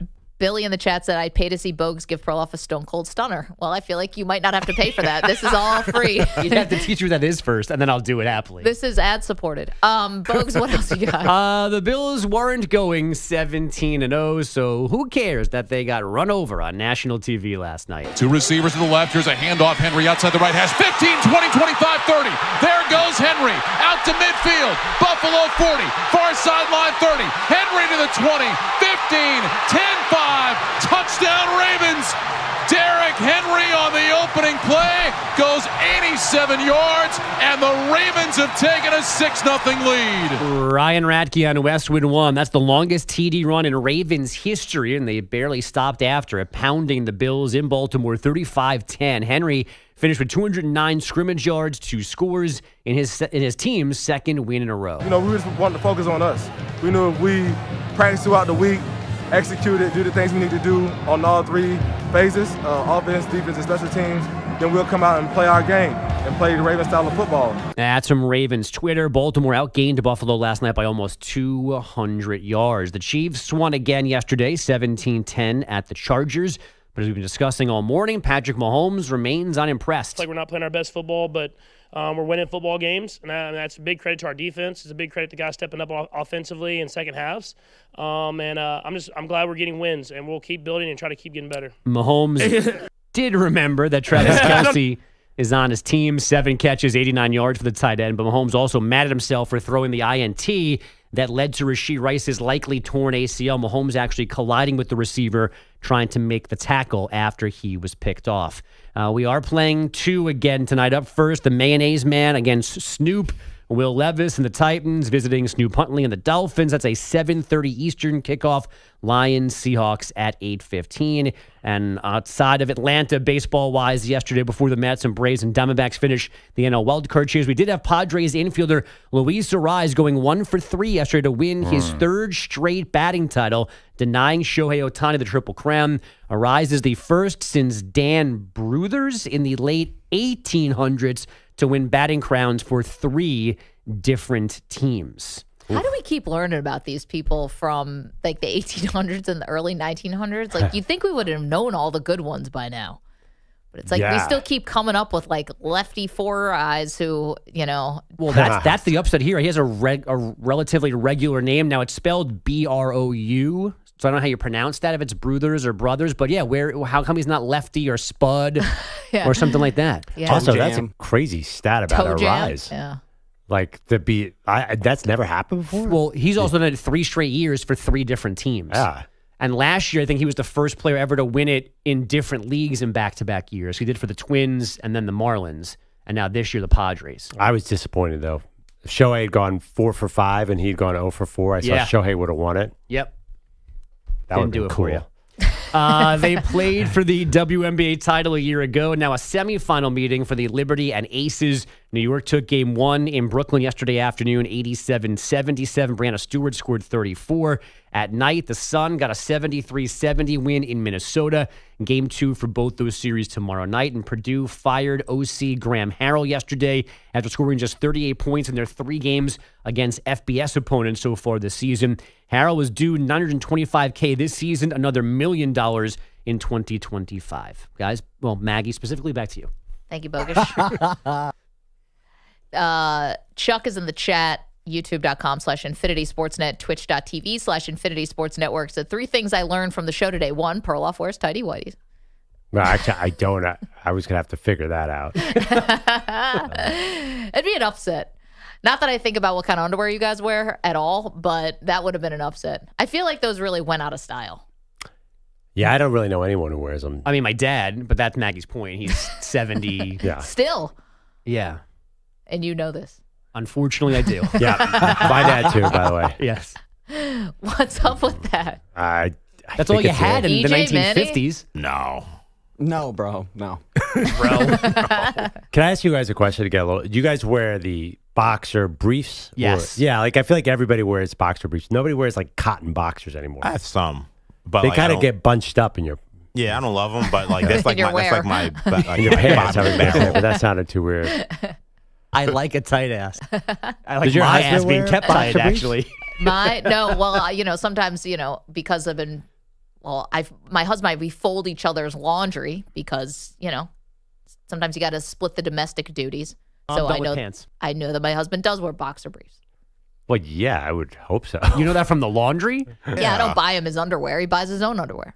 How else would I know? Well, yeah, because I fold his laundry. I don't know. I thought you might have stumbled upon his underwear in other ways. I mean, once in a while, at least once. Once in a while, my wife will ask me to wear a straight thong, Borat style. For anniversaries? Is she Jason Giambi? Are you busting his wife. I might wear the thong that has the strap around shoulder things too. Oh, wow, the V? Yeah. None of us suggested male lingerie for Perloff last week. That's all he wanted. Male apparently. lingerie, yeah. You get into those websites, and I know because EJ and I had to buy one like singlets when we had to pay off a bet that we wore matching singlets to WrestleMania, and Googling that got me to some bizarre places. Don't look at me, please. Yeah, it wasn't a bright spot in my life.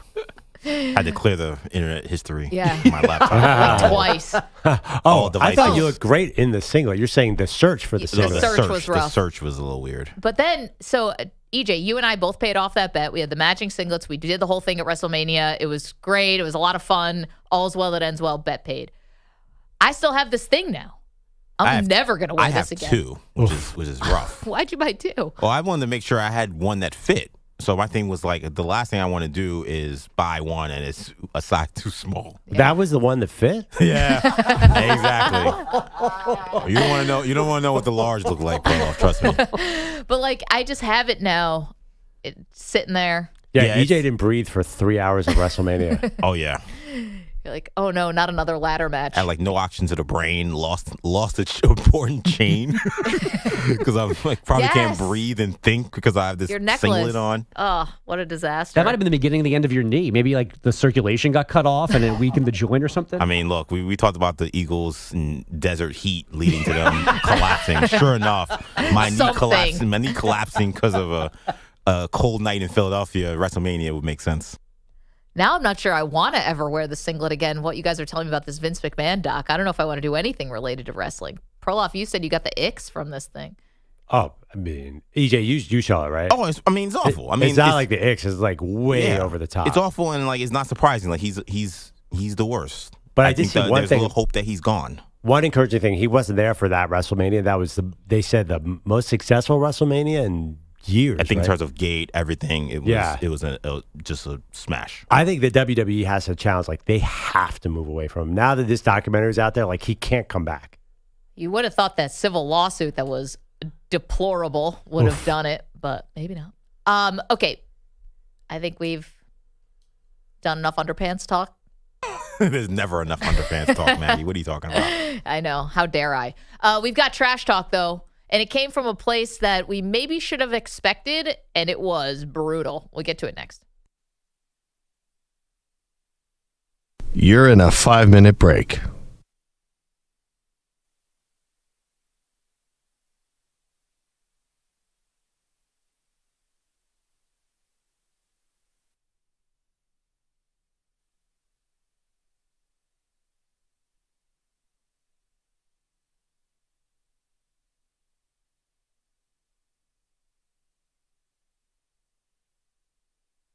Four minutes, 30 seconds remaining.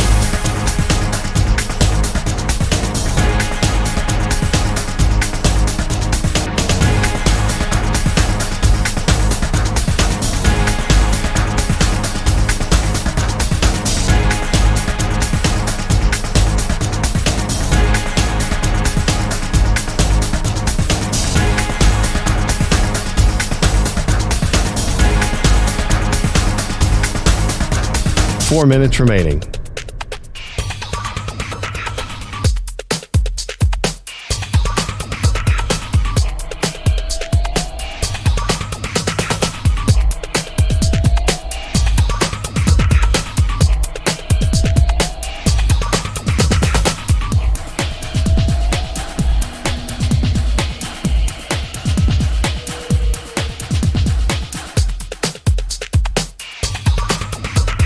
Three minutes, 30 seconds remaining.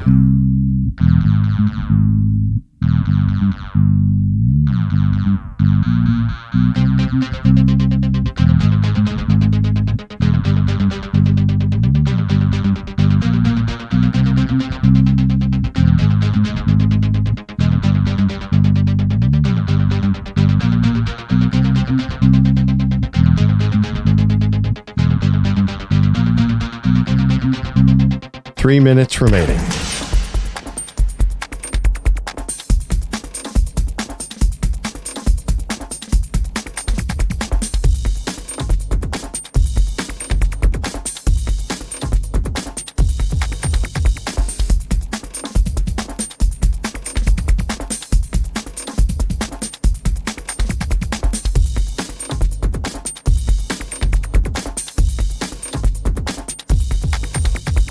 Two minutes, 30 seconds remaining.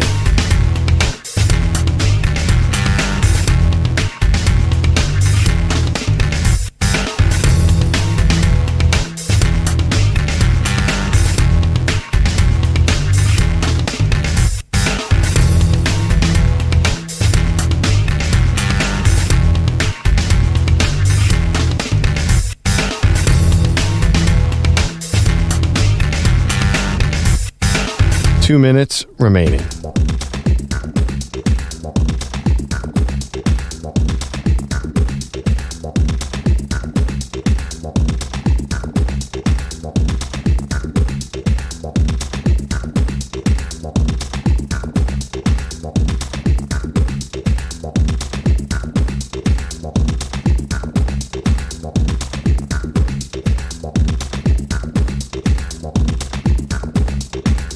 One minute, 30 seconds remaining.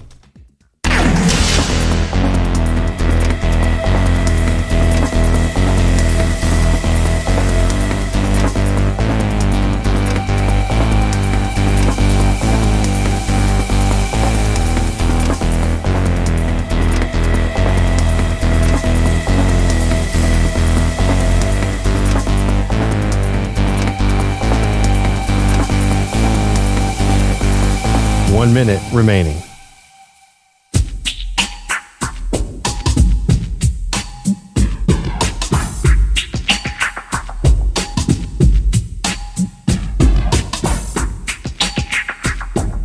45 seconds remaining.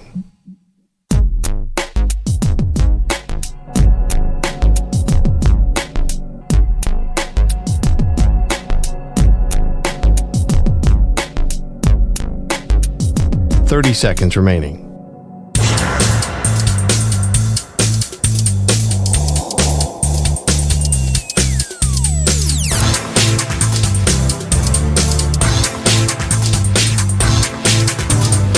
Seconds.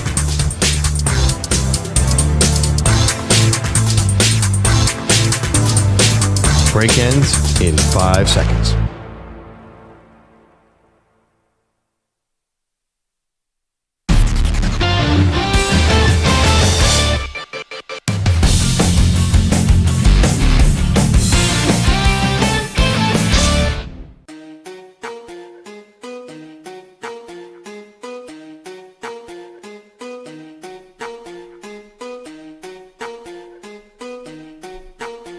Song of the fall. Welcome back, Maggie Gray, Andrew Perloff. All right, we got to get to what was one of the most entertaining moments of the weekend. No, not Alabama, Georgia, phonetic finish. No, it wasn't the end of the Saints-Falcons game, Perloff. It was Tom Brady v. Baker Mayfield. So Tom Brady is calling the Bucs-Eagles game yesterday, and the game wasn't in doubt for most of it. Was not watchable either. Yes, also not watchable. But Brady did deliver, finally. Brady as a broadcaster. So Baker Mayfield had given some comments on a podcast, the Casa de Club podcast, I guess. He basically said that he came in and really changed the vibe of the Bucs locker room, that they were really stressed out. Everyone was just on edge, and it was because Tom Brady made everybody that way. So here is Brady first responding to the comments that the Bucs locker room was stressed. Well, I was going to say, I thought stressful was not having Super Bowl rings. So there was a mindset of a champion that I took to work every day. This wasn't daycare. If I wanted to have fun, I was going to go to Disneyland with my kids. Wow, more from Brady defending his approach to leading the Tampa Bay locker room. There's a way to approach this game, and it's that with the right mindset and try to push each other outside of our comfort zone, and great teammates do that. You come in, I have someone like Gronkowski, I have someone like Evans. There's high expectations for us. We got to make sure we go out there and deliver. Okay, now later Baker Mayfield said his comments were taken out of context, but Perloff, whose side are you on here? Tom Brady, as if you're not stressed out, then you're not trying, or Baker Mayfield trying to lighten things up? There's not really two sides here. It's obviously Tom Brady. I mean, Tom Brady won the Super Bowl, but also too, Baker came out and said, I think people are making too much of this. But yeah, obviously, like, how can anyone defend Baker in this case? It's Tom Brady because he won the Super Bowl for sure. Yeah, no, I get it, and Tom will always have that. But I mean, you wouldn't want Baker Mayfield coming in and being someone he's not, right? Don't we always talk about authenticity? So this is the way that Baker's doing it. Just because it's not the way Tom's doing it is not a crime. You know, Tom's always going to be able to do, no one's going to be smarter than him. No one's going to be more intense. No one's going to have one more. He's got this Michael Jordan quality in the sense that he's maniacal or Kobe type of thing, and nobody can question it. But just because Baker's doing it a different way doesn't mean it's bad. No, definitely not. It doesn't mean it's wrong. No. And by the way, Tom was glowing up Baker like crazy.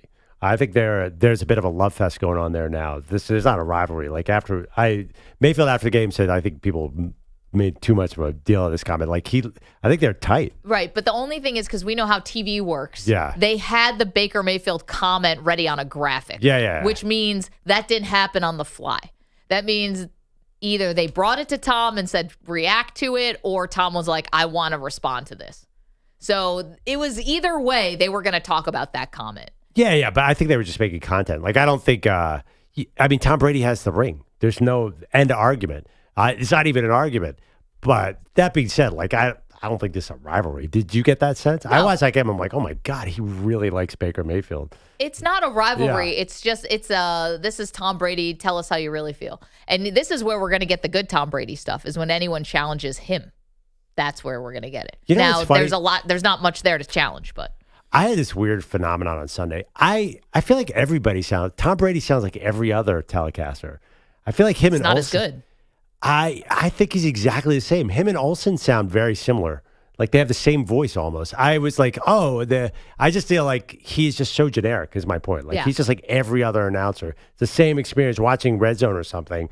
You feel like, this is just like there's nothing special about him. Even that there was that moment that you could pick out. But honestly, I don't see like Greg Olsen's and those guys, like to me, they're all kind of the same. They're not like John Madden, who was like totally bizarre. They're all very similar and button up these days. I think Brady is still the worst of the bunch. If we're keeping it 100 or a buck or whatever kids say. But I mean, is it really affected your watching that much this year? No, I just don't trust what he's saying because I don't think he trusts what he's saying. You know, you watch a broadcast, you want to feel like you're in good hands. And say whatever you will about Chris Collinsworth, you do feel like you're in good hands. You feel like he's explaining what's happening. Brady, to me, still is not fully explaining what's happening in a way that's interesting to me. Thought he nailed it yesterday. I mean, he's like, this main issue with the Eagles is missing tackles. And like the stats, he's like, if they're not going to tackle, this game's not going to be close. I thought he was on top of the game yesterday. But, I mean, listen, he's only in his fourth week. Yeah. I'm not seeing any. I didn't see any like bad clips of him going around. It felt like he's stabilizing to just be a normal broadcaster, which might not be worth $37 million. But what was his mistake in the Sunday's game? No, it's not about mistakes. I think that he's still searching for what to say. We're not getting the unvarnished opinion here. By the way, on Collinsworth, I mean, I know. We all know about what happens when Patrick Mahomes is on the field. Well, if you want the truth from Chris Collinsworth, I don't know if you're looking at the right place. There's a little bit of a love fest with Mahomes. I thought they also should have been much harder on the Bills last night, as they kind of threw it away, like, this game doesn't really mean a lot. I thought that Baltimore should have been praised a lot more for that win. Anyway. I think it started pouring rain in Baltimore in the second half, and if you've ever been on a Sunday night in Baltimore in the rain, it's like everybody on earth just want to get out of Dodge, including your Buffalo Bills. Good grief. Tonight, this afternoon, what are we talking about? Tonight. So you got a doubleheader, Mets-Braves to decide the last two wild card spots in the National League, and then you have a doubleheader Monday Night Football. So clear your calendars, everybody. If you're a sports fan, tonight's your night. You got a pick for tonight? Yeah, I like the desperate Titans, and I definitely like the Lions because the Seahawks get Ken Walker back, but they are banged up. Like they have major injuries. I feel like this is going to be a showcase game maybe for the Lions, who haven't really exploded yet. But I'm really curious. I'm dying to know what happens with Will Levis. Is like he going to be bad again? Would that be fun? I mean, I think I can tell you what's going to happen with Will Levis. He's going to throw a terrible interception. He's going to make a dumb mistake that's going to cost his team. I just don't know if Miami is going to be able to capitalize on it. Right, that's what I mean. Like, are we even going to notice it, or are the Dolphins going to be so bad this game? If it's a bad Will Levis game, it would be fascinating. From a team building standpoint, like, do they just give up on him already? Yes. I think Will Levis is playing for his career tonight. Which might not be fair, but I think it's the truth. Yeah, I mean... I'm going to take Miami and lay the 2.5. 2.5? All right. And for Detroit... I'm with you on the Lions, laying the 4, and also I would parlay that with the under 47. I'm excited, though, to see Kenneth Walker. He's one of my favorite players. Seattle's a very, very fun team. The NFC, like you were saying, the AFC is wide open. Who knows what's happening in the NFC? It's totally, the whole league is kind of messy because of injuries right now. No, it's the Vikings. This is the Vikings world now. We're just I don't know. That second half for the Vikings was also a bit nerve-wracking. It's Vikings and Commanders and and everyone else. Maybe. How do you feel about your Super Bowl pick right now? What's that? The Blue Bloods in the NFL, Commanders and Vikings. How do you feel about your Super Bowl pick right now? I would feel good. My Super Bowl pick was Chiefs-Packers. I feel fine about it. It's way too early. Oh, definitely. I feel like the Packers showed me something yesterday, believe it or not. Like, that was crazy. And the fact that Jordan Love is back, we were totally blowing by the fact that it looked like he was done for the year. And he's back in 2 weeks. Wondering if maybe they should have kept him out just one more week. Ooh, 400 yards? No, I know. But just for precaution's sake. Thank you to EJ Stewart. Thank you to Manny Rodriguez, Andrew Bogish, Andrew Kaplan, Weedos, Coffee Drinkers. Enjoy the games.